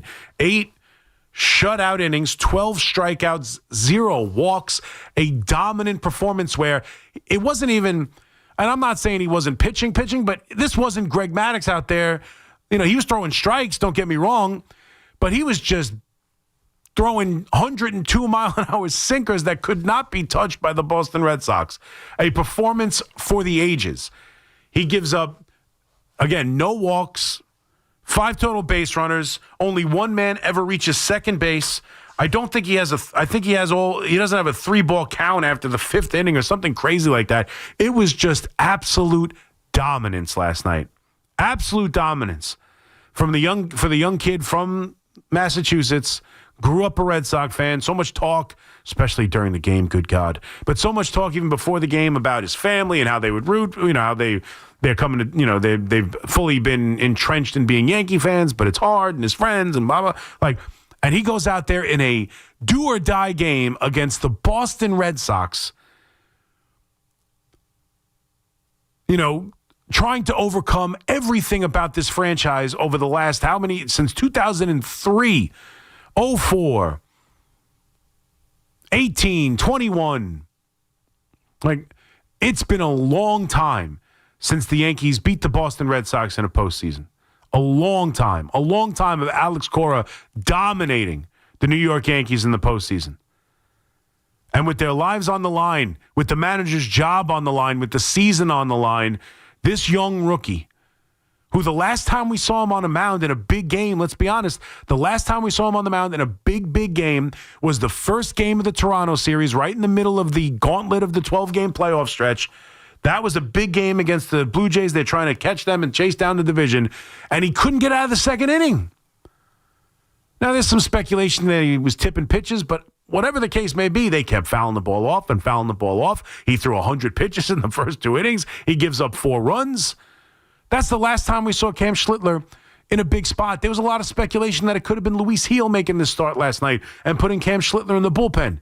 But the Yankees knew that they were going to Cam Slitler. The way they set it up, I don't think there was ever a doubt. And man, oh man, did he ever reward them with one of the great performances ever. And then once you get past that, the rest of the game, I mean, we talked about that young kid, Connolly early, shutting down the Yankees for the first 3 innings. All you really do is get the double from Stanton in the second. And Rice with some terrible at-bats. They do nothing in the first 3 innings. Judge ends the 3rd inning on a ground ball to third base. And you figure in these 2 young kids who are, talking about on the broadcast, showing so much, composure. It was, you're in for this long battle. And then in the 4th inning, and this is what makes the win great. Last night is great because of Cam Slitler's dominance. And you know how great he is. And you're like, man, if, as Boone said at the end of the game, a star is born.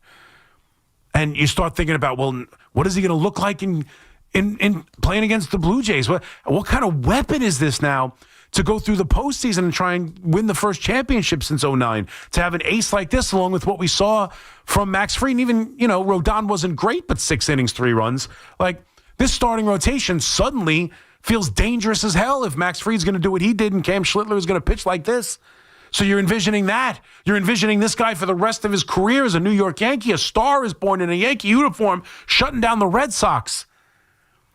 It's a special night. Boone, after all the trials and tribulations and the frustrations of Game 1 and not sending out Max Fried, and he does everything by the book, and he's so over-analytical. I even had to send Gio a text this morning, or yesterday morning, saying, stop talking about how over-analytical the Yankees are. It's overblown. Well, Aaron Boone, sure, I think we could put that to bed. Aaron Boone sends him back out there for the 8th because a dominant pitcher gets sent back out. You get the catch from Ryan McMahon, so much about into the Red Sox dugout, so many great things. But what's great about it is that these are games. Every single Yankee fan had fears about this team. Not necessarily that they're not talented enough to win. Not necessarily that the Red Sox are better. Maybe some Yankee fans felt that way, but that wasn't the overarching fear. It wasn't that the Red Sox were better, or that the Blue Jays are better, about even the Tigers or the Mariners are better. The problem is the Yankees blow it. When the Yankees see a good team, when the Yankees see the Red Sox in the regular season, when the Red Sox saw the Toronto Blue Jays in the regular season, they folded. They kicked the ball around. They made mistake after mistake. They had 4 errors in 1 inning. They get punched in the mouth by a good team, and there was no response. That was the fear, that they're the sloppy kids, that they haven't learned from the 5th inning of the World Series, that they're going to make the critical mistake. And in these 2 games, these were tight, close, tie games for long stretches. And in both games, dating back to the 7th inning of game number 2, when the Red Sox were the team that couldn't get the bunt down. The Red Sox were the team that didn't take advantage and run from third base on an infield single. The Red Sox were the team dropping, kind of easy fly balls in left field when Duran let that ball from Judge fall out of his glove and give the Yankees the lead. They were the ones making the critical mistake.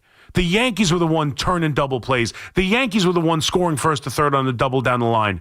And then last night, the Red Sox completely fell apart in the 4th inning. A bloop double from Bellinger that was up in the air for an hour and a half.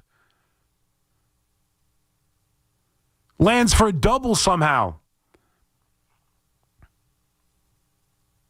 They give up the base hit. They're the one. Wells hits a hard ball to first base, 2 runs in already after Vulpi. Playoff Vulpi we got to talk about too. But ground ball to first base, Lowe can't handle what would have been a double play. And instead the Yankees get another 2 runs and score and take a 4-run lead. They took it to the Sox. They took it to this Alex Cora-led baseball team, and I know there were some decisions in Game 1 that we all have problems with. I get it from Aaron Boone, but Booney ball was going to be what cost the Yankees. And instead, it was Alex Cora ball. They were the sloppy ones. They were the ones who couldn't play baseball. They were the ones who, after leaving this game, the scouting report should say, just make the Red Sox play baseball, as we heard over and over after the World Series last year about the New York Yankees. That's what's good about it. They didn't win this series just hitting home runs and Judge going off and Stanton going off and Bellinger going off. Like, that's not how they won it. They won hard-fought, tightly contested games where the team that made the mistakes were going to lose, and it was the Red Sox that made the mistakes, and it was the Yankees that played clean, crisp baseball. It was Anthony Volpe who saved Devin Williams from an error and turned it into a double play the other night. It was Anthony Volpe who took a terrible throw from Jazz and made a great scoop and stayed on the base to get that out. It was the Yankees making plays. It was Bellinger cutting off balls that could have been doubles and held them to singles. It was the Yankees who played clean, crisp baseball and made the plays when they needed to, came up with the hits when they needed to, got the outs when they needed to, gave you a dominant, memorable, incredible playoff performance from Cam Slitler, and took it to the Red Sox and beat a team that they haven't beat since 2003 and a team that a lot of the fan base didn't think they could beat. A lot of the fan base didn't think they matched up with the Red Sox, didn't think they matched up with Crochet, didn't think they matched up. Boone versus Alex Cora was the biggest mismatch of the century. How do you like me now? 888-808-1019. And then, of course, we get ready for the Blue Jays on Saturday, 4 o'clock, game number 1. Probably Gausman versus Luis Heel.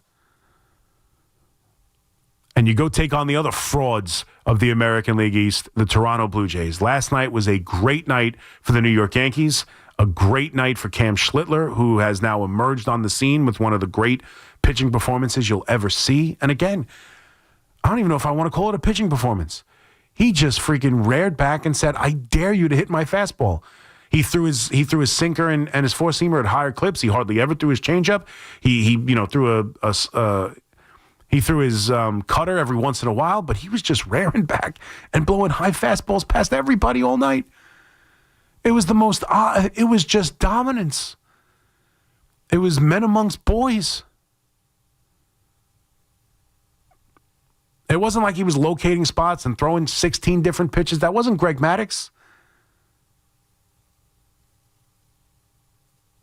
That was just an incredible performance, one for the ages, one we'll never forget, and a great night for the New York Yankees, who now get ready to take on. They move past this incredibly scary 3-game wild card, get into a 5-game set against the division champion Toronto Blue Jays to go take on, to try and get through the ALCS and back to a World Series. Great night for the Yankees. 888-808-1019. There's more to break down and get into even than that, so please give me a call at 888-808-1019. Any small play you saw? Anything you're happy about? Can I add Alex Bregman gets sent home? I want to add that to the mix. I want to put that as a nice little cherry on top. Alex Bregman, who sent the Yankees home in 2017, sent the Yankees home in 2019. Was he on that 17 team now that I think about it? Let me double check that. I know he wasn't on the 15 team, but I thought he was on the 17 team. But Alex Bregman, who has sent the Yankees home multiple times,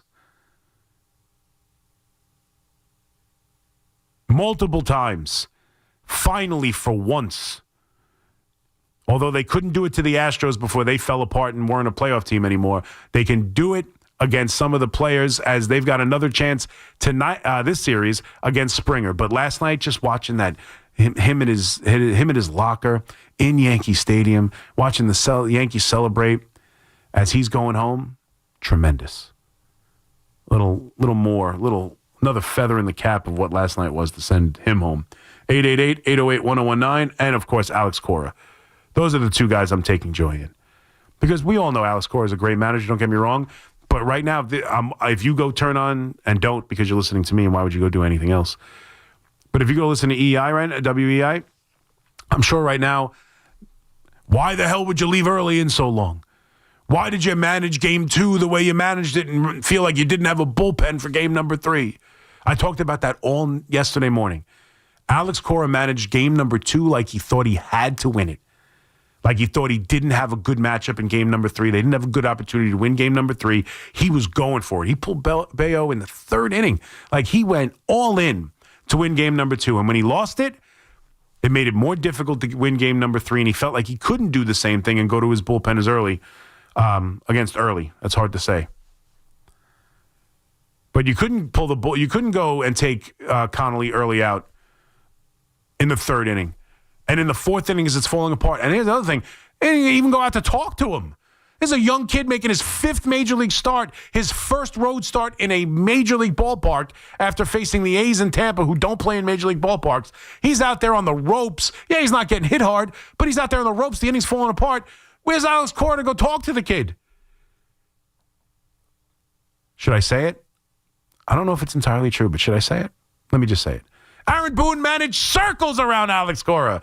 Oh, that just felt good to say. Let me say it one more time. Aaron Boone managed circles around Alex Cora. That does feel good. And he's going home. 888-808-1019. Let's go to Val in the Bronx. What's up, Val? Brother Matt, good morning, sir. How you doing this morning? I'm doing great. Can't you tell? I'm doing just as fine, brother. I know how you feel. So it's all good. I got a few things I'd like to make 4 points. You know what I'm saying? I got 4 that I got to get into with you. Please allow me. Allow me. I'm allowing you. But before I do that, let me just give you your flowers, man. There were so many things I was watching and listening to as this game was going on. And as much as I hate to say it, I had to be like, oh, shoot. No, oh, shoot. So let me tell you how some of them fit into what I'm talking about. First point. Shout out to Bob from Bayside. Last night was the Assassin's game. That thing was so beautiful. As the 7th inning is going on, and he comes out, and he gets ready to bring him into the 8th, all I'm thinking is, and I agree with you, you know what I mean? I agree with you in game 1 when they brought out Max, you know what I mean? And the reasons why you were saying that, I agree with you. Mm-hmm. But then when they're bringing him back out for the 8th, I said, you know, some of y'all saw it. I heard it.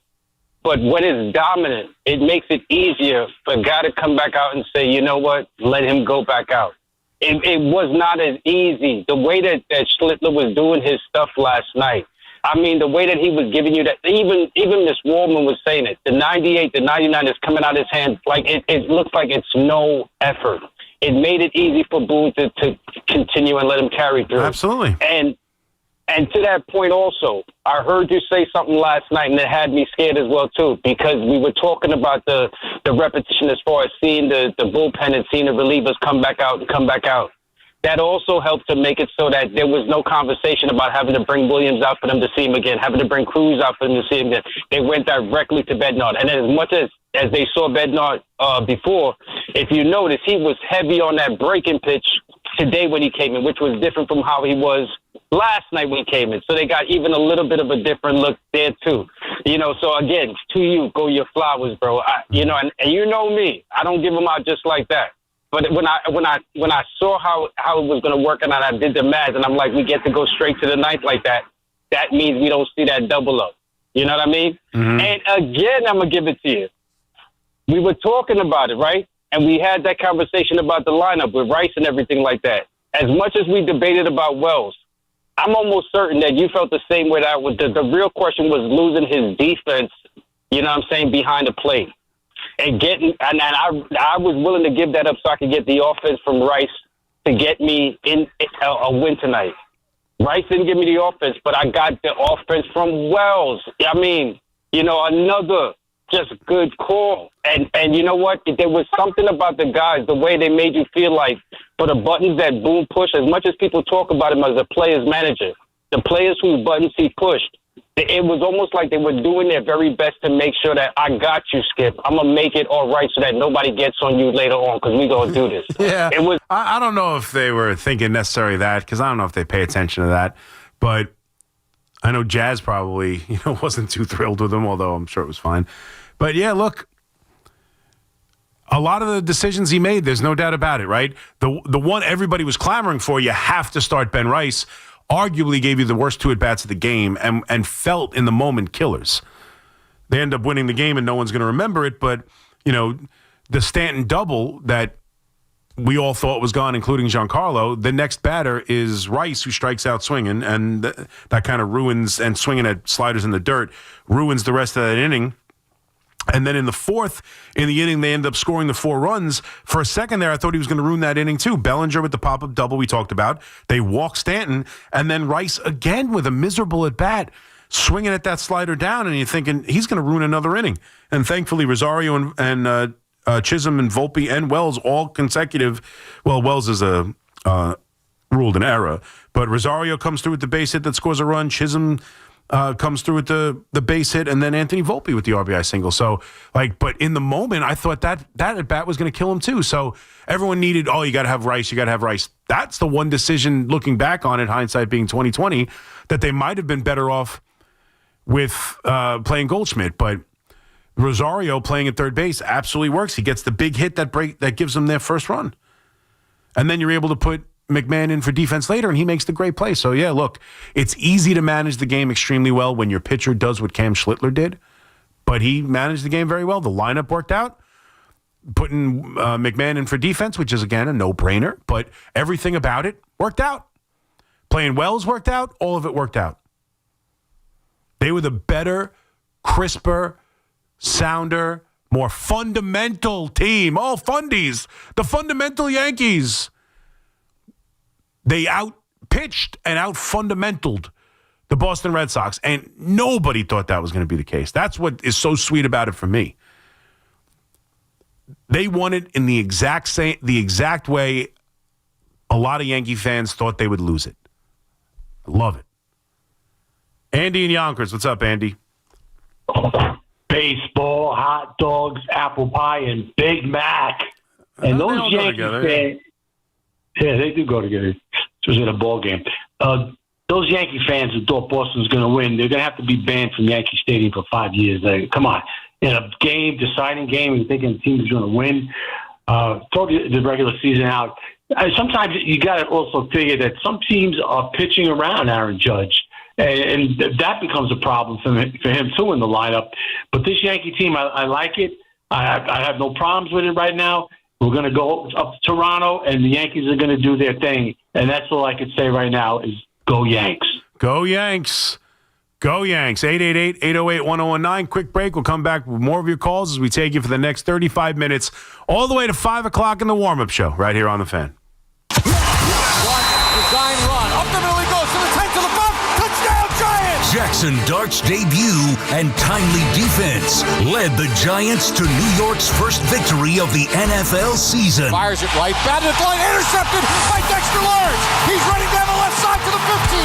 10, 5, and he's knocked down at the 1 by Herbert. Fans are buzzing, but concern looms on star wideout Malik Neighbors' injury. The guys that play behind him, it's like last year when Slay went in, everybody gets paid to do a job, and it's next man up. Keep it locked to The Fan for the latest on Big Blue as they gear up to hit the road to New Orleans for their Week 5 matchup with the winless Saints, Sunday at 1 o'clock on your home for New York Giants football. The Fan, 101.9 FM, WFAN, and always live on the free Odyssey app.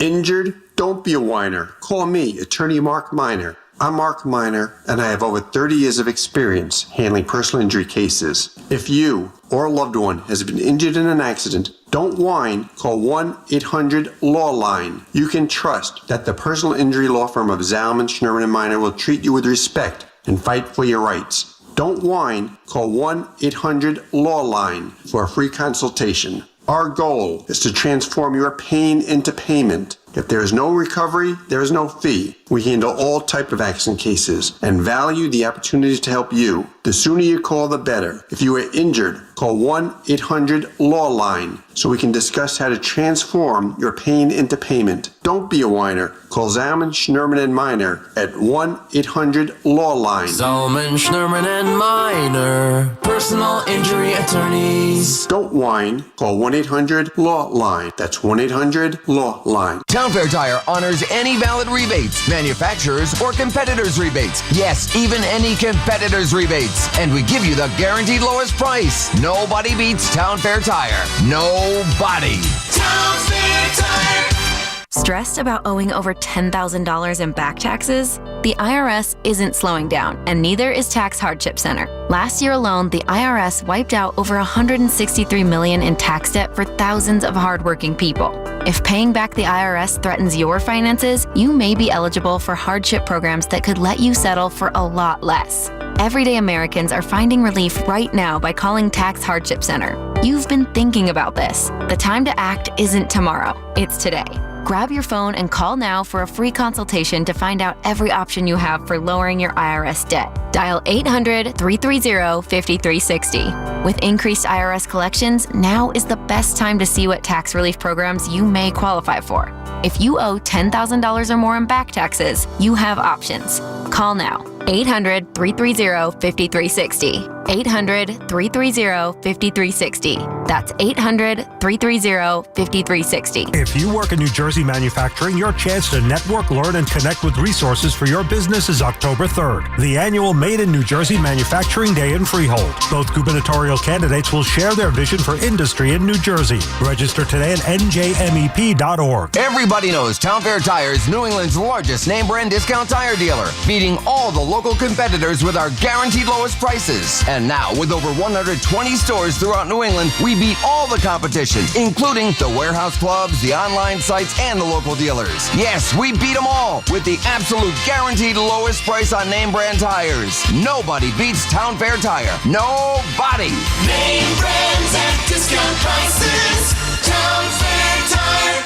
This is Alex Shulman of Shulman and Hill, New York's premier injury law firm. We'll always go the extra mile when you're hurt in a car accident. If you've ever wished you've had a lawyer in the family, now you will. At Shulman and Hill, it's never one and done. Once you're a client, you're always part of our family. New Yorkers in every borough and on every block know us by name. Shulman and Hill.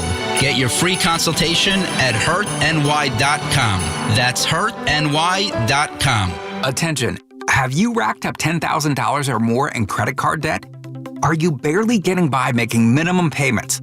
With credit card debt reaching all-time highs, National Debt Relief is notifying consumers about significant debt relief options currently being made available to help those with overwhelming credit card debt. These options may reduce a large portion of credit card debt for those who qualify. You don't need to declare bankruptcy or take out a consolidation loan, and you may only have to pay back a fraction of what you owe, even if you have bad credit. National Debt Relief has already reduced the credit card debt for more than 550,000 consumers, so don't wait. If you owe $10,000, $20,000, or even $100,000 in credit card debt, you can now take advantage of this financial debt relief as the cost of living continues to skyrocket. To check what debt reduction you may qualify for, call 800-894-7722. That's 800-894-7722. Again, 800-894-7722. Get connected with WFAN to talk about your favorite teams. The Fan on the Odyssey, iHeart, and TuneIn apps.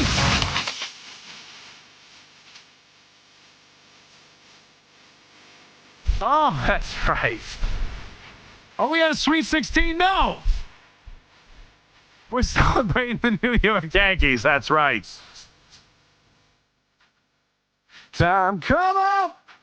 Let's go. There's more celebrations to be had. It ain't over. It ain't over. And make no mistake, as happy as I am, as much fun as we're having, we all recognize it's great right now. They couldn't lose that game last night. It's a big win. They slayed the Red Sox Dragon after years of, not being able to beat them, specifically this Alex Cora version of the Red Sox, but dating back all the way to 2004. So it's been a long time. You have to go back to Aaron Boone hitting a walk-off home run the last time the Yankees beat the Red Sox in the postseason. So it's a great win, and you need to get this one to get any that follow. So last night was a great night, but, the season ends in Toronto. Ain't no one's going to be overly happy that they took down the Boston Red Sox. It won't be enough. It's enough today. It won't be enough come Saturday. That's how it works. That is how it works. 888-808-1019. McMonagle here with you on The Fan. Let's get back to the calls as we take you the final half hour. This is your morning. This is your day, Yankee fans. Call in. Maybe tell me a play. I mean, there's really not too many plays. There's that fourth inning, and there's Cam Slitler. Like, that's it. And the Red Sox just made mistakes, and the Yankees didn't. The last two games, that's the story of the series. Outside of starting pitching, and clearly Cam Slitler, in these two games, the Red Sox had the series won in the seventh inning of Game 2. Aaron Boone, in my mind, inexplicably brought back out Carlos Rodon. He walks 2 batters on 8 pitches, and Rafaela pops up the bunt. That's it. That's where Fernando Cruz comes in. He gets a pop-up bunt. Jazz makes an incredible play defensively on a dive up the middle. Eaton, the runner on base for the Red Sox, doesn't come around the score.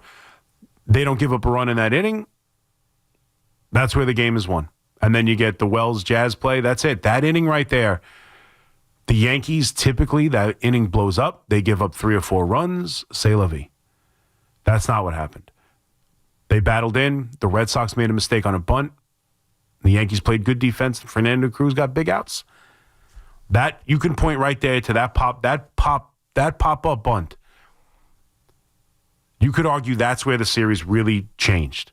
The Red Sox were in control in that moment. Yeah, the score was tied, but in that moment, 2 runners on, reintroducing the Yankee bullpen back into this series, that's the moment. If that bunt gets put down on the ground, there might not be champagne right now. We might have been spending all day yesterday talking about the sweep at the hands of the Red Sox and how yet another series and another season and Aaron Boone has to go. And instead, we're talking about Cam Slitler and we're talking about taking on the fraud Toronto Blue Jays. What a great day. Ryan in Roxbury. What's up, Ryan? Hey, good morning. Good morning. I've been waiting to make this call for about 2.5 years now, specifically about Anthony Vulpi. I coached against him when he was in high school, and when he got drafted, I said that he's not going to be an MVP and he's not going to be a star, but he's going to bring a really competitive part of a game. And this last 3 games, showed exactly the player that I think that the Yankees saw in 2020 or 2019 when they drafted him. Just a spark plug, a fielder that's going to make plays that not many people can make, and just be that scrappy guy that can boost the team. And I couldn't be more proud of the kid, and props to him, and I'm happy he's doing well. No, I mean, you got it, Ryan. Yeah, no. Something about playoff Volpe. It's a thing. There is no doubt. It's not just the offense, which the offense was, again, in this series.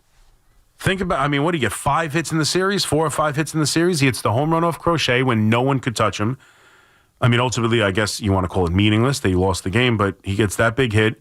Has the big at bat that makes Whitlock throw 48 pitches in the game last night. Comes through tonight, gets a base hit that scores a run, hitting the ball the other way. And his defense has been spectacular. Like, no joke. Excellent. He's made every single play. It was a bad throw from Devin Williams on a double play where he has to jump in the air, reach across his body, come down and land on the base, and then immediately make a strong throw to first base. That was a huge double play in the 8th inning the other night. And then last night makes every single play, and Jazz on what could have been a double play, but I wouldn't say should have been a double play. But Jazz spins and throws to second base and completely handcuffs him and throws a ball right at the dirt at second base. And Volpe is able to scoop it, stay on the bag, and get a huge force out. A huge force out. That's if that gets past him, you're looking first and third, nobody out. Maybe second and third, nobody out. That was a huge play. Anthony Volpe, offensively, defensively, looks like a completely different person. Completely different. And this is what he looked like in the postseason last year. And I got to tell you, it's an interesting case because I've been on the record, and I know now we're going to point to the injury. I don't think that's entirely fair because he's had the same numbers for 3 years running. Now, yeah, he's had the shot in his shoulder and he's looked better. But he also was terrible all of last year and then turned it on in the postseason. There's a chance he's just a big game player. But let's say the injury is part of it. I think it's unfair to just leave it out. But he got the cortisone shot. He's been better since. And right now, defensively, on top of offensively, he's a different player, completely different. And it's an interesting case because I really felt like if he had the same type of year again for year number 3 offensively, and he did, he had almost the identical offensive numbers for the regular season. If he had that same type of season, I was fairly confident that the Yankees, or at least I don't know what they would do, but I would feel that Anthony Volpe can't be guaranteed the starting shortstops at the beginning of the year next year. That in camp, there has to be a competition at the bare minimum. That there has to be another player, not Caballero, better than Caballero, another player in there who legitimately could be the starting shortstop if he outplays Anthony Volpe. Like, he needs that because he shouldn't be guaranteed the starting shortstop job anymore. But now you've got the injury mixed in, and now you've got back-to-back years where he flips the switch. And all we care about in this town is postseason results. It's all we care about is winning championships. And, you know, he's got a better start to his postseason career than Derek Jeter does. I'm not saying he's Derek Jeter, that he'll continue to be this good or he'll continue to be playoff Derek Jeter. But, like, the first 18 games of his playoff career are better than Jeter's first 18 games. Like, that's how good he's been. It's crazy. It's crazy. Are you okay with a subpar offensive player all year long if he turns it on in the postseason, right? I think we all would be. Especially at shortstop, he can't be that bad defensively. He's got to be more like this in the regular season defensively. But offensively, I'll live with a 670 OPS, brilliant defensive shortstop who turns it on in October. I'll live with it. The Yankees get enough power from enough places. I don't know how I feel about Anthony Volpe right now. He's confusing me. John in Yonkers. What's up, John? Yo, what's up? I just want to say, I want to praise Aaron Boone for once.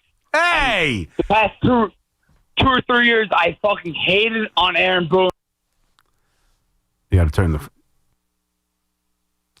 I'm going to give you one more... that sounded like that could keep going. I was just going to move it on. I get it. You hated Aaron Boone. Now you like him. John in Maspeth. What's up, John? Somebody said a bad word. Someone said a bad word. Oh, boy. Well, Aaron Boone, I mean, I'll finish up his Aaron Boone point. Who would have knew the game that he managed well would be the game where all he had to do was sit on his butt and just not do anything? Yeah, no, I mean, listen, Yeah. I think that's fair. I mean, he did make a decision with Rosario over McMahon that did pay dividends in that inning. True. And, you know, and he did send him back out for the 8th. And if he is what everybody says he is, he wouldn't have. Yeah. So, yeah, I mean, I was surprised he went back out there for the 7th and then let alone the 8th. I'm like, what the hell is up with Aaron Boone? Yeah. Does someone have like I was like, does someone have like a shot collar on him or something? Maybe he's not the marionette we all think he is. Maybe he honestly makes the moves he believes in. You just don't like him. Maybe that's it. Yeah. Well, let me tell you, man, life comes at you fast. 3 months ago yesterday, Cam Slitler was in AAA making his last start where he got rocked for 7 earned runs in 2 innings. Then he gets promoted to the majors, has the 8th best ERA in the second half of baseball, and does this in his playoff debut. It's crazy.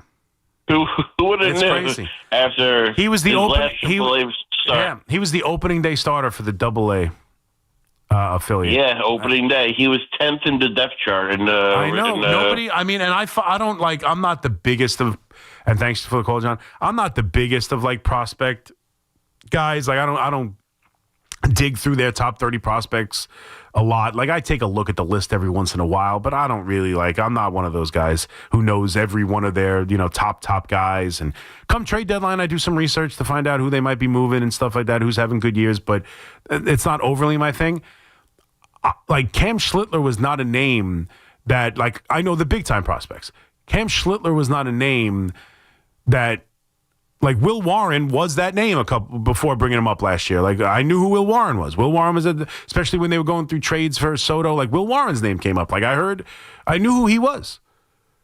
I didn't really know who Cam Slitler was. Like, for him to be, like, and I'm a pretty good Yankee fan. Again, not my thing to go over crazy with the prospects, but I kind of pay attention a lot, And I didn't really even know who he was. And for him to make the impact he made and just throw this game, and again, I think it speaks to a lot of things, and I think you also, like, we're going to give credit to Aaron Boone. I know I'm the Yankee shill and I'm the Cashman guy. Let's be honest. Let's just take a second while we're celebrating everybody. Brian Cashman deserves some too. We talk about, won the trade deadline to get McMahon in here, who's been great and made a great play last night on a play that sent the building in a tizzy in that 8th inning. And that's a huge play because I don't want to give any opportunity for Cam Slitler to have a guy on and suddenly we're in the bullpen. You need every out from Cam in that moment. That was a great play into the dugout. He's been great for them. Obviously, Bednar's the closer. So, yeah, Bird is in the minor leagues and Duvall hasn't been great. But overall, and Rosario comes through with the big hit at the trade deadline, overall, Jazz last year, the last couple trade deadlines have been good. And more than that, how about the development of the team? They don't develop pitchers? They got last year's Rookie of the Year in Luis Hill. Cam Slitler just gave you a performance for the ages, throwing 101 miles an hour in the 8th inning. You got Clark Schmidt, part of the rotation as well, when he comes back from injury. How about those for 3 young starters in your rotation? That sounds pretty damn good. Then you got, how many guys came through who are homegrown? Anthony Vulpi, we just talked about. Anthony Vulpi, homegrown. Obviously, Aaron Judge, the best player in the world, homegrown. Wells comes through with the big hit that wins them game 2, homegrown. The entire roster are young, homegrown Yankees. Half the lineup, half the rotation, but he never develops anybody. This is that is, as Cohn said it in the broadcast, Cam Slitler is one hell of a feather in the cap of Brian Cashman and this Yankee organization. This dude went from starting in Double-A to start the year to giving an all-time. And for me, again, I put it up there with Eddie. I was looking at it right now. Andy Pettitte in Game 5 of the World Series. Obviously a brilliant performance. 8 1/3 shutout innings against the Atlanta Braves, the defending champion Atlanta Braves, and obviously we know how loaded that Atlanta Braves team was. But, it just wasn't as dominant. It's still great. I'm not trying to knock it. It's one of the great pitching performances ever. It's 8 1/3 shutout innings in the World Series. I don't need to say more. But he struck out 4 batters and walked 3 and gave up 5 hits. Again, I'm just talking about sheer dominance. And I know it's the World Series. I get it. It's bigger than the wild card round, but the Yankees play another game if they lose that game. The Yankees have to head home and win Game 6 and 7 in the Bronx. It's harder. They might lose that World Series, no doubt, but there is a game the next day. You're talking about, and Andy Pettitte, although a young starting pitcher, was not a rookie. You're talking about a rookie on the mound at Yankee Stadium who started the season in Double-A in a Game 7 type winner take all, loser go home game against the Boston Red Sox at Yankee Stadium, coming from Massachusetts, knowing that the season's on the line, his manager's job might be on the line, and he's a rookie, and he struck out 12 and walked none. Didn't have had 1 runner on second base, and I believe didn't have a 3-ball count in the last 3 innings he pitched. It was dominance. It was dominance. So it's a crazy performance. It's a crazy performance, and it is. You have to admit, watching this team, that's a tip. It's a tip of the cap to Brian Cashman. He can't develop anybody. Look at the starting pitching he's developed. Look at how many guys are in the lineup. This is a team that we all think has a really good chance to go to the World Series, and a lot of it is homegrown talent. 888-808-1019. Quick break. McMonagle here with you on The Fan. We'll come back rapid fire style as we take you all the way to 5 o'clock in the warm-up show right here on The Fan. It's Evan and Kiki. Afternoons on The Fan, 101.9 FM. For Steve Cohen, who wrote a beautiful letter apologizing, words mean nothing. Let me just say that. Yeah. Words, I say it to my son all the time. You can apologize all you want, do something about it. Right. And now the question is he going to do something about it? Listen to Evan and Kiki on demand on Apple Podcasts, Spotify, or wherever you get your podcasts. Hey guys, if you're ready to pop the big question, discover why 5 generations have purchased their diamonds from H.L. Gross Jewelers of Garden City. Since 1910, the Gross family has been the place Long Island gets engaged, and where you'll find all the latest styles and rings and a huge selection of GIA certified diamonds. Save yourself all the hassle and come to H.L. Gross, where you'll get the guaranteed best price, as well as the best education and guidance in picking out the perfect ring. H.L. Gross Jewelers, Long Island's premier bridal ring store at 840 Franklin Avenue in Garden City, or at hlgross.com. At Town Fair Tire, New England's largest name brand discount tire dealer, you get it all. The guaranteed lowest price, the most free services, and we accept all valid rebates from any manufacturer and from our competition. Yes, we accept them all, even competitor rebates. Town Fair Tire, New England's largest discount tire dealer. Now with over 120 stores from Connecticut to Maine. Nobody beats Town Fair Tire. Nobody. Name brands at discount prices. Town Fair Tire.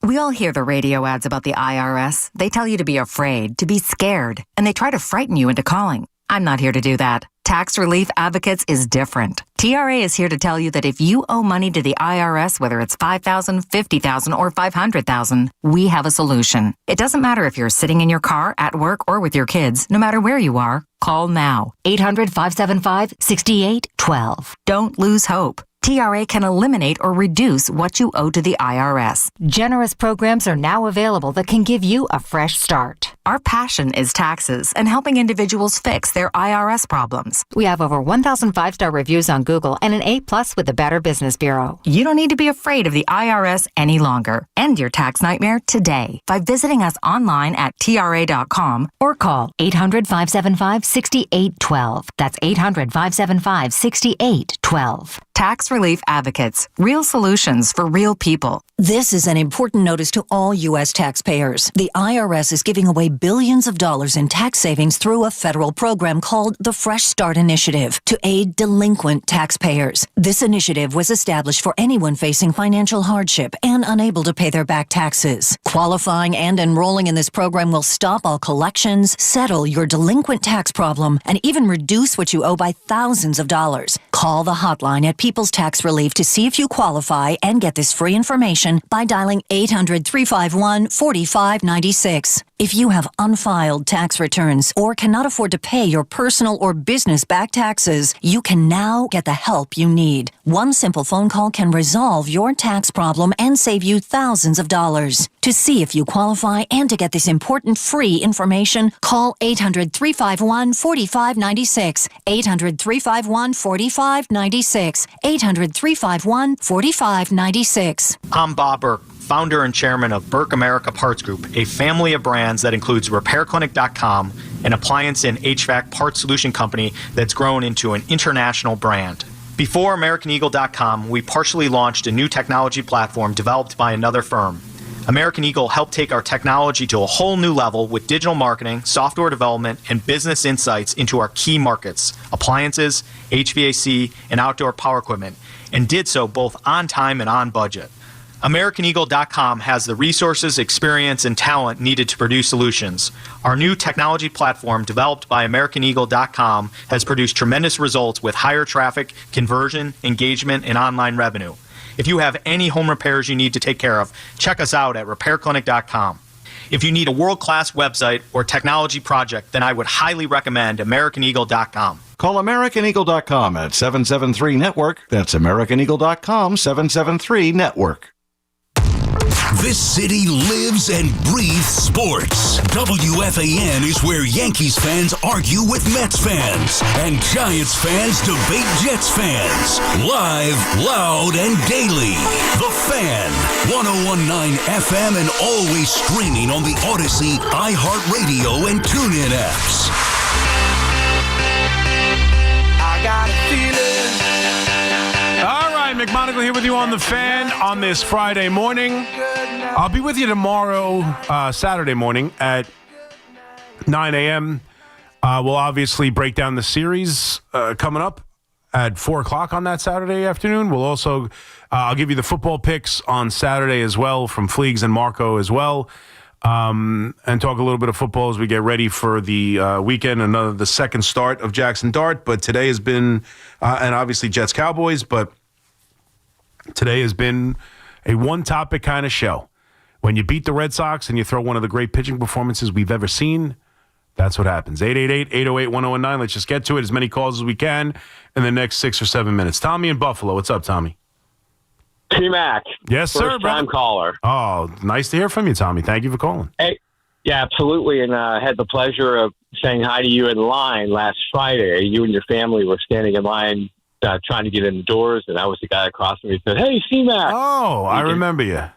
You kind of gave me the C-Mac nod, but I gave you the nod. That's all I gave. Yeah, because I was trying. I was busy being asked to. Can I play on your phone, Dad? Dad, can I play on your phone? Can I play on your phone, Daddy? Can I play on your phone? So I was a little bit busy. Well, you talk about your family all the time, so it was kind of cool to see him in person. But you do an amazing job.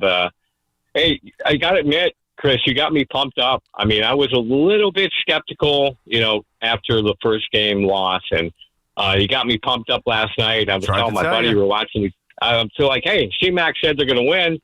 I said, let's put money on it. So nice. It was a good night. You can send my portion here, 345 Hudson. I'll gladly take it. C-Mac, you're the best, buddy. All right, buddy. Good to see you. Good to talk to you. Thank you for calling for the first time. And yeah, I tried to tell you people the series wasn't over because they lost game 1. James in Atlantic Beach. What's up, James? Hey, what's going on? First time caller, long time listener. Thank you, buddy. I work overnights just like you. Listening to the game at work, amazing. How about them Yankees? What we need Aaron Judge, we need an Aaron Judge moment, though. Yeah, we haven't had a moment. I have to admit, I mean, he's been okay. He's got 4 hits in the series. He had 4 hits in 3 games. It's not a disaster. All of them singles. One could have been deemed an error, to be fair, but that drove in a run. So he knocked in 4. He drove in a run. He made all the plays outside of being maybe a little bit lazy to that one ball that did really impact game number 1, to be fair. If they lost the series, I think we'd be talking about Aaron Judge didn't do enough. I think that's fair.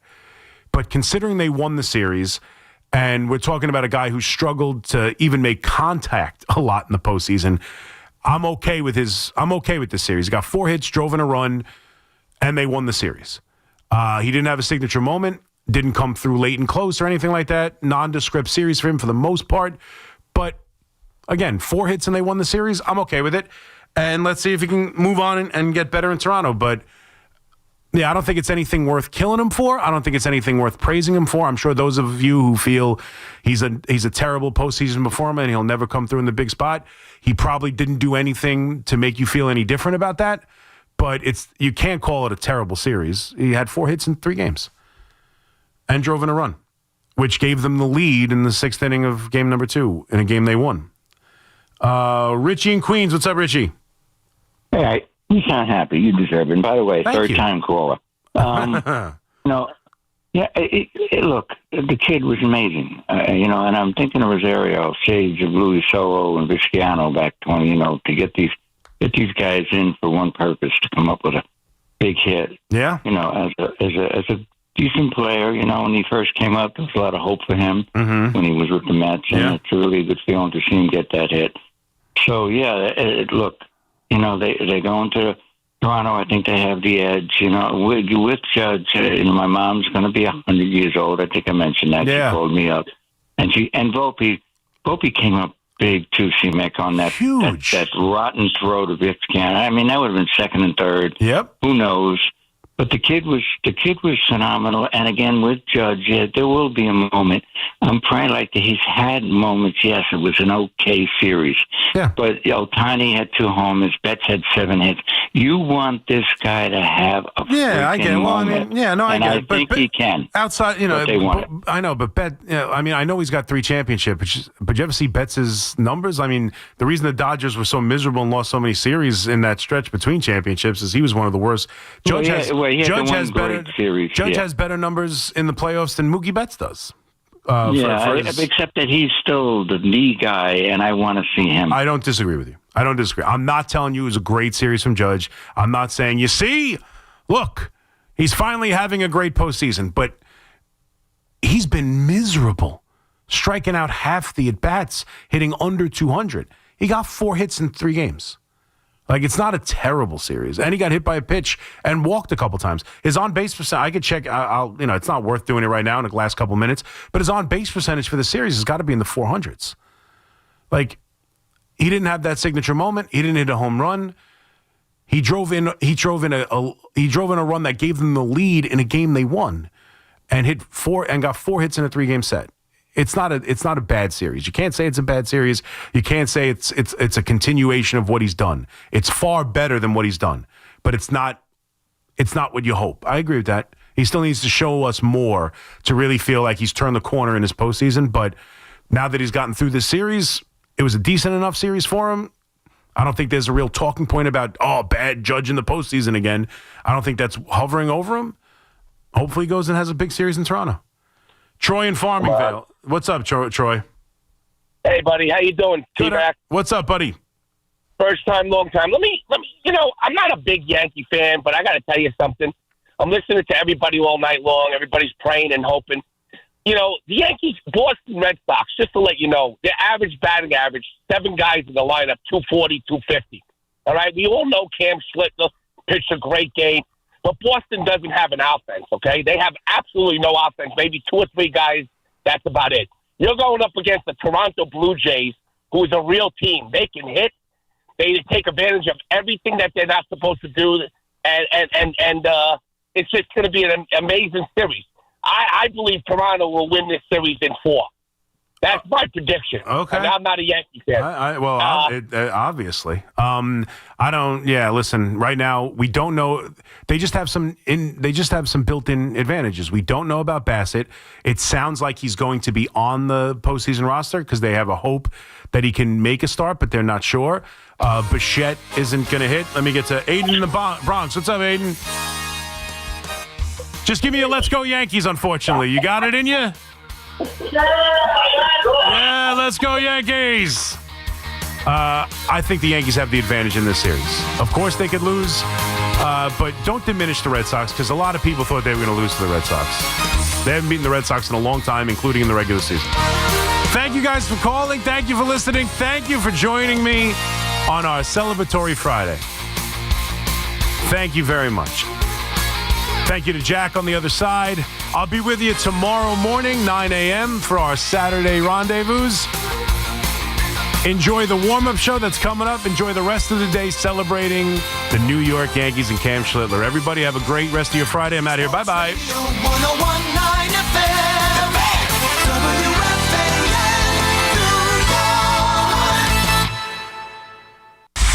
Get the latest on the Giants and Jets on WFAN, WFAN FM, WFAN FM HD1, New York, and Odyssey Sports Station. WFAN Sports Flash. Good morning at 5 o'clock. I'm Marco Belletti, and this report is brought to you by Duke's Mayonnaise and also by Staples. Do-or-die situation, and the rookie Cam Slitler put up a dominant performance.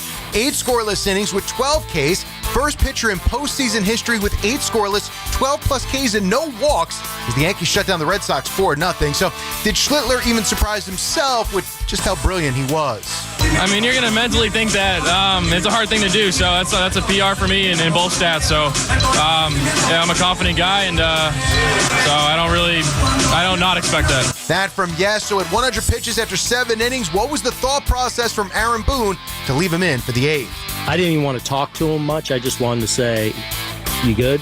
Like, back out. Usually I'll come down the steps if I'm going to have a conversation or take him out.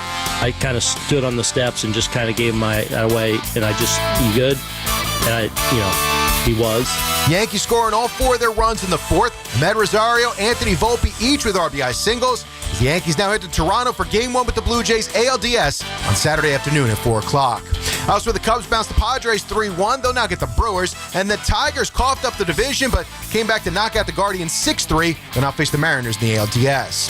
Thursday Night Football, Mac Jones threw for 342 and 2 touchdowns. 49ers stunned the Rams 26-23 in overtime. And the Jets lost Braylon Allen for at least 4 weeks. He was put on IR with a knee injury. 56 degrees, clear skies, Central Park. That's what's happening. I'm Marco Belletti.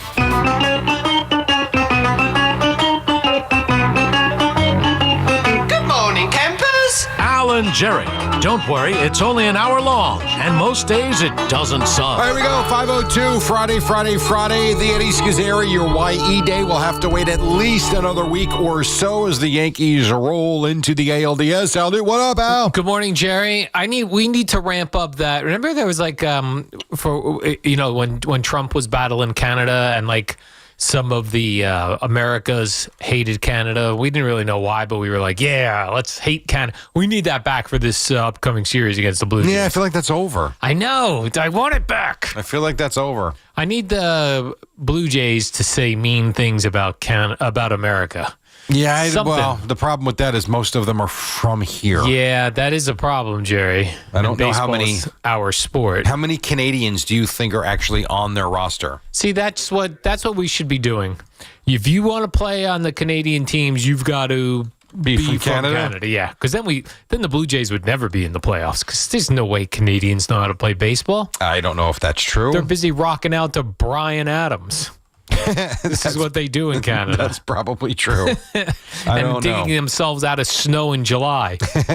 You might be right about that. See what I'm saying, Jerry? We need to ramp this up. All right, so I will tell you, let's see. I'm looking at their roster right now. How many on their 40-man roster do you think are from Canada? 0.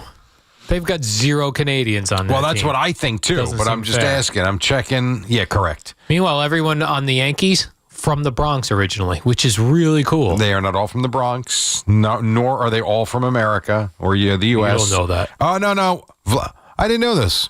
So, it does make sense. Vladimir Guerrero Jr. was born in Montreal, which makes sense because of his dad. Yep, okay, he counts. He can play. He is it. That is it. Everybody else is from the U.S. You got a bunch of guys from Cuba, or a handful of guys from Cuba, and that's pretty much it. And, here's the sad thing, Jerry. I will be rooting for the Yankees, but the Blue Jays are a team that really I should like because they've got the sons of former major leaguers, which I like. They do. And they have a fat player, Alejandro Kirk. Your guy. And remember, Davis Schneider's dad listens to the warm-up show. Correct. So, there's that, too. I know. There's so many reasons. You're not rooting for Canada, though. But I'm not. You're correct. No. I'm rooting for the Yankees. Not a chance. Although baseball, it's a funny sport, Jerry. It is a funny game. You got... And we never, learn our lesson of paying guys gigantic sums of money, and those dudes don't show up in the playoffs. Who shows up? Guys who just got here that are making under $1 million. Cam Slitler. Sure. Last night, yeah. Outstanding. But that was the night. Last night, you could Max also Reed make the case. Lost his game. Well, when he came out, they weren't losing. Right, but I'm saying they didn't win the game. That is very true. And Carlos Rodon came out, and it was a tie game. It was 3-3, and he makes a boatload of money. That is very true. But I thought where you were going to go is it's funny.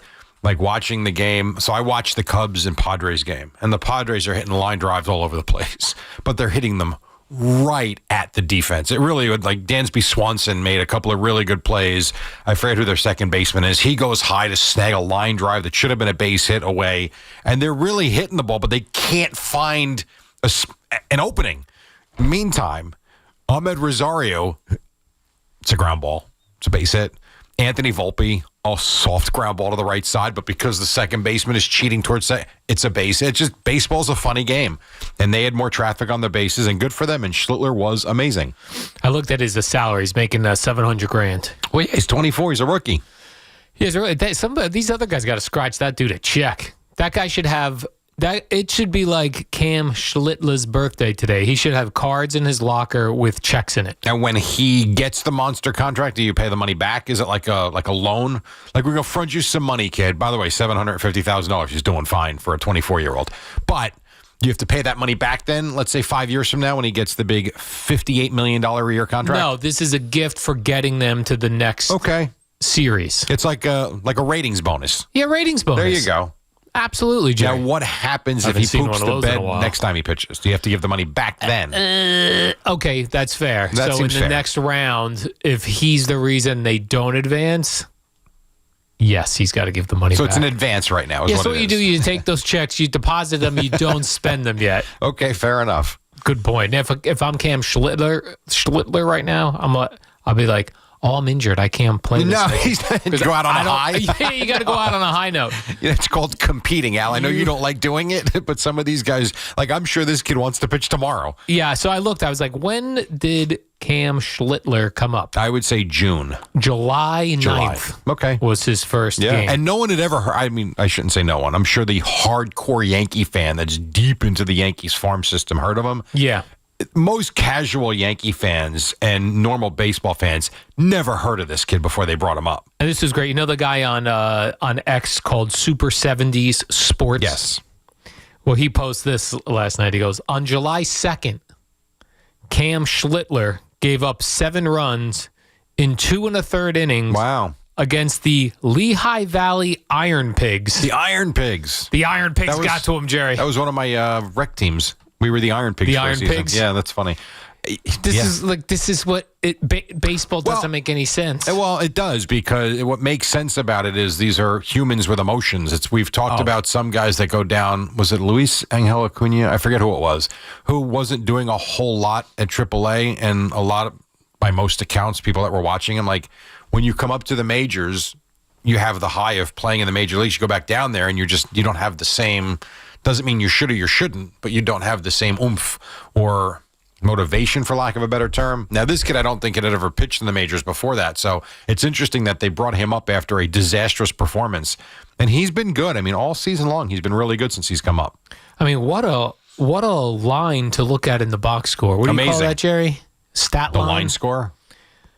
8 innings pitch, 0 walks, 12 strikeouts. Mm-hmm. What was interesting? How about that? What was interesting too is you had the kid early going for the Red Sox, who looked good in the first few innings. Would you say he looked good? I knew you. God help us. Early? You're such an idiot. You didn't know I was going to say that. Yes, I did. I've done this long enough with you. I know exactly where you were going. In that 4th inning, when he strikes out Ben Rice on, I think it was 3 pitches, and made him look silly. You're thinking, man, this kid, he's going to match him. And then it fell apart on him. Did Aaron Judge play last night? He did, yes. I didn't see he was him in the highlights at all. He was 0 for 3. Oh. Yeah. Giancarlo Stanton doubled, even though he thought he hit a home run. He doubled. That didn't even make the highlight package. You're kidding. No. How not? Did the Bellinger... Nope. No, what they did, they'd be like this. Like an inning would end, then Dave Sims would go, wow, the Yankees got the bases loaded. That's not my Dave Sims impression. I was just trying to show you the difference. I'm like, show us how it happened. The 2nd inning double by Stanton was not in the highlight package because Carl Ravitch made this big deal. He thought he hit a home run. No. So he smashes like one of these classic Stanton. It was like a line drive. And Ravitch on the call as it's happening, he's like, and Stanton is celebrating. He thinks he got it. And then it hits like the middle part of the fence. And it wasn't that close, but he did have to like turn on the jets and get to second base, which he did. And then they showed the replay a couple of pitches later. He's fired up, trying to get the team fired up because he thinks he hit the home run. Then he it didn't go out. But he got to second base. Did they show, or let me ask you this, did they show the Bellinger pop fly double that started the 4th inning? I don't think so. They did for whatever reason on this highlight package, they would just start with dudes on base. Oh, that's awful. Yeah. Because part of the reason, I can make the case, part of the reason the Yankees had again, this inning is interesting because you had a double that was a pop-up that fell in between the right fielder, the center fielder, and the second baseman, and it was just perfectly placed, if you will. I think I forget who it was. Doesn't matter. Rafaela, was he the one that dove? Whatever. So the ball falls. There was a diving attempt, and on TV, you really couldn't tell if he caught it or not until he kind of got up and he picked up the ball. That's how the inning starts. You also had a situation where did they show the Jazz Chisholm hit? Or they didn't show that either? What did he do? Trying to think. So you had Stanton on second base. Chisholm hits a line drive to right where you think Stanton's going to score. He doesn't because Stanton, he hesitated, not sure if he was going to make the catch or not. That could have come back to bite them too, but it didn't. No, I actually think they only showed, in this highlight package, they showed a lot of Cam Slitler dominating. Fair enough. They showed the RBI's hits. Only 2 of them.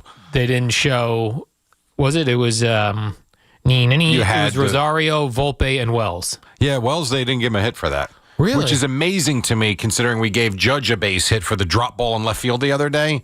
They called that, because to me, I thought it was hit hard enough. They called it an error. They called it an error? They called it a fielder. Yeah, Lowe got an error, but they called a fielder's choice on the play because there was only one out. So they gave him the RBI, but they didn't give him a hit for that. So, yeah. So that's all they showed were those 3 plays. Yep. And then a lot of Cam Slitler. A lot of Cam Slitler. They showed David Bednar shutting it down in the 9th. Right. But, yeah, very interesting. So, what else? I took a couple notes. Aaron Boone after the game. If you're going to say we are badass, you have to deliver that in a badass way. You can't go, hey, we're badass. Is what that was. I haven't listened to the sound yet. Badass. Where did he do? Was that on ESPN or on Yes? Well, I don't know. This was at the end of the highlight package. Right. So he's on the field? No, he's in the locker room addressing the team. And he said, okay. We are battle tested. We're badass. So that's one of those like when we see the football coaches talking to their teams. That's what it was. All right, I'll see if I can find it. Yeah, that's actually fun. But it just seems like you got to like I could never say we're badass because I don't sound badass. You know what I mean? Well, I think you and Aaron Boone have a similar type of voice. Yeah, I don't think we would. We're on to Toronto. We're badass. You know what you do have in common though? You guys are a little spicy. The same way you and Joe B got into it here is the way Aaron Boone gets into it with the umpires. Yes, very spicy. I do like Aaron Boone. Listen, right, that Aaron Boone after the game, now he was happy they won. So when he yelled, we're badass, different than if the umpire screwed something up. Yeah, very much so. And they wanted to yell at him. Right, he's very fiery. He gets right. Managers in baseball are funny. We only really know what's going on with the 2 that we see here. There are issues in every city on every team. And usually if you don't win, you get fired. I mean, that's it. They win a lot. And you want to sit there and you nitpick his moves. Oh, that's fine. A lot is not just him. A lot's coming from upstairs. They collaborate a lot on what they're going to do. He makes the in-game decisions. But, man, here's what I do know about this team. They play. They have played for him, and I'll go back to that Savages in the Box thing that John Boy put out there, which I think really wasn't that, what was the one thing that got John Boy that blew him up? Was it the Astro thing or the Savages in the Box? It was probably the Astros thing, but Savages in the Box as well. Like, if I'm a player playing for a manager like that fires me up. Like, that's our guy that's out there fighting for us.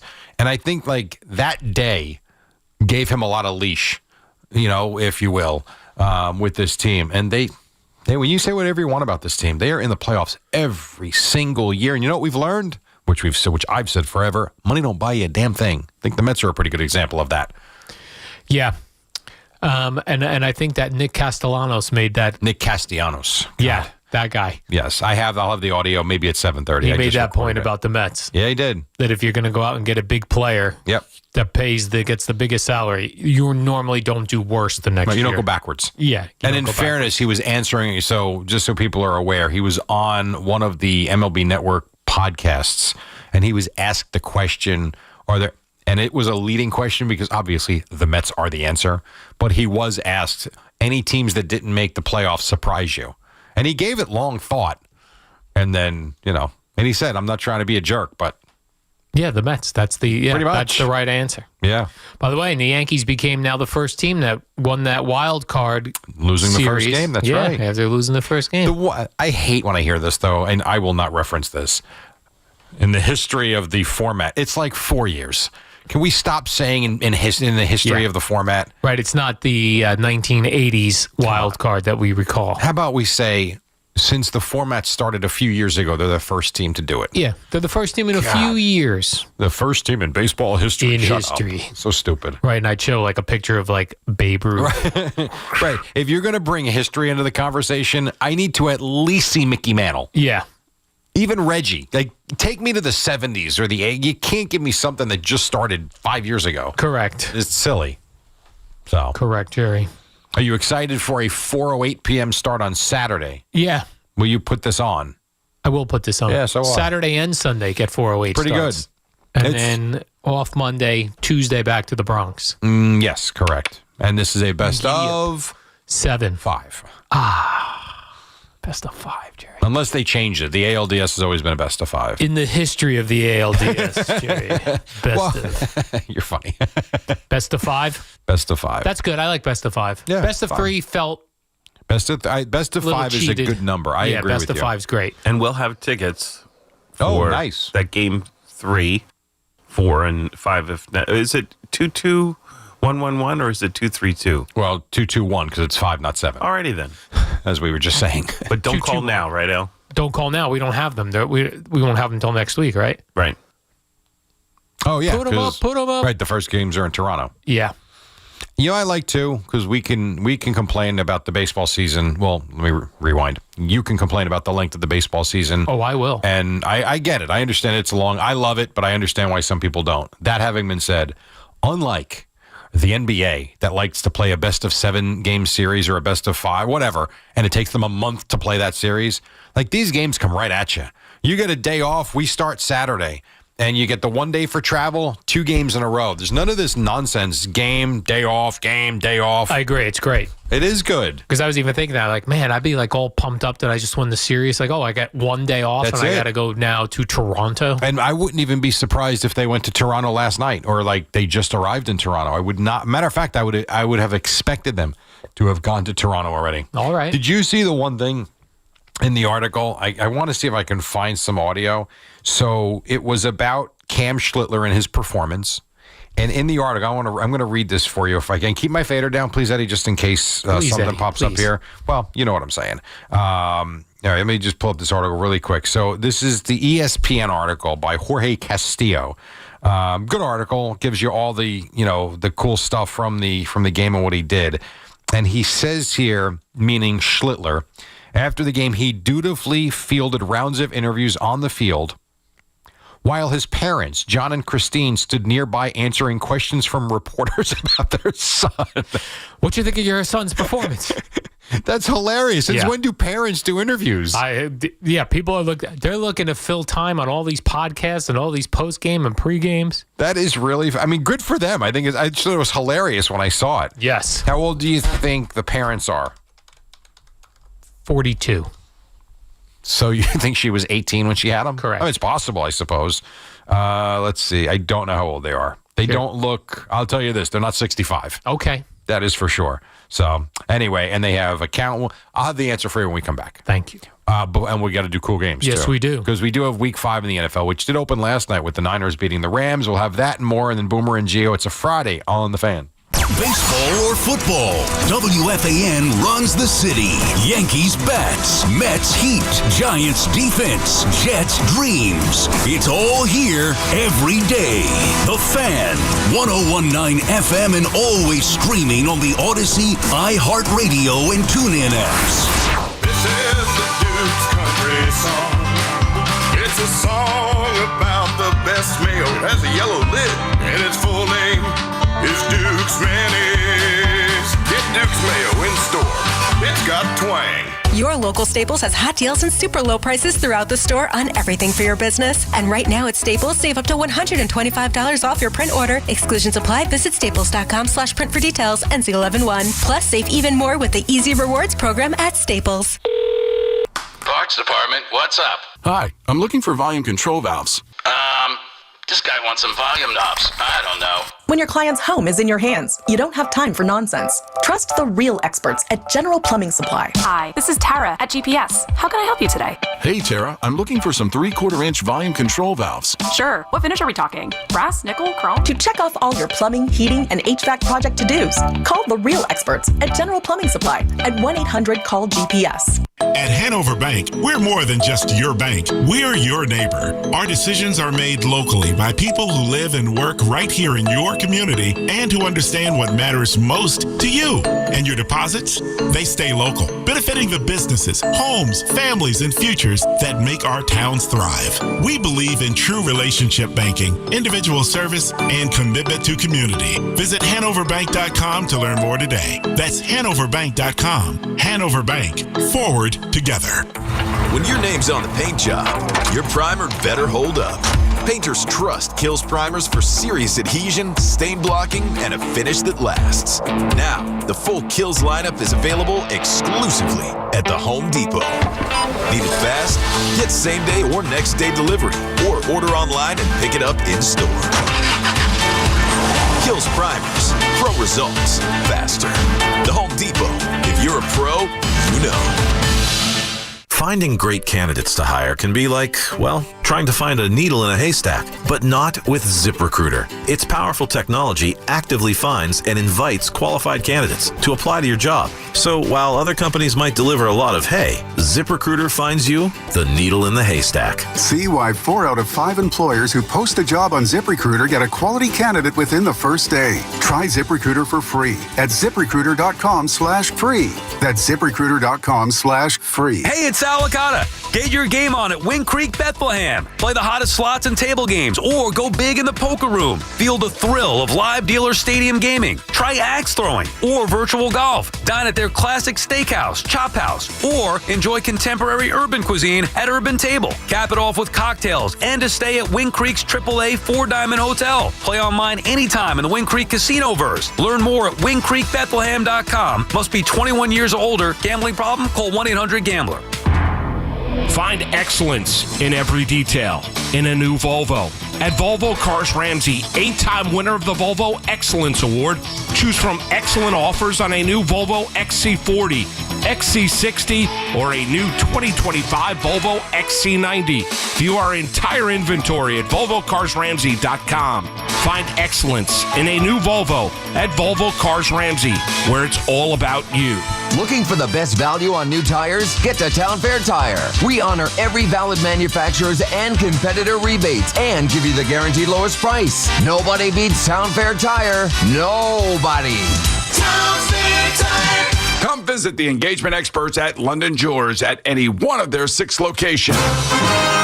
From the Sunset Winds Traffic Center, I'm Karen Stewart with the InjuryLawyer.com Fan Highway Patrol, presented by the Rothenberg Law Firm, Queens. Westbound Jackie Robinson Parkway has overnight construction. Only the left lane is open between Metropolitan Avenue and Forest Park Drive. Westchester, southbound New England Thruway at 18A from Mamaroneck. We've got construction in the right lane. And then from 16 to 15, only the left lane is open there for overnight maintenance. Connecticut Turnpike, northbound from exit 3 to 5 in Greenwich. Construction with the right lane blocked. And then southbound 95 from 7 to 5, Stanford to Cost Cobb. Only the left lane is open. Long Islanders, the westbound Northern State is closed completely for overnight work from 41 to 39 for Round Swamp Road. Follow the posted detour signs or stay with the LIE instead. And as we check what you need to know about the bridges and tunnels, we are 10 at the Holland Lincoln GW Bridge. We're sponsored by Audi Manhattan, where luxury meets excellence. At Audi Manhattan, experience best-in-class service in the heart of New York. Visit the Audi flagship store today, conveniently located on 55th and 11th. Audi Manhattan, where luxury meets excellence. I'm Karen Stewart with the InjuryLawyer.com Fan Highway Patrol, presented by the Rothenberg Law Firm. It's the warm-up show with Alan Jerry.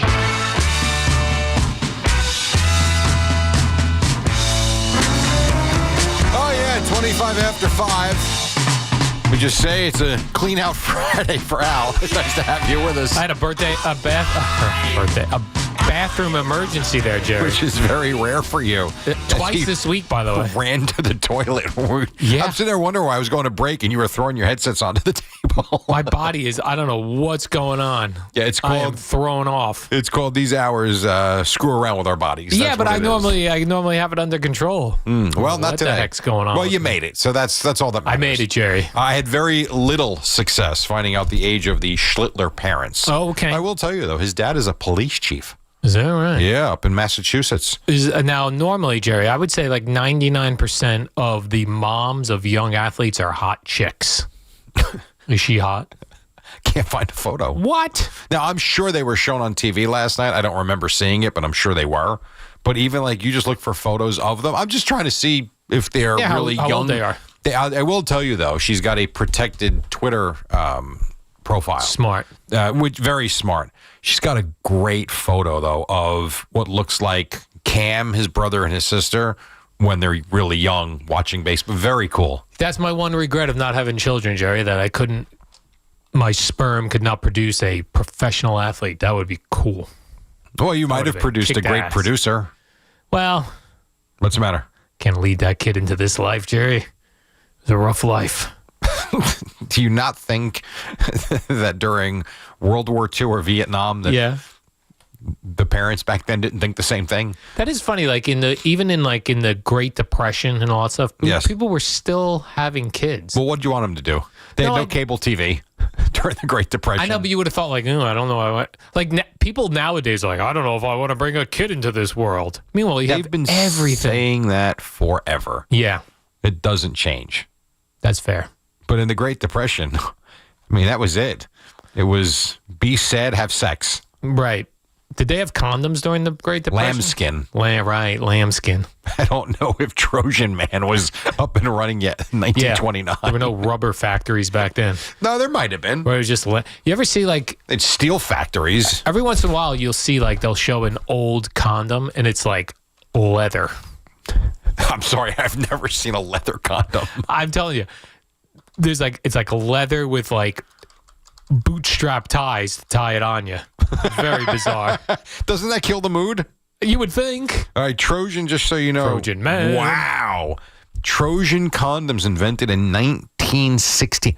Babe Ruth might have been wearing a Trojan condom. Babe Ruth. How about that? Hey, baby. I got And it was the guy who started it was the founder of the Young's Rubber Corporation.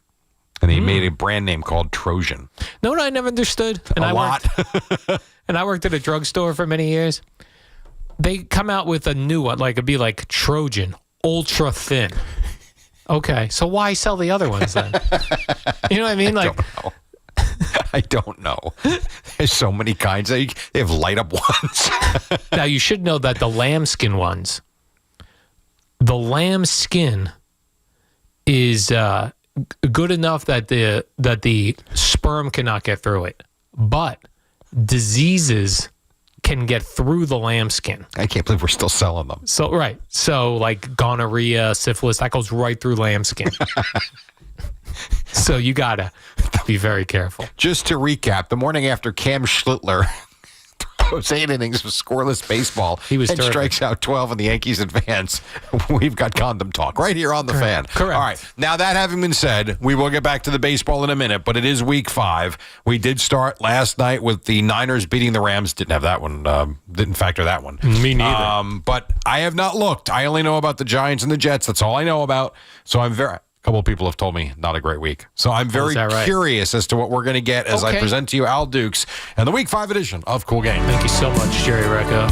Thank you so much. Time for your cool games. Al and Jerry, they got your cool games.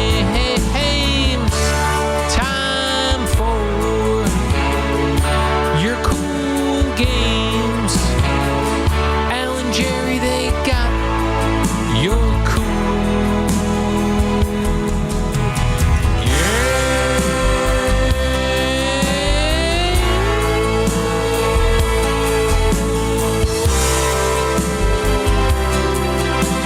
Well done. You know, a lot of things are sponsored around here, Jerry. Cool Games brought to you by cigarettes. They're not brought to you by cigarettes. Beer.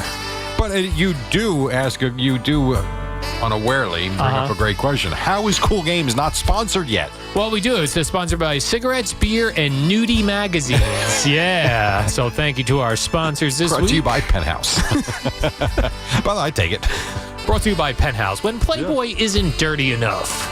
Yeah, I don't know why my head went to Penthouse, not Playboy there. Playboy's classy, Jerry. Penthouse. How about Kool-Aid? Oh, if we brought to you by Kool-Aid, that'd be awesome. That would be a very cool sponsor. All right, so. And our Kool-Aid game of the week. Do we have buys yet this week? Boomer said we do have buys this week. I think there are 4 teams on a bye this week. Fair enough. So 1 game down, right? That's 2, 6, 3. That leaves us with, I can't even do the math, 13 games? 13 games. Should be 13 games. Jerry, we've got a 9:30 game. Love a 9:30 I don't know where this game is. It could be Iraq, Iran, Saudi Arabia. London. Yeah, it's London the Vikings game. again. I know that. It's the Vikings at the Cleveland Browns. You know what's so funny is had the Browns played well last week against the Lions, I would have said sure because of their win over the Packers. I don't know. They changed the quarter. Not that Joe Flacco's exciting. And I guess Dylan Gabriel is going to get the opportunity. And if you're in Cleveland, I would think you're fired up like we were here with Jackson Dart. I don't know. I feel like they just got shellacked by the Lions. And here's why, too. This week's game, this matchup has the lowest over-under of the season at just 36.5 points. Yeah, this is going to be a no for me. Yeah, I'm interested to see how Dylan Gabriel does, but not a cool I'll be game. at MetLife Stadium. It's pretty cool when you go to these stadiums. They get these 9:30 games. They put the game on the board. Oh, that's cool. So it is kind of neat. So I'll keep an eye on it for sure. But no, this is not one. So it is cool to have a 9:30 game, but this is not a cool game. It's not. Let's take you out there to MetLife Stadium, Jerry. For the 1 o'clock window, I've got the Dallas Cowboys at the New York Jets. Is this a cool game? Well, I'll be there calling the game for Compass Media Networks with your guy, Steve Berline. So for me, it's a cool game. It's the Cowboys. But as always, I defer to you on this one. Yeah. I know.